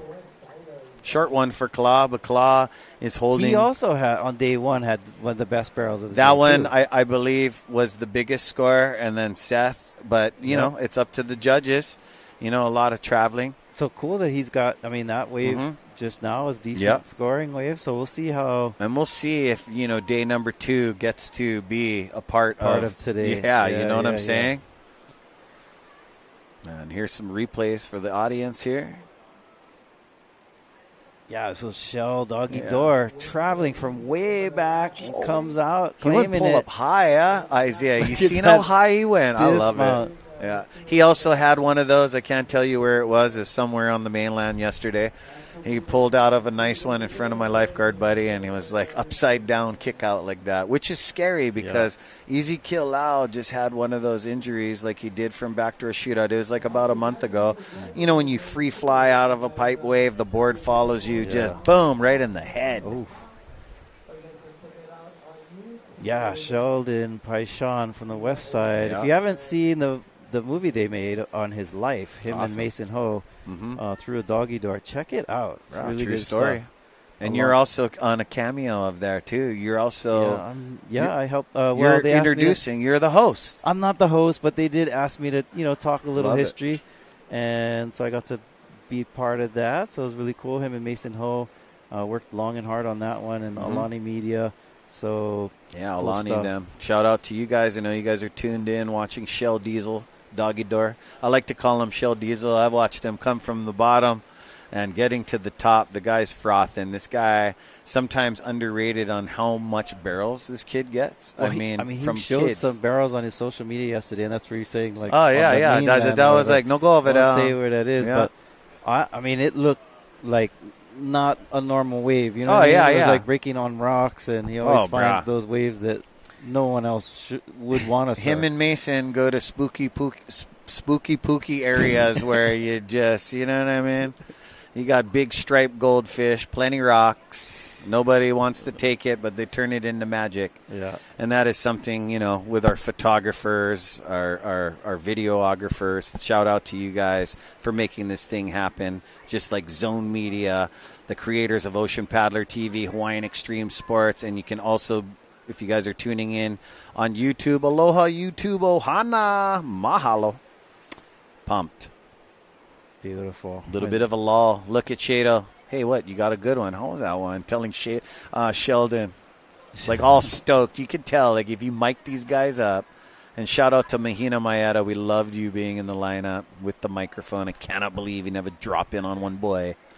Yeah, she's would have been awesome. Great surfer, They wouldn't too. have said nothing. Look at Shelds. What you see, Shelds? Stroking No, he was just psyching out Maki. What's up, brother? What? Huh? West side, brother. West side. What? Tiki bad. Bro. And then shout out to Kahuku, bro. The guy that always keeps us, you know, is our coach all the time. It's my Uncle Kavika Stant, you know. Oh, yeah. Coach. And this guy's always wearing red and black and yellow, but now he's part of the Red Raiders. Shout out to you, boss man. And where are you, Uncle Eddie? Shout out to you if you're tuning in. Mahalo for everything you've done, not just for me, for all the kids before me, and past, present, and future. You're awesome, man. And here we go. That looks like Kalada Soto paddling back out. Yeah, seems like these young guys are catching all the good ones. We've seen a lot of waves ridden by Jake Maki and Kalada Soto and It's on. And Luke Tima. It is on.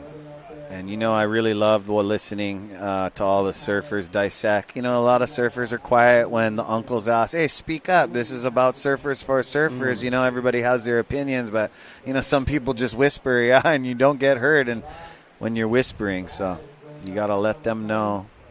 You know, every surfer has adapted, has been raised by their parents differently on a different side of the island, you know. But all in all, we are all connected by the Kai, and we all strive to do amazing things in the ocean because that is our outlet. That is where we pour out all of our emotions and wash off our day. And here we go, Sheldon Paishan taking an aggressive paddle into this inside back door. And that thing's not going to materialize for these guys at this point in the competition and expression session. It's like you got to start moving around. If you want to get the best wave award, you got to catch the best wave. I haven't seen huge landed air yet. I'm very. There was a couple. You did? Noah Beshin did a pretty high one, but no land. Yeah, I think I seen that full rotator. There was one he landed. Beshed out. Okay. Yeah. I'm going to have to watch the recap. There's one he landed. There's a couple that he didn't, but there was one full row backside into the wind. It was a sick one. And shout out to Trent and Jerome Butterball in the back. Cow crew feeding like pretty much everybody that's involved in the contest. And to you guys that are scrolling to the depths of hell on Instagram, hey, if you can hear me, go get your shirts. We're almost out. I just got a text, bro. Shirts are almost out, man. And they are awesome. Wow. I love when you see our athletes and pro surfers that live at the houses just, blending in with the beach crowd, too. Yeah, it is cool. Some of them. All right. Shaka boys. Yeah, brothers. What's that? Promotion. What company that? I cannot read them, bro. I need glasses. It says the Hui Backdoor Shootout. Oh, nice. Well, I never got that hat. Which hat that? And we had Lolo's cookies over here. Thank you, guys. Hopefully it's Lolo and not Lolo, because Lolo means you're kind of crazy. Huh? Yeah, no, I know. I mean, that's Oh, someone's standing tall on this little back. That's if they put that magical butter in your cookie. If you start acting weird in the booth, I'll let you know. Bro, dude, when I took a break and I was checking out that bag of cookies, there's one cookie called the Cookie Monster. Yeah, and it's kind of cool because it's green, but it has all these other broken up cookies in it. Like there's an Oreo and a couple of it's like the shrapnel from the monster. Like consumed the other ones. Pretty cool. Cookie Monster was my favorite guy on Sesame Street. Maybe it should have been a blue dye though, because Oscar is green, but Cookie Monster is blue. Yeah, that's right. Oscar the Grouch. And there is no grouchiness today, even with our very hard forecasts. And our live guys, like our camera guys, all the wiring to the houses, it just stays on. And we went through a long waiting period, and we're here today, day number 3 of competition, readjusted it into a surfing expression session. They can go out whenever they want. It started at 11:45, and somebody can get awarded the wave of the day. And there's going to be amazing prizes like a wooden alaya, fresh wooden alaya. You also, Keiki Beach Bungalows in the house. Welcome to Aloha. And, wow, it looks very low tide, but it doesn't show 0 low on my watch. But it's definitely some sandbar there, Isaiah. Yeah. Look how much sandbar is inside our athletes. Yeah, what's cool is that that this place, even though we're surfing here today, that it makes me wonder like how many centuries of experience people had on these shorelines of surfing. You know what I mean? I remember one year there was the beach was eroded so far that they found an area that hadn't been exposed before with these big petroglyphs or these carvings in That's the chicken water skin over there.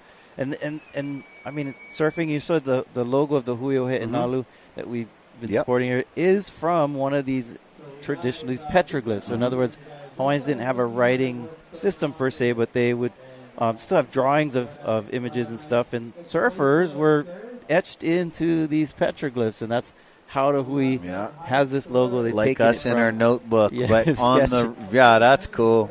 So kind of cool, like just how many centuries of it too. It's not something that surfing is not something that just started in the 1900s. It's something that's been around for hundreds and hundreds of years, especially here in Hawaii, of course. And so kind of cool that the landscape and the water itself has this memory. That these waves are a part of that story of preserving these centuries of surfers that took place here. Well, I mean, we're talking about Duke Hanamoku, of course, and he was born in 1891. We mentioned he was a toddler in 1893, the year we've been talking a little bit about today. And then, but if you rewind 100 years before him, the surfers of that time were guys like Kamehameha and Kaiana and from the show Chief of War. Yes. And that generation, 100 years before Lili'uokalani, you had surfers of that generation. And then we rewind even more, hundreds of years before that, you had others, like characters like Umialiloa and so many others, Kele and others that have been enjoying barrels for a very long time. Oh, nice thread pump. I almost thought he would get the extension on that end, but he knows about it. Kid surfing beyond his years. Just, I'm sure he's still doing some amateur comps because he was big in the Hawaii Surfing Association. Shout out to you guys, Ray Shito and Uncle Wendell, Bobby Parker, NSSA. They've been doing it for so long, and they're raising seeds like this, and then they get into the big leagues. I mean, to get invited into a team at the Backdoor Shootout is huge, and become part of these companies. As usually at the Backdoor Shootout, 8 teams all fighting for $50,000. This year, the forecast was so torn up, and we checked in so many days, and I love doing that. I love starting my new year off like that. I love driving all the way up here. No, I mean, I do. I mean, not the days where we go off and it's like straight uncle weather where I don't have a surfboard, Yeah. But at the same time, we've missed some work this year, but that's how we start our new year, brah. Oh, Jake Maki. Pro surfer Hui Inalu style. Jake Maki, busy boy. It's from way back. Somebody going to get this one? Nope. He's going to paddle out of the way as there's some non-duck dive capability. Here we go. Ski. Boom. Oh, that's the biggest ride I've seen. Putting you right in the pit. Ah, nice. Well, you see the brother with his Ocean Paddler TV hat on. Great job, you guys. It's always good when you get to ride with Hawaiian Water Patrol. Oh, here we go. Oh, here we go. From way back. Nope. Way back. And he went over a crease, so that thing split out into the ocean, not inward. You like that west to curve in over you. And shout out to you, Makua. How's the tour doing? Rhythm of the Surf, champion surfer, big part of the Backdoor Shootout, but also he's got to go around the world. This guy's got a huge tour itinerary. So you won't be seeing Makua Rothman, but out in the lineup, Koa Rothman should be out there still. He is the champ from last year. And here we go. Yeah, Some lines coming through. You're talking about families, of course, on the Backdoor Shootout and on the North Shore. A lot of cool family lineage out here. I was downstairs. I saw Mason's sister. Oh, Coco. Nice. Very smart wahine to make her own board company. Who did that? Very smart. Oh. Boom. Wahine surfboards, nice. Mid-lengths, you name it. Go check them out. Also, we were talking earlier, somebody put a question up here about who are your 5 top pipeline surfers of all time. And I mentioned Derek Ho was in my top 5 list. But, so good. And we're up here on this porch, and I can never forget, like, the wave that he caught. That was one of the best waves at Pipe. His brother, Michael, was up on this house waving a towel, showing him which way to go. Oh, look at this one. Koa. You can hear it, all the houses. Koa! Little shorter than he wanted, but nice up in there. Yeah, and so his brother Michael was waving like this towel, trying to get him to paddle into the right direction, and then Michael's always on a tree with something, in his hand. But how cool, how historic that in this very house, this Jerry Lopez house that's now the Volcom house that we're sitting in here. And then he got like the perfect 10-point ride at Pipe Masters. And look at this one. Uncle D. Koa just in and out. It's kind of shutting down right there due to some sand on the gum section. Smart. This kid is no stranger to taking straight flogging gastration on the inside. I've watched this kid on some heavy days just boom, back out. Frothing. But Michael and Derek have entertained us for so many years. Derek is still doing it. Michael's still doing it, but Derek, absolutely amazing when he won his first world title. You get to go back and watch all that footage. His backside, his front side, his barrel riding, his small wave surfing. Amazing. Shout out to you guys, the whole legacy. That's some rides there. If you haven't got a chance to see that show, Chief of War, I recommend it as a historian because they do a really good job. And just as this surfer here, I think is Maikai, maybe? Maikai. uncharacteristic. Little coping in the head. He's going to get back out there. It's interesting. You see the guys with the helmets. Here we go. And here we go. Wow, little tombstoning for the young gun. Gets back up on his board, so you can still see what kind of power is in there. Yeah, we got our water woman and ultimate entertainer here at the Backdoor Shootout. We got Mahina Maeda down there with Kala Grace and Mr. Billy Kempa.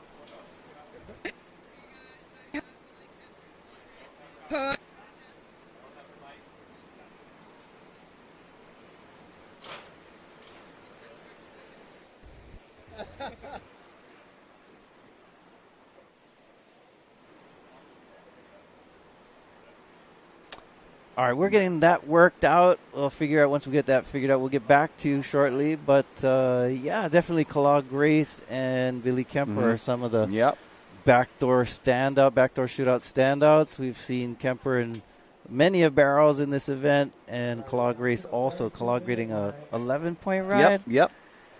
It's amazing. Just amazing. All right, I think we got it figured out. We'll go throw it down to them They found again. the mic in the sand, right back down. Mahina and the gang.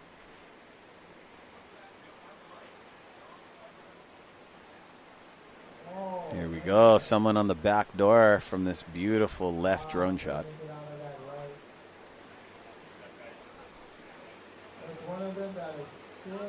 And, yeah, here we go. Just a little baby wave. You know, any regular human would love to catch that wave outside a pipeline. Look at that little corner. There's two guys just out there waiting for the wave of the day. They're doing the Wakita, Randall Paulson. You never know. That's like iconic things where some of these guys that have surfed and got wave of the winter, they sit out there and that's their thing. Yeah. And then they put in their time.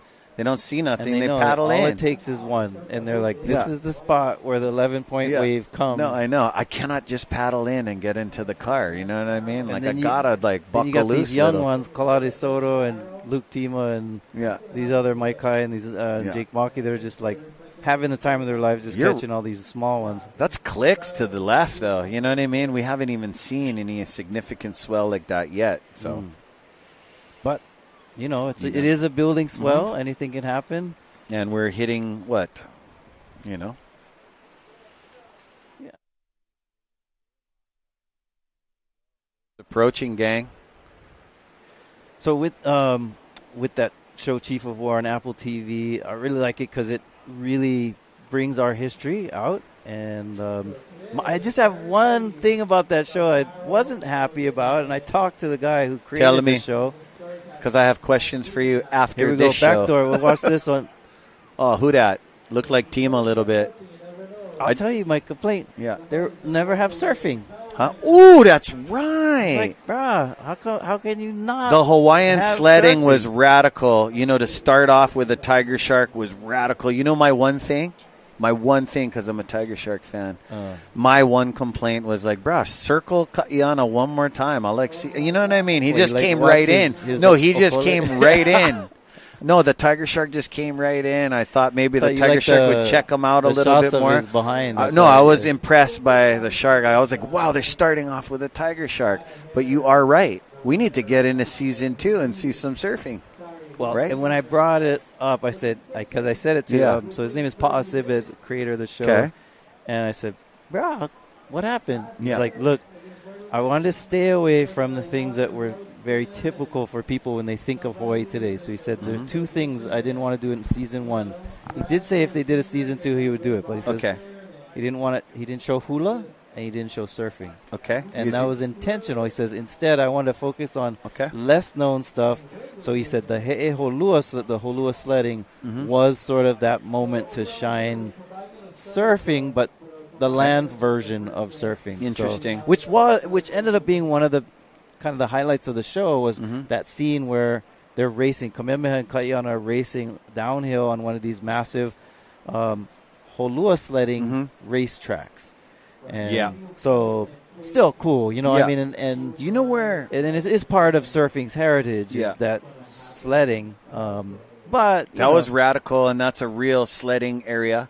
But that thing doesn't really drop you off into the doldrums off a cliff. It does. It does. Yeah. And they used to challenge, like, I mean, someone there were would different courses, but there were some courses where that's how they would end. It's like chicken. It's like one guy would roll off and go, nah, and then the other guy goes off the cliff, is the champion, just straight sending it. I felt maybe you could fit surfing. I'd like them to focus on it a little bit more. There's so much to the story, and I have so many questions after this show because I loved how you did the recap on your Instagram. You saw that. At Moonwalk. Oh, I would just reference it, and good. I would rewind it. So any of you guys had questions, if you go give Isaiah Walker, at Moonwalker, a follow, he does all the recaps off every episode, and that's something that I watched. Here we go. Oh, a little bit too late. But where I felt that they could fit in surfing is when they showed the island of Oahu and the community playing, and those evil men sailing away. Could have had a couple brothers on some waves. In the background. Yeah, I would have tripped right there. I mean, they did. I mean, with Kamehameha, when they first introduced him, they show him doing kind of like surf training, right? Like he's in the water, they're holding their breath. Showing the character. Yes. He's pretty iconic. And so they definitely showed them as water people, you know what I mean? Just, I wanted to see him riding wave, because that's what would have really happened. You would have seen people surfing, and Kamehameha was the surfer, and so were all of these individuals, men and women. In fact, Ka'ahumanu, who's also in the show, was they say that she was surfing was one of her favorite things too. So anyway, but still, nonetheless, check it out. It's a really cool introduction to our history. It's great. I really want to see it transcend, and because it looks like there's some things going on. Yeah, there's a lot more to talk about. Yeah, for sure. Yeah, and good job, by the way. I really enjoyed watching that. And here we go. We're furthest out. This is the drone out at Third Reef Pipe, looking at our athletes, looking at our beach. It looks a little dark and ominous, but it really isn't. A little overcast. It's just changing. It's just changing. The clouds in the way. One thing that's been nice is I've been sleeping lately with like 2 blankets. And Oh, for us in yes. Hawaii, that's not something. And I know for those of you that are listening, that are living in Alaska or anywhere else in the United States, right? Yeah, sorry. I had a beanie, a jacket, and I was looking for my snowboard pants. I mean, yesterday. heaven What forbid can I it was say? 63 degrees. Yeah. The Why other you night. gonna wear socks tonight? I was wearing pajama pants, cause pajama pants. Yeah. Huh? Not the flannels from Christmas. You're supposed to put that away, man. I've been walking around my house going, whoa, there's like leftover, like, you know what I mean? Like little like trinkets from Christmas that's supposed to be going in the Christmas box. You know what I mean? But yeah, it's been nice to have some of these cooler evenings here in Hawaii.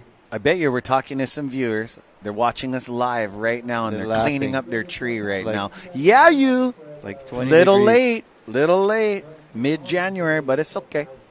You're on Hawaii time. Now, Hawaii, our water is warm, but not as warm as maybe some people think. Like if you've been into the Caribbean and other areas where the water feels like bathtub warm, it's not like that. Yeah, So no, like, it's not. I was talking to Mahina Maeda. She came in. Because she was out in the water doing the interviews, and she was shivering. She was like, I need a towel. It's freezing. So our water is cold, but it's not. I mean, our water's warm, but this time of year, it's a little chilly. You seen like 5 minutes ago Makana Pang paddling out. I joked with him, I'm 220 pounds. I would have been wearing a vest. He's like, oh, for sure. But it seems like he's running a little hot. He's just ready. Sometimes you get in the water, you got to be, Sheldon. Oh. Kind of groveled into that one, put his hand down on the board because he had a couple of ribs on it. This guy, he can contort. He's a good barrel rider from the West Side. Grew up watching West Side's best surfers, but also really put his eye on an iconic surfer that grew up with a lot of us, Brian Pacheco. Oh, yeah. Brian Pacheco draws an artist line out at Makaha that's very admirable, and it's been passed down. You know what I mean? Guys like Jackson Kine and others just rip. When I was surfing competitively in my younger years, and I was in the junior division, like 15 to 17 years old. Hang on, let's see what happens here. Party wave. Excited, bruh. First triangle out of the event. Oliveira. Oh, and Billy Kemp. Oh, Billy, sorry. No, Billy Kemp's, but who was deeper? Let's see. That might have been Makana Pang. But here we go. Gotcha.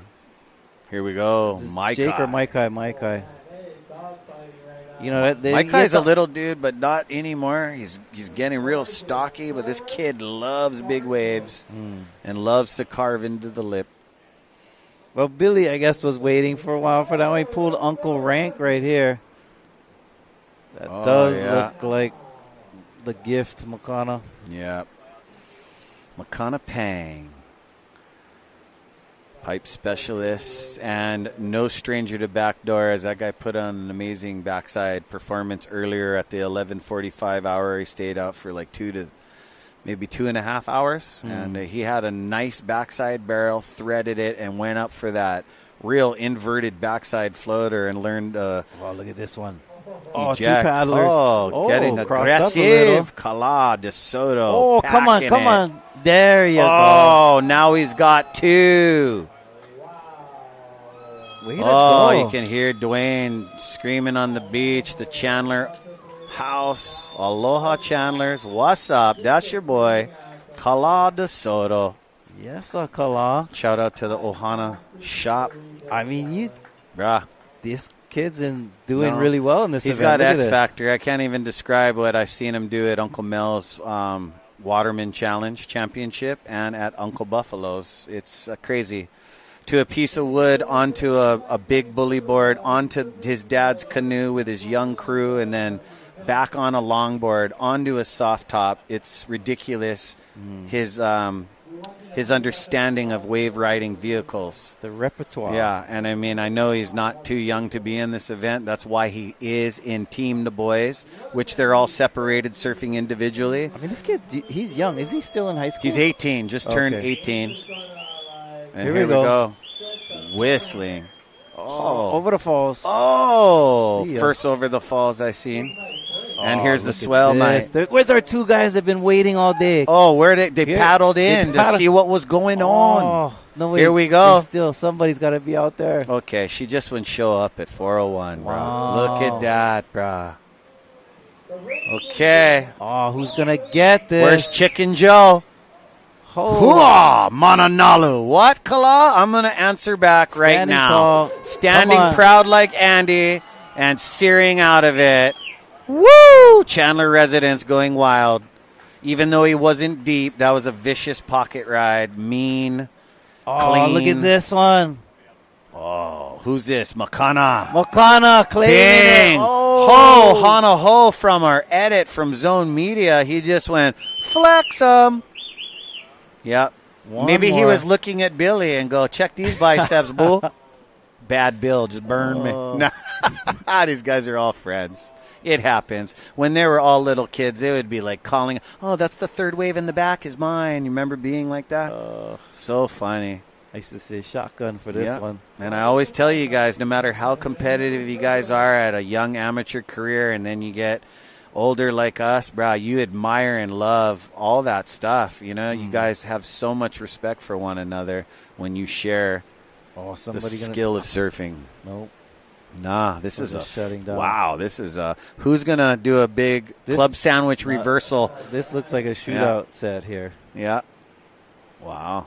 I hope it doesn't piecemeal in the middle of it, though. It's like kind of spread with that northeast. Kind of shutting down. And thank you guys for tuning in around the world. Pumped. Stoked to be a part of this event. Shout out to our Hawaiian Water Patrol once again. Can't thank you guys enough. A bunch of characters. Yeah, Kala de Soto's had 2 really good ones at least today. And then on day 1, 2. I'm surprised. He's focused on some things. Here we go. This is the tallest wave of the event. Mananalu standing tall. Yeah, well-ridden Mananalu, brah. And we all remember when he got spit out of Sunset, his full-on Kanaka claim. I really like that. I talked about it last year. Stoked. How do you tell the difference? How do you know the difference between Legend and Mananalu when you watch them surf? Man, well, when the nephews do come say hi to Uncle, one's just a little bit shorter and stocky, and the other one's a little bit more slender. Legend is getting a little bit bigger because they're like Irish twins, right? But then you got Legend is a little bit older, and Mananalu is a little bit more short and stocky. Both very talented, both brothers you're going to be hearing through, even when I'm off the microphone, you're going to be hearing about these kids. These kids are what's really going on. That looks like Kala De Soto going for a piper. And very impressive by Kala De Soto. Not going to come out. And you can see the current kettle starting to pull and rip over the cornices of the reef. I'm noticing about this expression session as compared to the normal team category. The young guys are really coming through. Like we're watching, and almost all these waves are young guys are it's shining. the older captain's fault. It's like they've coming of age, and then the captains in the team are like, wow, these kids are hot. I really feel that Billy and Snap 5 and New Earth Project had a very well-designed team, a lot of heavy, big names, you know what I mean? And plus, when you're on a team, the same team, you kind of have like the captain role of the team, and they sort of, I don't want to say regulate, but they kind of like, don't forget the captain beat you too. You remember in your competitive surfing when you would ask a friend to come to competition with you, you're like, you're good, buddy. He surfs good with you. You force him to compete with you, and then he beats you in the first round. And then it's like you love him, but it's like, bro, you could have just been sitting at home. Yeah, I told you about this. But I think because there's no more that team thing, because you have these kids that are not on the same team, right? So Luke Tima is on a different team than whoever else is. Yeah, there he is. By the way, kind of uncling the peak, and so these young guys are just having their field day out there today. That's why, and like it was funny.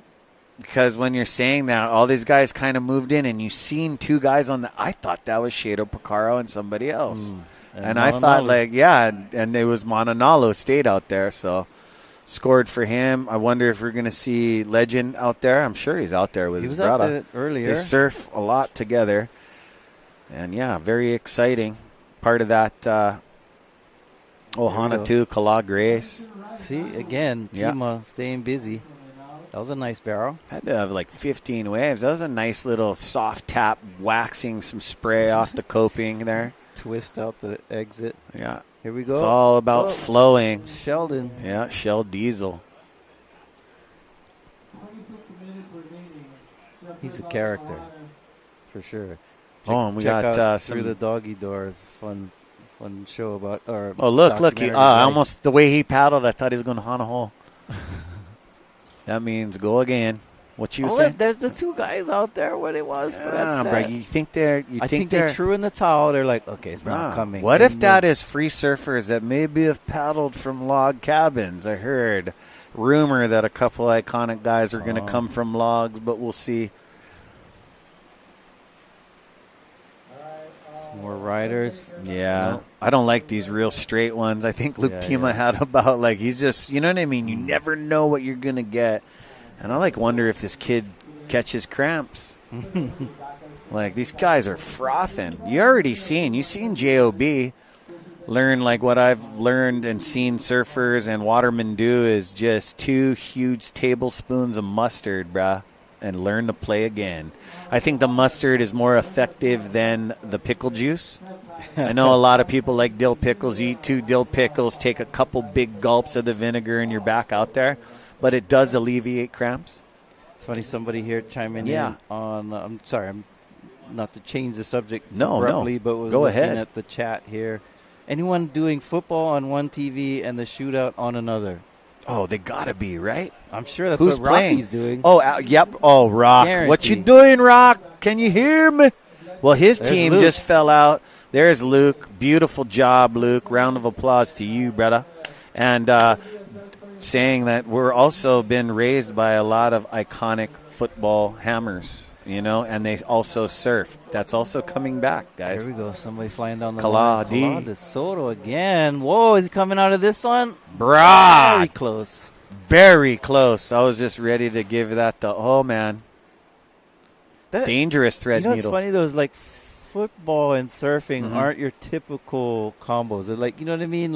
Historically speaking, surfers surfed because they didn't want to. They weren't the jocks. They weren't the No, they weren't. Football guys, they would rather surf. Look at this split peak here. We split the screens here. Wow, nice beautiful action. job, by the way. Nice. Billy Kemp's on the back door getting the better of it. Oh, look Billy? at Maikai Burdine. No, that isn't unless he put one jersey on. Nope, that is Eli Olsen. About time you showed up for your free surf session. He was saving it for he the was last. saving it. He knew. Like, the waves Let his have boy arrived. Koa. Oh, sorry. Nope. Gabriel No, Villa. Gabriel. Oh, okay. We knew. There we go. There's the right 96712. 96712 Eli team. Olsen, who, by the way, was in the show Chief of War. I enjoyed his Saw him character. in the final battle. Yeah, Saw him get killed. Yeah, that's right. Yeah, but this guy, you get him on the mat, he's going to take you down. You know what I mean? This guy's well-trained, young kid. You know, he dealt with a lot, you know. Growing up on the North Shore, you get picked, bro, this guy trained all the way to black belt. He's very disciplined, surfs very good. His dad's a North Shore ledge, too. And Eric, yeah, brother Eric, he was over here frothing always and supporting of his sons and stuff. Very proud of his son. This guy at the Eddy in 2023 took off on a wave after the heat that was just redonkulous, but it would have factored in most definitely, I feel. But to the topic of football and surfing, even though it seems antithetical to each other, right? They seem like they're not harmonious. In this neck of the woods, it kind of is. Like we said, David Stant, who's coaching for Kahuku football. Kahuku is one of the most accomplished high school surfing, football teams. See, I'm even slipping there. And we also have a lot of athletes that from Hawaii that surf and also play football. He was raised Hui. Surfing and football was in their DNA from Uncle. And the boys over here, check this out. We got these trophies here. Beautiful Elias with Duke's name and the Hui He'enalu logo on them. Wow. Mean. Beautiful. That is nice. Wow, we're getting ready to look at the grains in that koa. Beautiful. Uncle Craig, President Rich, Stevens, and Jerome to the left. In years past at the shootout, I've said this name before, but I'll say it again.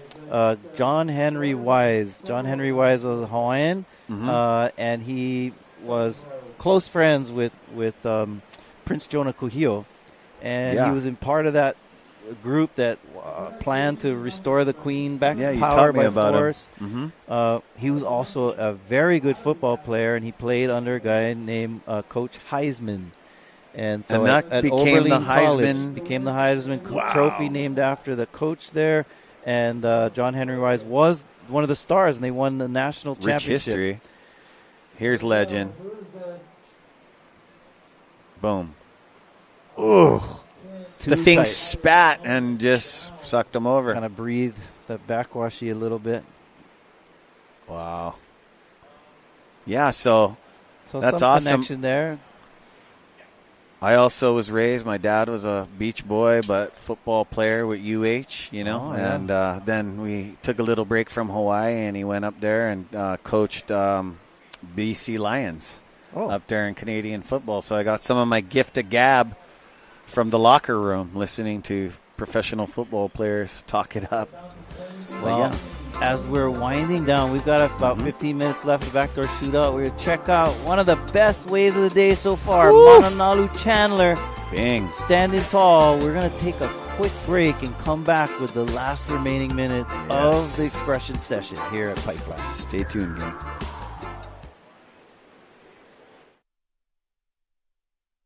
Backdoor Shootout is brought to you by the proud members of the Hui Ohe'enalu. Presented by Keiki Beach Bungalows, Welcome to Aloha. Sponsored by the North Shore Club, Dark Sport, Ade Tahiti, Integrative Peptides. Supported by Sinaloa, White Claw, and Saltwater Society.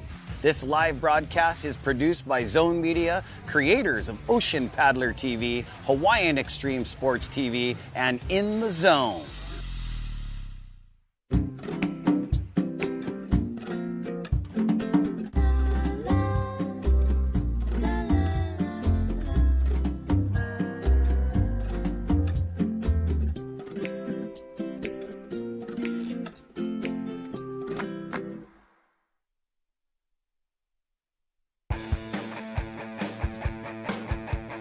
magical thing when you surf pipeline. If I'm just not thinking and everything inside of me, my intuition and the wave and I'm just connected, like naturally connected, then that's the wave.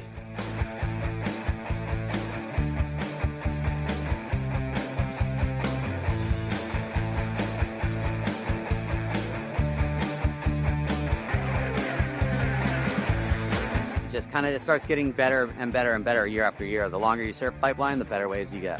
For me, surfing pipe is number one, the crowd, and then number two, like in the back of my mind, like doubting myself. Am I gonna fall on this wave? Am I gonna hit my head? And I wish that my mind would just be clear, and then it would be a lot easier. You're just like being caressed by pipeline at the very best. I don't think you ever master it.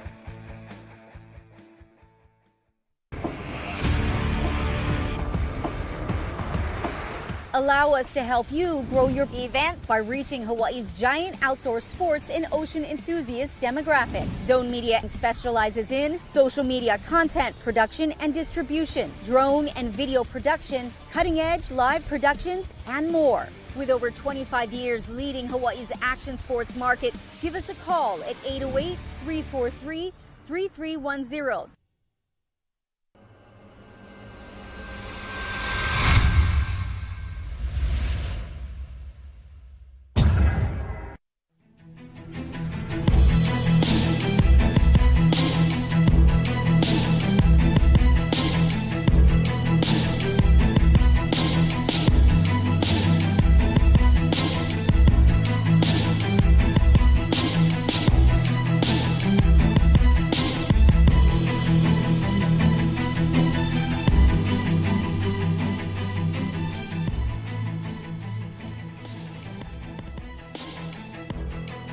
Welcome back, gang, and you guys can see as we're flying right over Bonsai Pipeline with a side of backdoor, you can see that the waves have come up quite a bit. That was the Du Bois piece. Thank you to Zone Media. That was Billy Kemper's team, but they transcended as North Shore Boys, adding 2 West Side Young Bucks into the mix, changed it to Du Bois. Legend Chandler charging into one that didn't materialize for him. Out there in the red helmet, let me just re-look there. That's not him. That was Stevie Roberson. I believe one of these Roberson young lads are going to be having a birthday soon. I'm just reading through the chats here. Yeah, go ahead, Isaiah. What you got? A variety of different conversations being had, of course, as That's in cool. any chat. Grab the most rated R interesting one and let's dissect it. I won't do that. I'm going to ask, this one's more my speed. Any good online Olelo Hawaii resources? There's quite a few, actually, and I'd like to thank them. In fact, because of the digitizing of Hawaiian language materials, that's how we really have improved our history, right? Mm-hmm. Because Hawaiians were actually the Hawaiian Kingdom was the most literate society in the 1800s, mid 1800s. Most people had known how to read and so forth. So we do have a lot of cool resources that are in Hawaiian, and so we've had a lot of folks who've worked on digitizing those and things. So vehevehe.org is a good one. There's quite a few out there, but that one is probably the best when it comes to just Hawaiian language sources. So I recommend that one. So anyway, but there's a bunch of other ones. Let's see some other questions here. Pipe gives so many different looks in a day. That is very true today. Yes. And people are making fun of us talking about how cold it is. Huh? Yeah, no, I bet. No, I get that from my Flying Diamonds team. What are you doing wearing a wetsuit? I mean, Paradise does get cold. You got to be comfortable. It was cold here the last few days.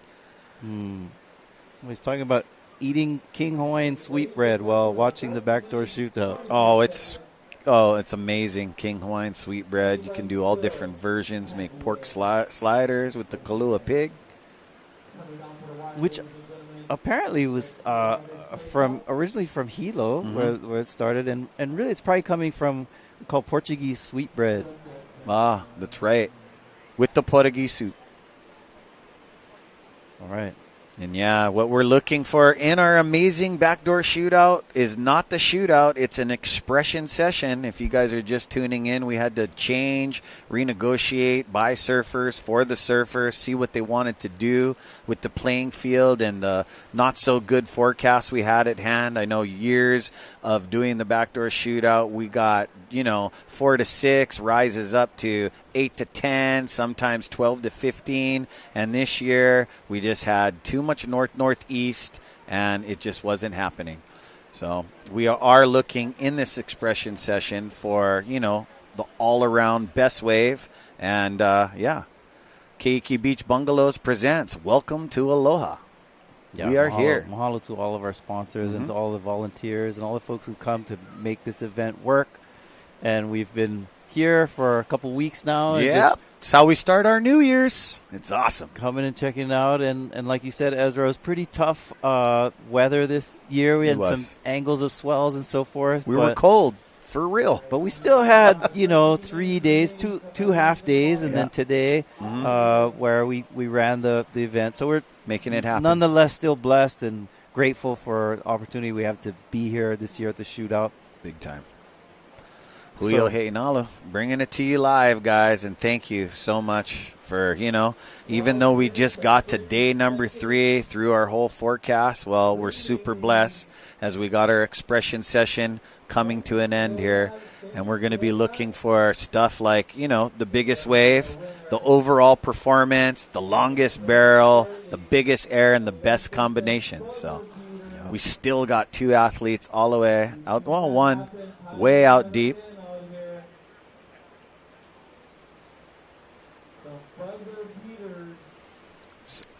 So we saw some trophies on, or some surfboards. Elias is kind of honoring.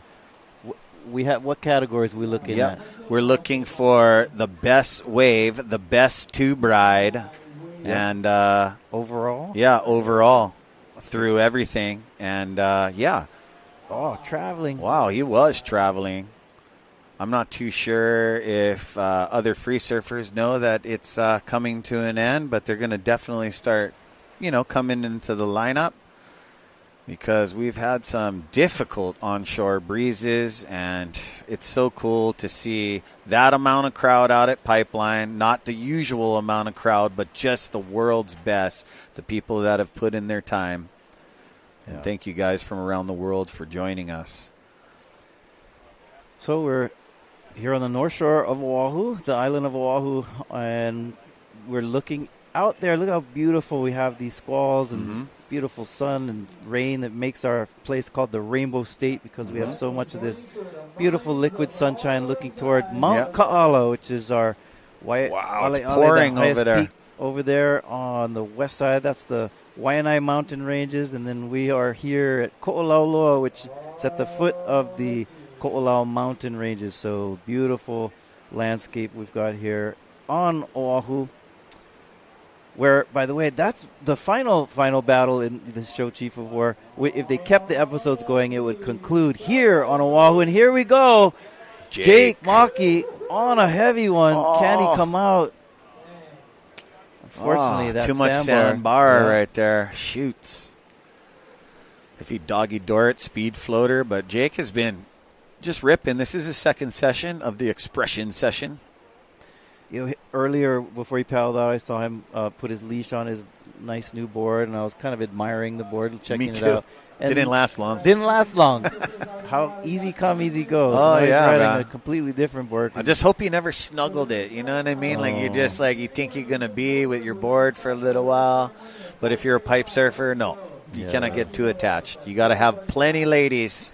Like when Mahina was interviewing Noah Beshin, talking about phrases in movies. And, Surf's Up is a very entertaining movie. And, the villain surfer in the movie, Tank, talks about his ladies. And when you're a pipe surfer, you need a lot of ladies. You know what I mean? I mean, you're just going to... and watching the kids start from the beginning, Isaiah, when I finally got to come into the booth with you and Rocky, invited to the backdoor shootout, watching Jake, not sponsored yet, pulling boards, asking if he can borrow a board because he was, you know what I mean? He became a hot commodity and part of Pipeline. And, look at them there. And we got our photographers out the back. They've been threading water for a long time, so shout out to you guys. Mahalo. And again, to our sponsors, Keiki Beach Bungalows. Welcome to Aloha. And I hope to see Lon and the crew. They'll be down there helping giving away awards and stuff. We'll be at Ehukai Beach in a little bit, guys. So I'll be calling you guys out in your killer Hui attire if you guys purchase shirts. Mahalo.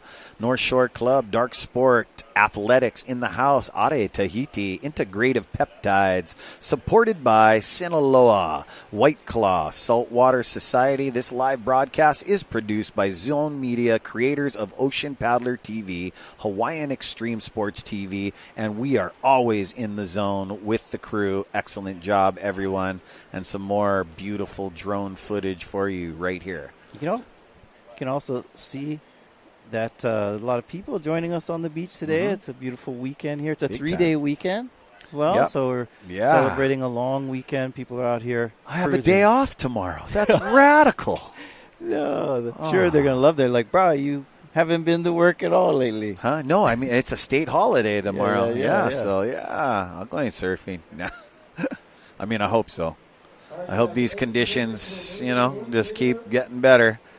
As we've had some storm, and we had a lot of our visitors from around the world have to do with 2 weeks of stormy weather. Not 48 days, though, so that's awesome. Oh, there's 3 guys out there waiting for the bombs. I know. now. I feel that there might be some free surf pipe heavies, maybe. No, that's the and or you ever do that where you're waiting forever at out there or at a spot where you're like, I'm gonna wait for the bombs. Yeah. And then you give up on it, and then they come. And it happens all the time. That's what happened earlier. We might need to get a ski investigation of who's those 3 brought us sitting furthest out with, maybe not even 5 minutes left to go in the free surf expression session here. And sometimes, the ocean just messes with you, Yep. It does. It does. Check, Sometimes 1, 2. she don't want to dance nicely and play with you. You got to know when to say when, And yet some people somehow just are magnets for the surf. Like the ocean picks their favorites. Like, I'm going to send a wave to Kala de Soto again. No, exactly. Why? Yeah. And there's some guys that I was telling Billy and Koa this. You guys are super talented. There's some guys out there, like you stick your arm in the wave, it's not barreling, but all of a sudden it barrels for you. You know what I mean? It's like, oh, yeah, and we got Mahina, Isaiah, down on the beach. We'll see who she's with. All right. Mahina, back down to you. What you got? Amanda down on the beach at the Backdoor Shootout. We are just about 5 minutes away from wrapping up the event, and we'll be having the closing ceremony soon. And say back to you guys. For the update, you've seen those amazing koa alayas. I'm going to say right now, without totally knowing, I believe those are made by Laleo Kinimaka. Oh, wow. Waimanalo Woodshop. Thank you, brother. Awesome job. Bro, if those are koa, those are pretty valuable. Oh, big time. Yeah. Big time. He makes amazing trophies and functional wood art. I mean, paddles, canoe paddles. When I seen people making regatta canoe paddles, like the Gillespies and the Makanis, I mean, it's crazy, how much lamination and glue, and there's a lot that goes into it. Yeah. Sure. I'm a carpenter, but I haven't dabbled into that kind of carpentry. There's our amazing awards for the team. Awesome. Yeah. With the Huio He'enalu Petroglyph logo burnt into it with the Duke. I love it. Always in honor of Duke. Good friend Tom Stone, Colin Pohaku, is over in Australia. Oh, he's up in Oz right now. They're celebrating Duke Hanamoku over there. Summertime up there. When he first brought surfing and displayed his talent and brought surfing some more skill. I mean, they say that there were some people already riding some waves, but not to the level that they really knew. Awesome. He was up there, huh? Went out there. So we're grateful for this event. We're celebrating all of our people and communities, and Duke especially. We're going to take a break and then come back with our awards ceremony. Oh, yeah, we're just going to take a quick Spectrum break, and we'll be right back, and we'll close this thing out before the award ceremony. So you guys stay tuned, gang.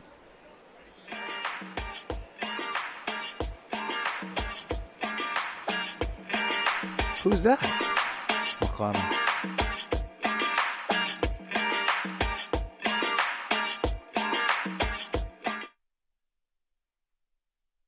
Backdoor Shootout is brought to you by the proud members of the Hui Nalu. Presented by Keiki Beach Bungalows, Welcome to Aloha. Sponsored by the North Shore Club, Dark Sport, Ade Tahiti, Integrative Peptides. Supported by Sinaloa, White Claw, and Saltwater Society. This live broadcast is produced by Zone Media, creators of Ocean Paddler TV, Hawaiian Extreme Sports TV, and In the Zone.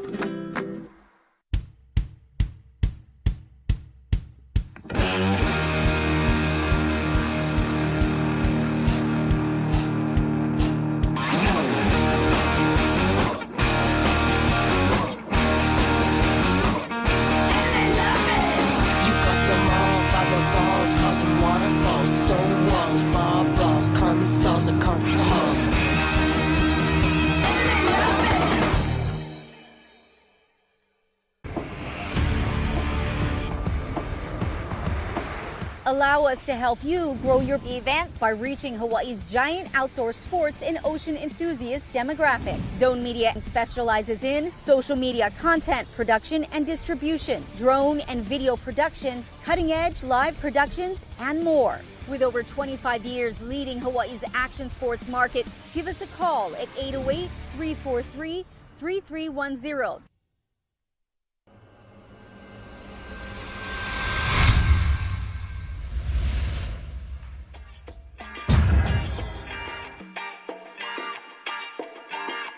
Expression session today at Pipeline for our final day. We've just wrapping up this last moments and minutes of the heat, and it was a long heat. Ezra, it started was at 12 the o'clock. Longest heat ever. No rules, just express yourself. We did see some really good waves today. We, we saw a building swell. Yep, we did. And we had a lot of guys surfing lefts and rights and sandbar and on backdoor on the reef and all kind of stuff going on. They're all getting called in. We're going to go down for an award ceremony, but it was an amazing day as we adapted with the terrible conditions into the third day of competition, where usually at the Hui Backdoor Shootout, we had to adjust. Usually our surfers surf 4 to 6, 7 times max with their teams.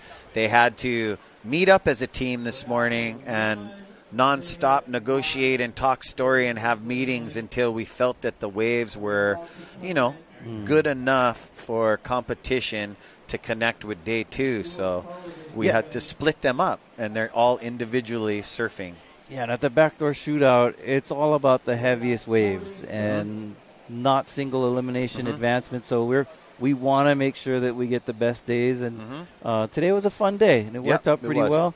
We had a rough run of weather through most of the waiting period, but nonetheless, we had some days with some good waves had. Yeah, no elimination, just express yourself. Jake Maki coming in with a little ollie hop to claim it. No fall off, Bow. You're going to get one 1.2. I wonder if he'll win an award for his headstands he was doing earlier. That was pretty classic.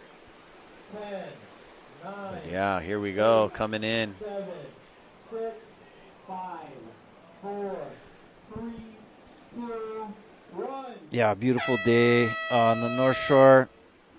And we just wrapped up that end of the expression session. Right at the end of the horn, we have barrel ride here. Who is that? Did he have a jersey on? Almost looked like, let me see him come up. Oh, that's Makanapang there. Switching stance. What happened? Did they cross over? Or I think he's just maybe wondering if it counted or not because it was right at the horn. Excellent job as we had to adjust through the days, and still put on an expression session for you folks. After the heat, Kona, let's Oliveira. go. Oh my God, this is the Hui Backdoor Shootout 2026. We're going to put an awards presentation downstairs. All right, so when we go down to awards, it's really about the expression session. We're going to be focusing on the best tube wave. And Yep. What was the second one? The best two waves, the best performance. The best tube and Yep, the best and performance. the best performance all the way around, because it's all about performing at a top level here at the Proving Grounds. Thank you to Volcom and the Proving Grounds, the company that let us set up our Hui o He'enalu establishment. And thank you guys for being patient and joining us on this long journey of into our new year, celebrating our surf culture, our roots, and the real ones that have, you know, raised a lot of us. Team Peru still down there. If you guys can hear me on your phones down at the beach, let's give a round of applause for our athletes and for you at home. If you're still breaking down your Christmas tree, you did it here at the Expression Session. It's time to surf potty cruise. And if you guys are living down the road, come on down. We're going to have an award ceremony really soon in front of the houses. And you guys get to watch that live as well. So special treat, yeah, Isaiah? Yeah, it's been a fun day, expression session day, where we had to change up the format, like you're saying, but it was pretty cool that we were able to adapt and be a little flexible with how we were running the event today. And we wanted to give everybody a chance to just go out and express themselves. Having a half day of competition, better to get waves, right? Better to get something. And we've seen a lot of waves ridden today. So it was a fun one. Yeah, it was fun, you know, but with this many athletes and amazing characters, you know, you can't make everybody happy. You can just adjust, and that's what we do as surfers, as we're all connected around the world by the oceans. And thank you guys for tuning in on this special episode of Shooting Out into 2026. Yeah, 2026. Thank you for staying with us, for hopefully you enjoyed our time together. We do everything at the shootout, from watching waves and barrels to talking surf culture and history and community stuff. Thank you for that, by the way, Professor. I won't be in class tomorrow. It's a holiday. All right. And also to Zone Media for thanking us. We're thanking them for all these beautiful shots from drone to in the water, from various angles on the beach, doing an excellent job. Massive aloha. Even though the surfing portion of the event is wrapped up, we are going to stick with us, because we're going to have some awards down on the beach. You get to see some of our surfers and you hanging out, who's recognized. Let's go. Yeah. Yeah, and thank you to our crew and the computers, the orchestrators, the behind the scenes that are just up here on the second floor behind the wires and the screens, just doing all the cameras, just meshing this thing into a brilliant show. So thank you for that. And look at the light over there. That is beautiful shot by Zone Media. So yeah.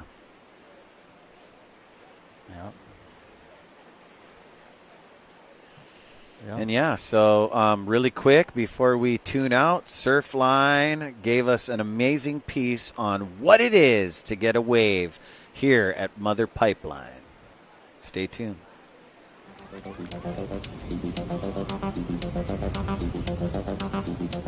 If you get a really good wave at Pipe, like, everybody sees it. Nathan.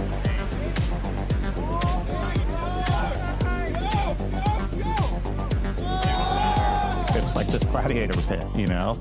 You can be on the beach, you can hear it crack, and you can hear people in the lineup yelling at each other, and really have this incredible view of what the wave is like, and how steep and critical and how late those drops are.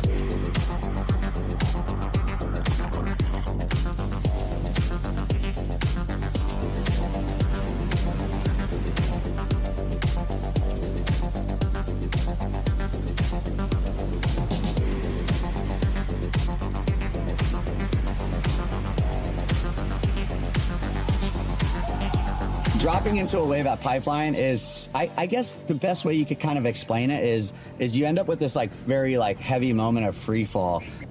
and then as the board catches, connects on the wave, you have to pull really hard on your rail because you don't want the lip to like hit you in the head, but you don't want to turn too early because you don't want to get sucked back over the falls. So as you're doing that, you're setting your line, you're stalling, you're pumping, you're trying to figure out, like, is this wave going to close out? Should I take the high line? Should I take the low line? Like, where should I go? Because once it spits, you can't see anything. You just hope and you come out and you're like, oh my gosh, I made it.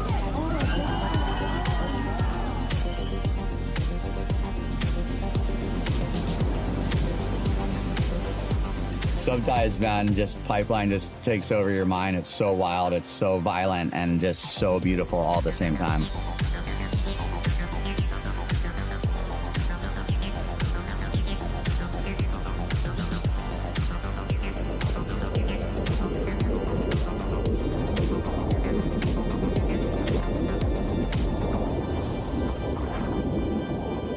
I can't emphasize enough how scary it is and how intimidating it can be, where you can have the most perfect waves ever. You also get these just mutant, crazy things that you want no part of.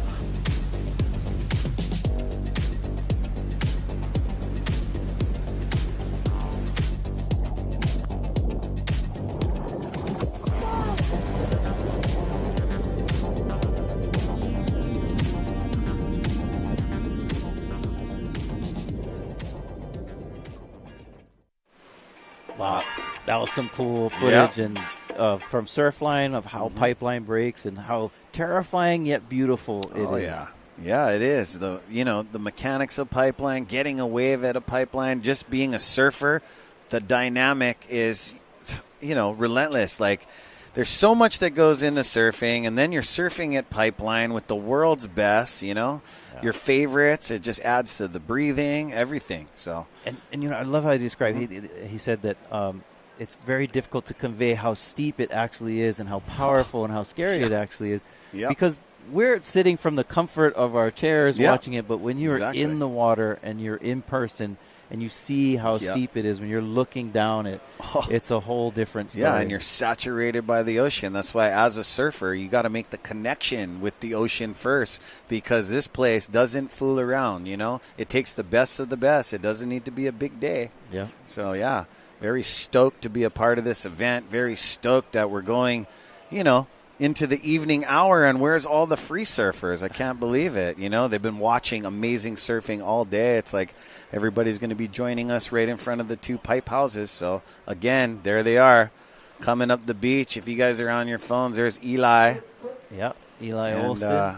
He went for, cherry-picked his evening session, and there is one of the Matsunaga brothers from Team Japan. That is last year's team champions, which we won't be honoring the teams. Our teams split off into just expressing themselves at a heavy way here at the Backdoor Shootout Free Surf Expression Session. There is our award ceremony. Yep. Come join me downstairs, Ezra Rodriguez and Isaiah Walker, and we're going to be bringing it to you live here, still on Channel 1020 Spectrum. I can't thank you guys enough for being a part of such a cultural event. Hui Backdoor is the realest. This is where it's at. These guys have raised not just me, but all my brothers and sisters, and, it's one thing to just be right here at Pipeline and just celebrate our surfing culture and taking care of the new up-and-comers, too. Yeah, and, great to be a part of this tradition. We're celebrating our 30th anniversary of the Backdoor Shootout. It started off as it's cool that we ended today on an expression session, because that's how the event started off 30 years ago. It began actually at Sunset Beach, and now it's, the Backdoor Shootout has become like the here at Pipeline for most of its running. So great history and culture and tradition of having the event here put on by the Hui Backdoor, and grateful to all those who helped to make this come together and to work, all the volunteers for the club, for all of the surfers that are here. And I love that Makana Pang was talking about in one of the interviews that this is one of the favorite events to want to win, and a lot of it is just that bragging rights. It's not about the money. It's a local event put on by locals, but it does give some money too. Oh yeah, it's a cool thing too. Yeah, big dollars, but here at the expression session, things changed. We're gonna honor best tube ride, best all-around performance. You know, we had to adjust just like surfers do. And, you know, all the history that you shared with us, listening to all these iconic Kanaka and Manawahine just, you know, through changes, you know, from 1893 and 133rd year of the overthrow. Right. We've come this far. Yeah, and we're also, of course, celebrating and honoring Duke Kahanamoku. You see on the trophies, Big it has time. Duke's name on it. And Duke Kahanamoku is who we refer to as the father of modern-day surfing. Oh, yeah. In Modern not just day in surf Hawaii, god. but throughout the surf world. Know Big that? time. Yeah. As he traveled the world as an Olympic gold medalist champion, he would also stop around and do some surf exhibitions from New Jersey to New Zealand and Australia, Like to really all over the place. Like really spreading the aloha, the vibe. Right, and that's something cool, too, that we can celebrate. That's how surfing is something that Hawaii shares to the world. Yep. And Duke is the vehicle for that dissemination of our culture and traditions. Amen. Yeah. Amen. And, you know, we can learn a lot from, you know, 2026, all of us, you know, just like Duke and you know, the fathers before us, just woven together like a lauhala basket, like a lashing on the hokulea. Okay. One breaks, the other brother's lashing holds us together. We got to start being that. We cannot be human cattle, gang. We are surfers, and we're going to pave the way. Right on. So that connectionness, that lokahi we feel here at the Backdoor Shootout. We had a lot of incredible waves today. And replay let's take time, a look at some of these. Let's start off early. I believe this Benji Brand got one of the long backdoor travelers here. With the backside sear right here. Wow. Nice. Just Benji's a former winner. And then he got a left, too. Yeah. So he just caught the right and a left, and then he went in. Before, though, he hit the lip right there. Schwag. Wow. I believe 2023, he was the winner here at the Backdoor Shootout. Here we go, Jack. Maikai. Wiping off some speed. Yep, and he got deep on that one. He had waves that of various sizes being ridden today because we had more people in the water. Connor Coffin got some good backdoor action too. He did. He fared out a little bit better than his brother Parker. Parker has been performing with us at a high level. Here we go. Noah Dean at Gums pulling in on the sandbar. Spit out. Noah Besh. Another Noah. Watch this tail release. Loved it. Tail drift. And Sheldon Passion. From the west side of Oahu, Sheldon. Yeah, that wasn't his best wave, but he was hunting backdoor. Ooh, Timo boy, straight up. High noon. He was out noon until the end. There's Jake Maki from Kahuku pulling into that one. That's beautiful. He was quite busy, him and Tima, during the middle of the day. Sheldon. He almost went too high into the lid. I'm glad he readjusted mid-face. Wow, I love that kick out. Yeah. But, Isaiah, I'm going to have to run down, man. And thank you for everything. Thank you for all the mo'olelos and all, man, like your knowledge. And always good to be a surfing brother of you. All right, you get down there and yell into that mic. I'm going to watch Mananalu Chandler pull into this wave of the day right there. Aloha, fam. Thanks for joining us. I will see you at the award ceremony. All right, so as Ezra makes his way down there, we're going to check out from the drone what it looks like to be here at Pipeline. To the left of the screen here is Ehukai Beach Park, and we're looking straight at the Volcom House and Volcom House 1 and 2, or A and B. In a moment, we'll get to that ceremony where we will be able to spotlight some of our standouts from the expression session today. Expression session, of course, a different format than we typically run at the Backdoor Shootout, but nonetheless a fun way of adapting to the conditions for the day. And we're grateful for opportunity we have to have the event here at Pipeline. We mahalo the City and County of Honolulu and DLNR and others who support this local event put on by locals and surfers primarily from Hawaii. But also, of course, we have teams from Japan. We have surfers from Australia, from Peru, and all over the world celebrating our history and culture here at the Bonsai Pipeline on the North Shore of Oahu.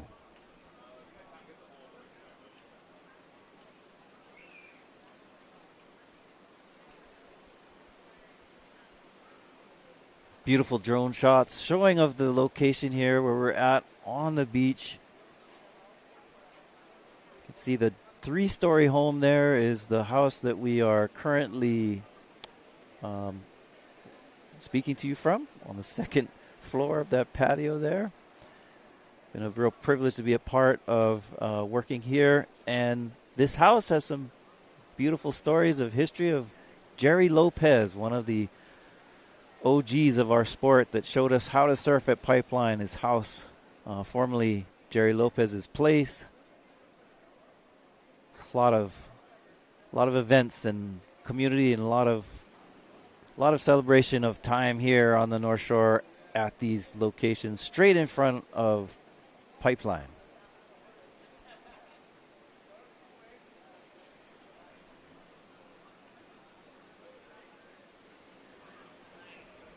Those of you that joined us on day one we had the Duke Kahanamoku events where we had a longboard and stand-up paddle divisions. And today we wrapped it up with the expression session. All right, we're about to start the awards ceremony. We'll be right back with that. Stay with us. We'll take a quick break and be able to spotlight and highlight our winners when we return.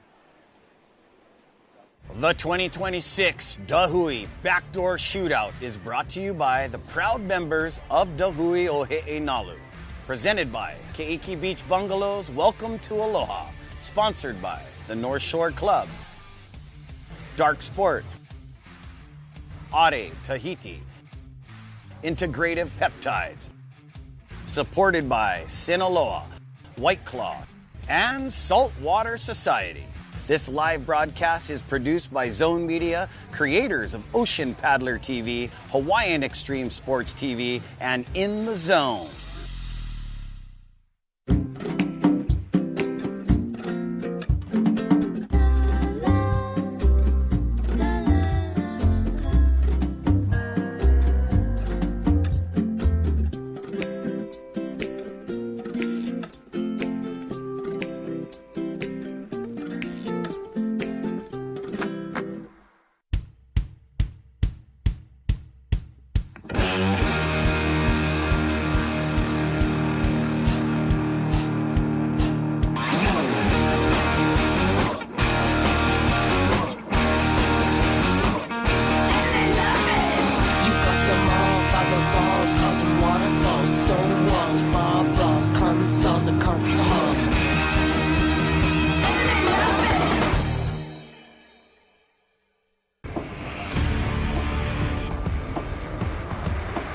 Allow us to help you grow your events by reaching Hawaii's giant outdoor sports and ocean enthusiast demographic. Zone Media specializes in social media content production and distribution, drone and video production, cutting-edge live productions, and more. With over 25 years leading Hawaii's action sports market, give us a call at 808-343-3310.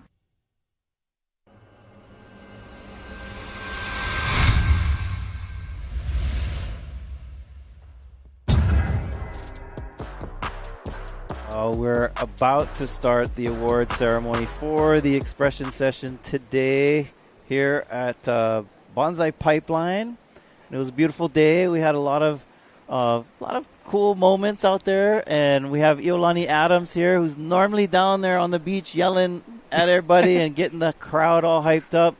And but Ezra's down there is going to hype us up as we're talking about, who were some of our standouts today. And so today's performance for the shootout, we're looking at, the best overall performance and also the best tube ride.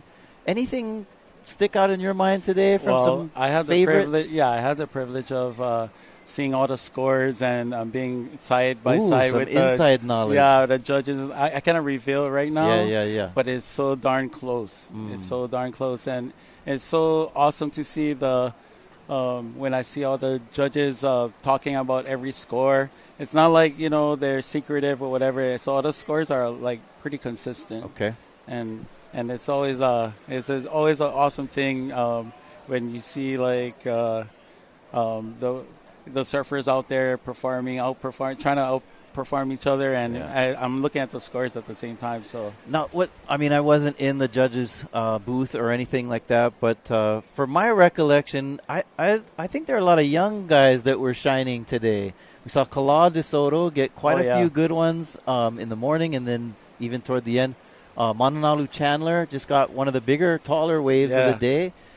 We saw Luke Tima staying busy, and so there was a lot of activity. We also saw Benji Brandt this morning get some good. Yeah, he got some high scores as well. He got a backdoor one traveling, and then got a left as well. So, man, there's a lot to choose from, and I'm glad the judges are taking note and writing all those down, because there were a lot of various types of waves that I saw ridden today. Let's talk about kind of the change that we had to go through. What do you think about us adapting today's into to an expression session? Yeah, so that's what makes this event so unique, because it's up to the surfers, and they just kuka, they just discuss things and make things happen, and that was like the most brilliant idea, I thought. I think it's so unorthodox, but still it works. Yep. It's such a awesome way to everybody have a shot at getting the best barrel and actually getting the overall award as well. Now, was it the team captains that helped to contribute to that decision? How did the decision come about? Yeah, so the decision making is always happening on the deck. So they all get together, we call them out, and then they give out ideas, and then they're like, okay, this is what is going to happen. We only got this much time. This is what's going to work. So no, and I liked it. It was creative solution, because if you just ran one more round and then tried to put together winners based on a total of 2 different rounds total, I could see where some of the competitors would feel like, well, it's not really fair because we didn't get enough opportunity. And then at the same time, you have only a short window to run. Why not let more people have opportunities to catch more waves? And that's exactly what we ended up seeing today. Yeah, so I got to see like the judges go scrambling because there's so much competitors out in the water at the same time. So they're like, oh man, who's that? It was going on, but it worked. That is tricky, because normally if you have 5 guys and you're trying to keep score, that's one thing. But if you have 25 people, how do you do that? I know. So luckily the judges know most of them, but we had like spotters for Japan, Team Peru up there, and calling out who's on the waves and stuff like that. So had some guys out there the whole time. They're wrinkled. Yeah. It was crazy. It was like, oh. Yeah, I noticed that. I mean, we had a lot of, I saw Luke Tima out there for quite a while and a variety of other. So, exciting day of action. Super exciting. Even though we adapted quite a bit, we're glad that we did it, and hopefully you enjoyed watching the surf as we did too. We're going to throw it down to the beach. We're going to see who are the standouts in today's performances. Awesome.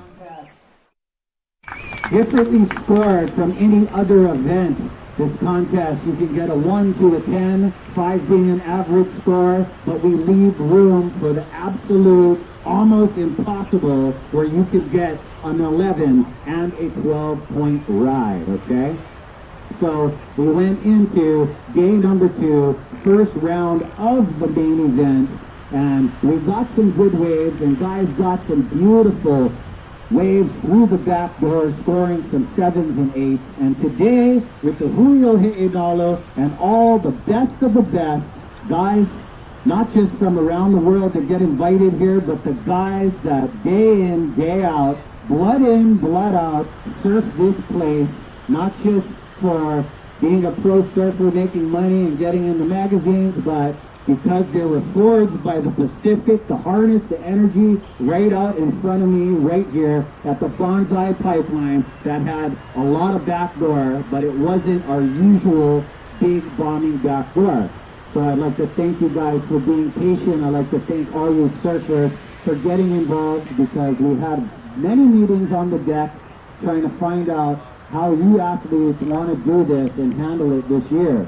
So we went from being the Hui Backdoor Shootout to just the Hui Free Surf Expression Session. We're all surfers, we're all here to have fun, and that's what these guys did from 11:45 to 4 o'clock. These guys had no time limit. You could surf when you wanted to. You could train, do yoga, eat chia seeds, or you could eat and drink and eat a barbecue plate lunch and then paddle out. You could paddle out 3 times, 4 times, or you could just paddle out last minute like some guys did. But we were looking for an all-around performance, and we're also looking for the barrel of the day. So thank you guys for joining us. Give me a moment as I get the stand-up paddling results together. We're going to be honoring you stand-up paddlers first, so please, stand-up paddlers, if you guys are available, start coming up to the orange fence. Stay tuned. Give me a second.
All right, well, they're deliberating, it looks like, Iolani, and they want to make sure they get it right, and maybe they're also waiting, because what we're doing right now is we're honoring, recognizing the winners from the first day that we ran, which was the stand-up division and the longboard divisions from day one, which seems like quite a while ago. Yeah, it seems like, because we were here day in, day out, and we started off with them, and I kind of saw the results, so I don't want to say nothing. But that's my question. Like, bro, we should know the results by now because that was like 2 weeks ago.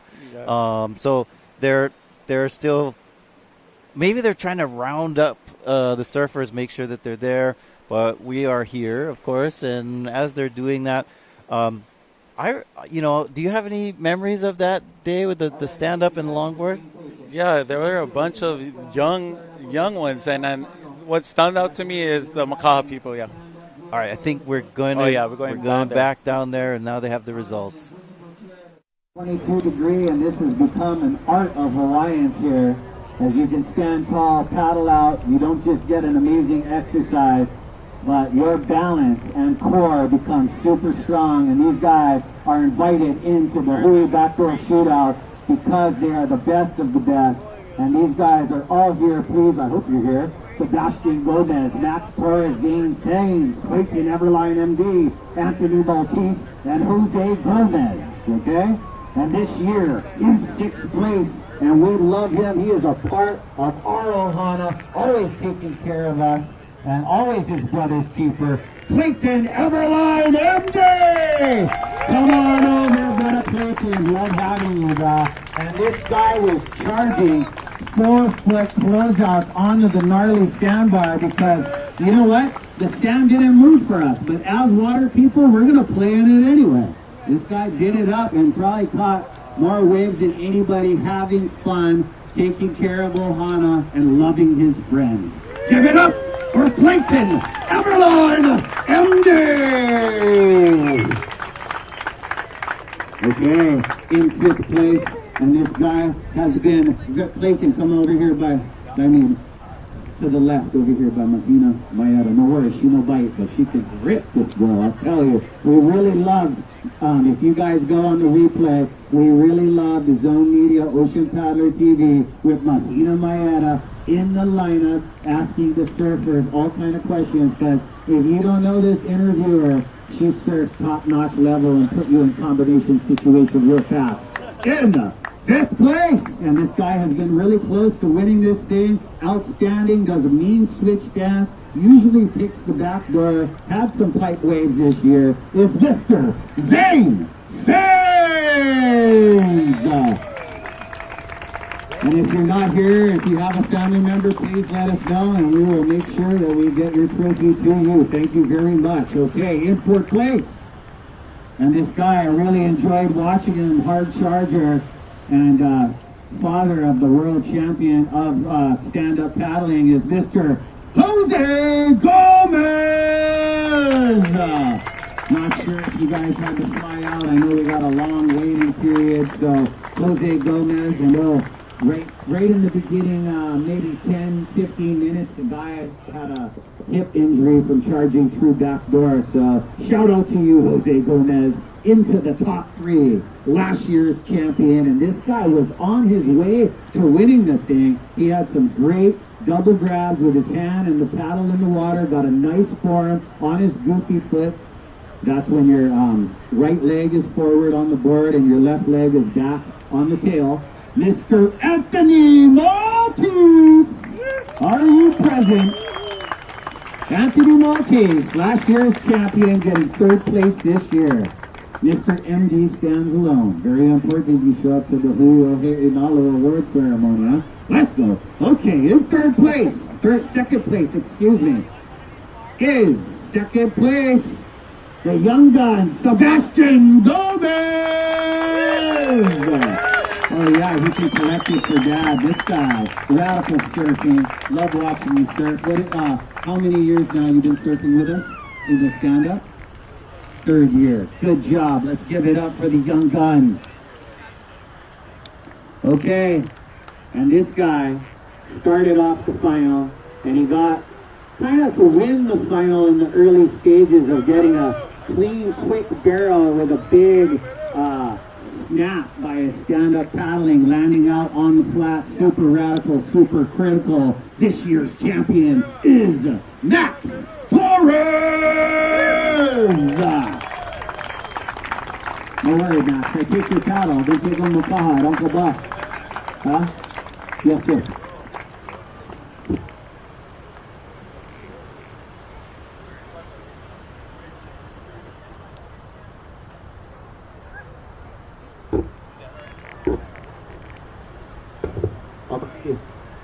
Uncle David.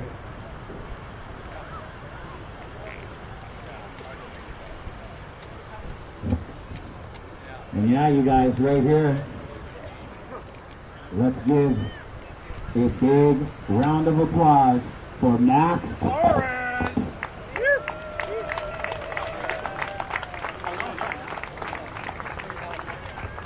Oh, you went back? Okay. Paging Rich Stevens.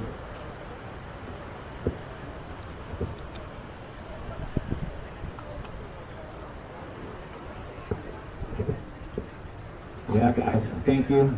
It's always good to show up for the award ceremony. We know we had a long forecast. I know some events, non-family cultural events, they try to get it done right in the beginning and they get rid of you. No, bro, Uncle Mel's like that too.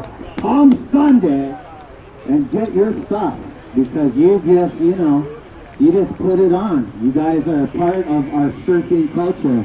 You know what I mean? You guys are always being watched, I know me, I used to be, all kind of, and I finally battened down the hatches.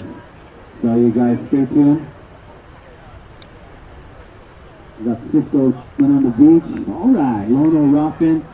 Once again, right before I get into the other division, I'd like to give, and please, big round of applause for the Hui Backdoor members in this village that puts this thing together. Mahalo. Thank you guys. These are the real OGs. You have no idea what they have done. And here we go. We're going to go into the longboard final where we had 6 amazing athletes. And they went out after the stand-up paddle and really stoked to be in this event. These guys are, because this is heavy. Uncle Eddie and the guys have watched longboard surfing progress. You know, we're not about regressing, we're about progressing. And right here they had a 1 hour final. So 6th place this year, and very proud of my nephew from Makaha getting the call. He was on the alternate list. Boom, Shaka never says no. Shaka Pu'u in the house! Wow, this kid is young too, walking around like the Duke, heavy bone Hawaiian. And this guy loves carving up his surf break at Makaha, and this guy...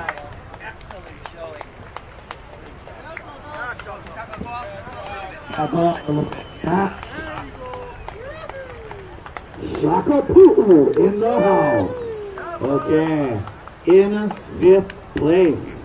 And this guy now resides in Ha'ula, raised by Makaha. This is a young brother of mine. This guy put on an excellent show. If he would have threaded that back door in the heat where he got this amazing free surf wave, he could have won the whole competition. But this year, getting 5th place with some nice pipe waves and a traveling back door he never made it out of, is Mr. Makamai G. Soto! Even here earlier, super proud watching his nephew surf the first time main event. And yeah, Makamai, we love you, brother. In 4th place. And this guy, another one. Super stoked to have you. And I've been watching this guy from a young age surf. And his dad is an all-around waterman and raised guys like me and Dwayne DeSoto. And he also got the life-saving award from the Duke Kahanamoku Foundation. Give it up for Noah Babapuhu from Makaha! Also a big part of the Hui Backdoor family on the west side. Ew. Oh, good job, bro. You know, I've been watching your career, and I love...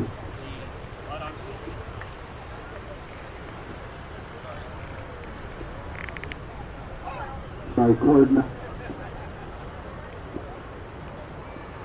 Check 1, 2. Okay. On to number 3. Okay, in 3rd place this year. And we all know this young gun. He's part of Hawaiian Water Patrol. And this guy surfs good on the shortboard, longboard, any kiteboard. Foster! Probably just clocking out, maybe Jackson. Oh no, there he is with his KT. Yeah, Ollie of his own, North Shore, 7 Mile Miracle. Always good to see all you watermen. All you watermen, do your thing. There we go. Foster Bloomfield.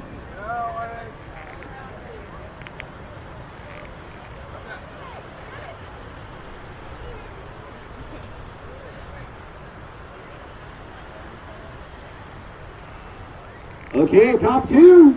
Proud of you, brother. Always good show. Top 2. Who will it be?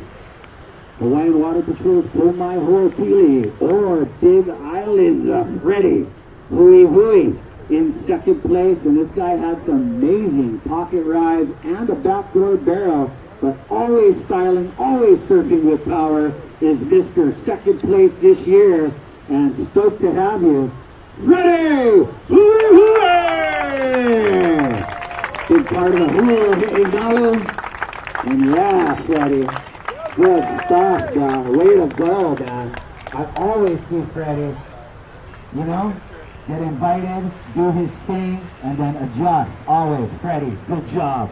And last but not least, in the house, big show, and you guys can see him on Surfline Featured and part of Julio He'inalu. And one of Uncle Terry's Wild Cowboys on Hawaiian Water Patrol is Mr. Pomai Ho'opili!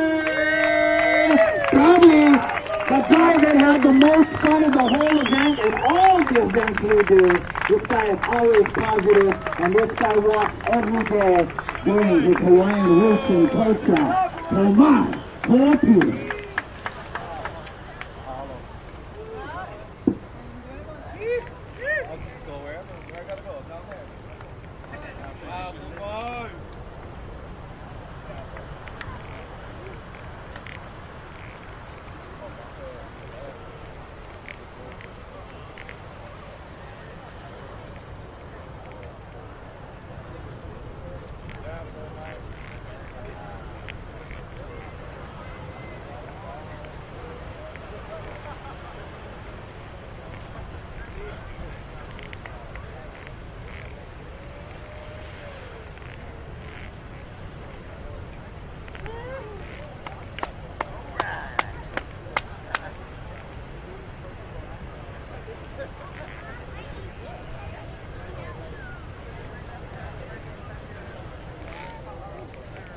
Who's right? Right here. Video 1, 2,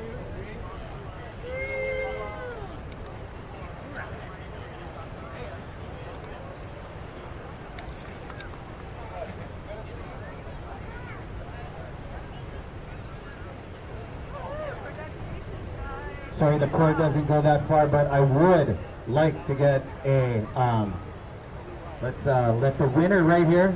Sorry, Cisco Rodman, I didn't mean to get you up from the sand. Oh my, congratulations, brother. Tell me, yeah, just come under here. Tell me how your experience was over here, because you're one of those guys that I talk about on the live feed every year. You're smiling, you're back-to-back having fun. If we had Alaya in here, there'd probably be 3 disciplines. You'd probably be confused. It's like you just don't go in a boardroom and go, huh? It's like, what wavecraft and water vehicle does this Kanaka want to ride? Pomai, Ho'opili. Again, round of applause, guys.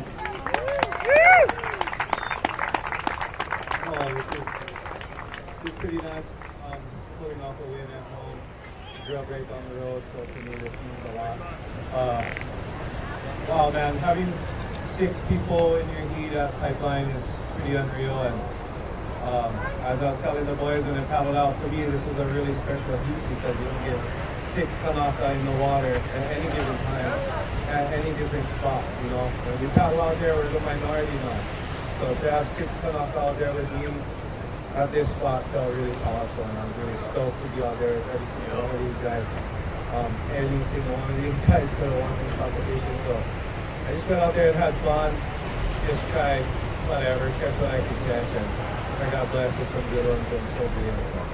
I was just really stoked to be surrounded by Kanaka out there, making this pretty unreal for me, and I just want to thank the Hui Backdoor for taking care of everyone around here, taking care of the ocean, taking care of Kuriana, what we're going to do around here, taking care of the land.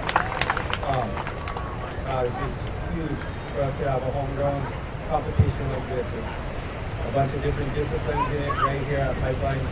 It's pretty unreal. I just want to thank everybody from the Hui, you know, planning aunties and uncles going to setting all this up. People don't see the 3 in the morning runs on Thursday, you know, to get things ready for Friday. There's a lot of stuff going on up there in the tower, and there's a lot of parts to this moving machine, but it all works good and it's all coiled up. But yeah, I also want to huge thanks to my boys at Hawaiian Water Patrol. This is for them. Without them, we couldn't have competitions like this. You know, if you want to have people be safe, we have some solid guys out there on the water. And big thanks to all my boys at Hawaiian Water Patrol, the City County Lifeguards. Love you guys too. Hui Backdoor, mahalo for everything. For David, Nina, Eddie, and everybody else standing up here with the back shorts. Mahalo you guys, and mahalo to all the Kanakas out there. Yeah, boy. Well said. Let's give them up a round of applause. Do your homework of who you're surrounded by. You'd be mind blown, man. Iconic. Okay, guys? Yes. Pomai has that roots, bro, all the time. Big smiles.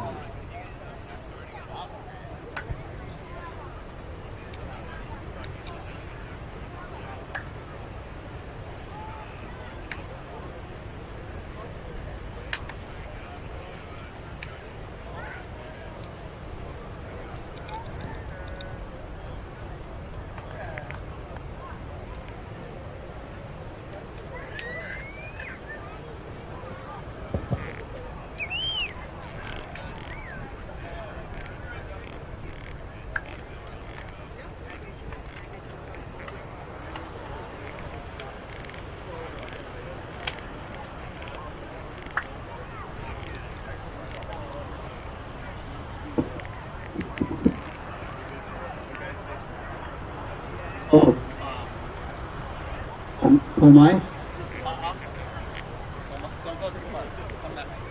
Pomai, ho-oh. And please come back. We have another two. Sorry.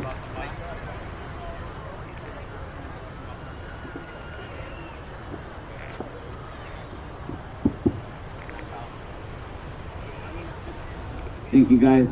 Right now, at this time, we would like to award the Hawaiian Water Patrol this beautiful koa made alaya by Laleo Kilimaka. And Uncle Terry, Ahui, one of the co-founders and the leaders of the Wild Cowboys at the Hawaiian Water Patrol. Oh. Okay, Uncle Eddie, you said you can run. You guys been in years together. You can run them down the beach on your shoulder. You've had a long day, bro. Let's go.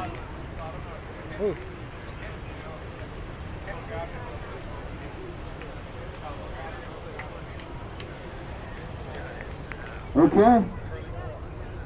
So you guys, we'll do this last, the Hawaiian Water Patrol, to get that hammer. Uncle Terry, you know, he doesn't like to be behind camera. This guy's super humble, bro, but he's been watching out for many years.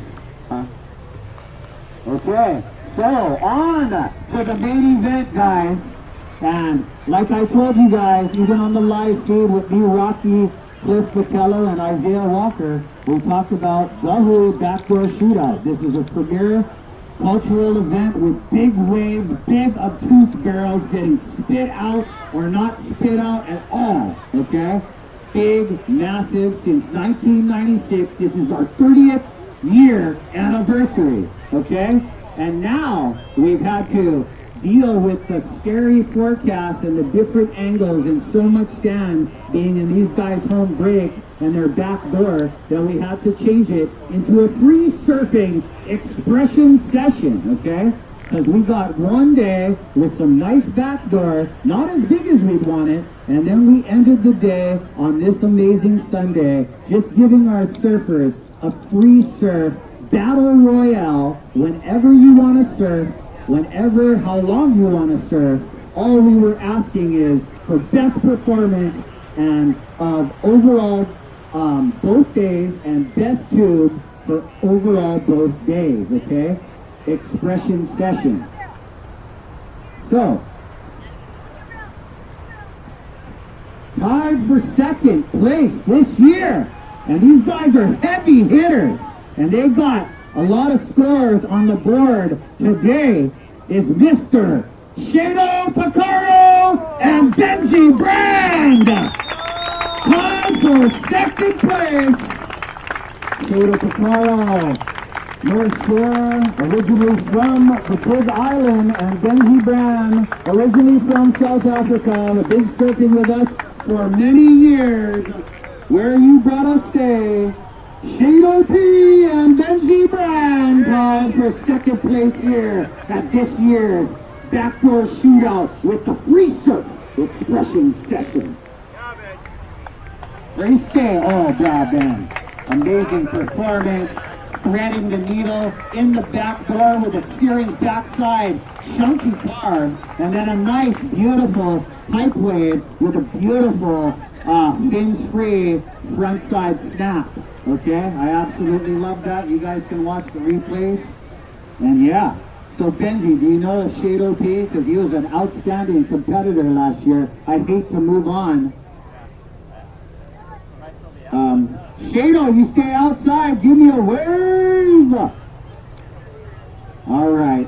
Okay. So now for the best overall. Oh, nice.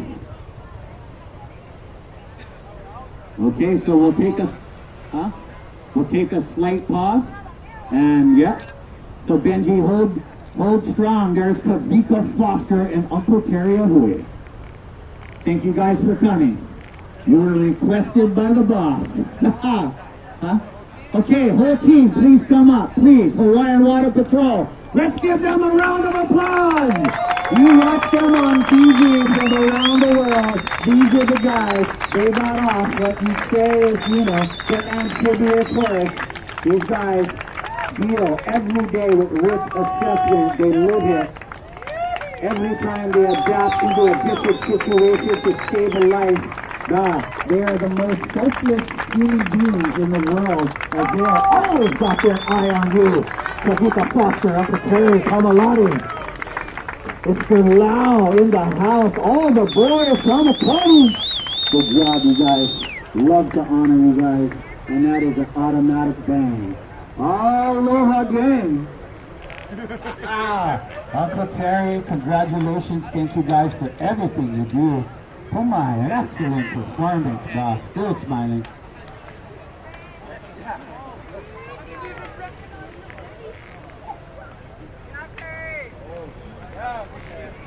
What are we doing this? I don't know. Stepping up, we're out there. Get on, let's go. Yeah, Uncle Terry. Back here, we got to pick up you guys.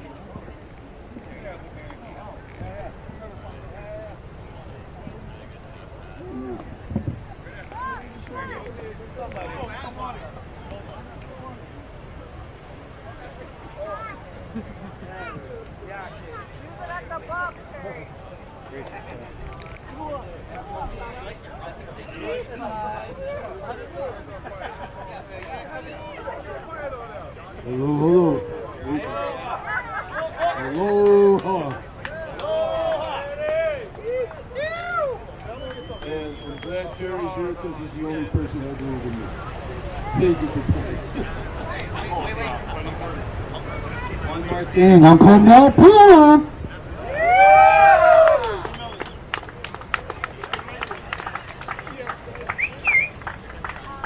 I think in second place there was another surfer, as far as I know, was right there with him. And that's, where are you? Let me see. Sheldon, my son, where are you? Get over here, Sheldon.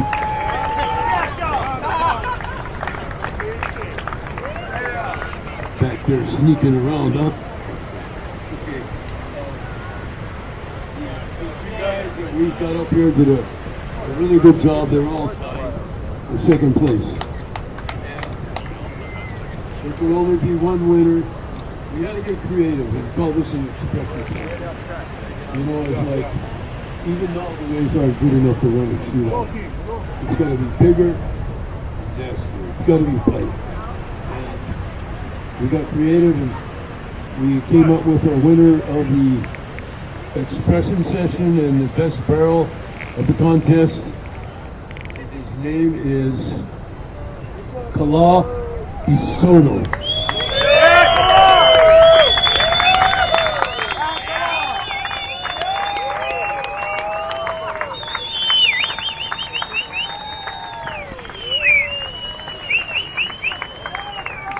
And of course he's not wearing a hat. Better. So, we're figuring out what the prize money is going to be, but it's going to be well over $10,000.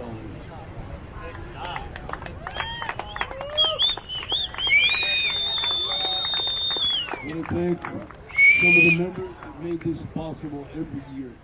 And that would be David, and where are you?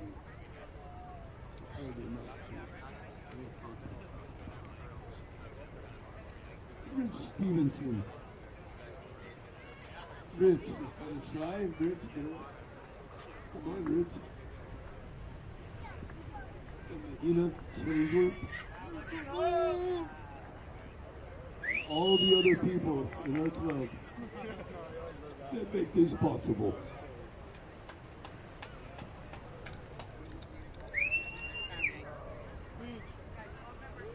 Jay and come on this side.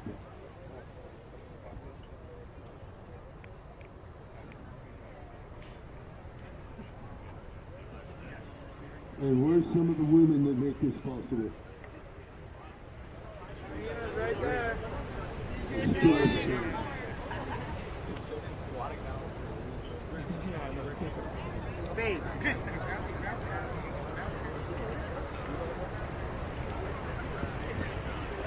Yeah, you want to come up here, Dad? Oh yeah, you're the coach, yeah? And where's your dad? Where's Manny? Look, your grandfather never let you do. Oh well. I want to thank all of you people for coming. I want to thank the doctor, Dr. Everline, everybody who makes this possible every year. And all our sponsors, which would be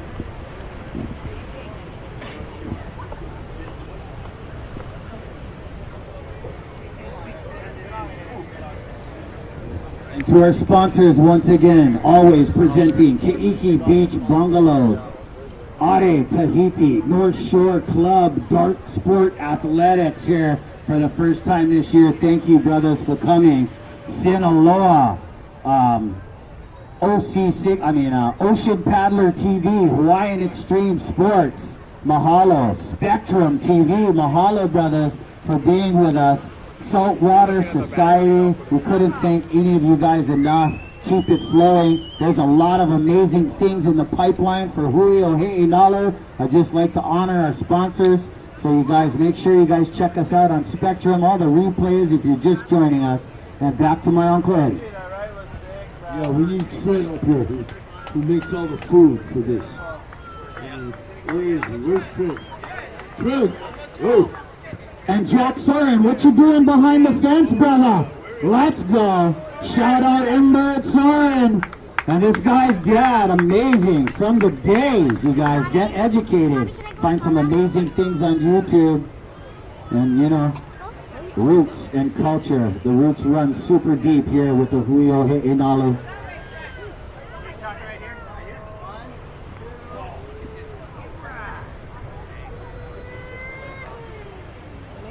And I don't want to thank the forecasters because they were completely wrong as usual. Forecasters suck this year.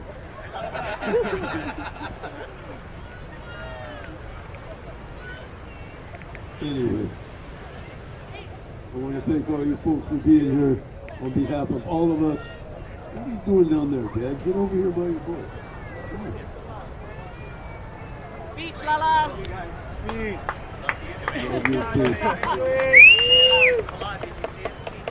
No. No. Who's live? Just wanted to say, you guys got to watch out for this young buck, Sheldon knows, bro. You don't just surf. It's like an all-around waterman kind of thing. Ride anything, everything, and that is ingrained in his DNA. And well, Hulo and Ho'omaikai to Kala de Soto, and our other surfers too. I wasn't around in the judging start, but I think these were the standouts in my mind too. Right? We saw Benji Brand, Shaden Picaro doing really well in the event, but Kala and also Sheldon Paishan, but Kala de Soto was killing it. I mean, kind of biased. I'm from the West Side too, but outstanding, phenomenal job. This boy has been day in, day out, and he proved to everyone that he can stand up to the best of them. All right, now he's thanking his family and thanking his dad, who's there right by his side, who's a former world longboard champion as well. So it's cool to have that in the family. And young gun from the West Side. So awesome display. I think the awesome day with to me, Kala de Soto, not only was he killing it today, but also on day one of the event as well.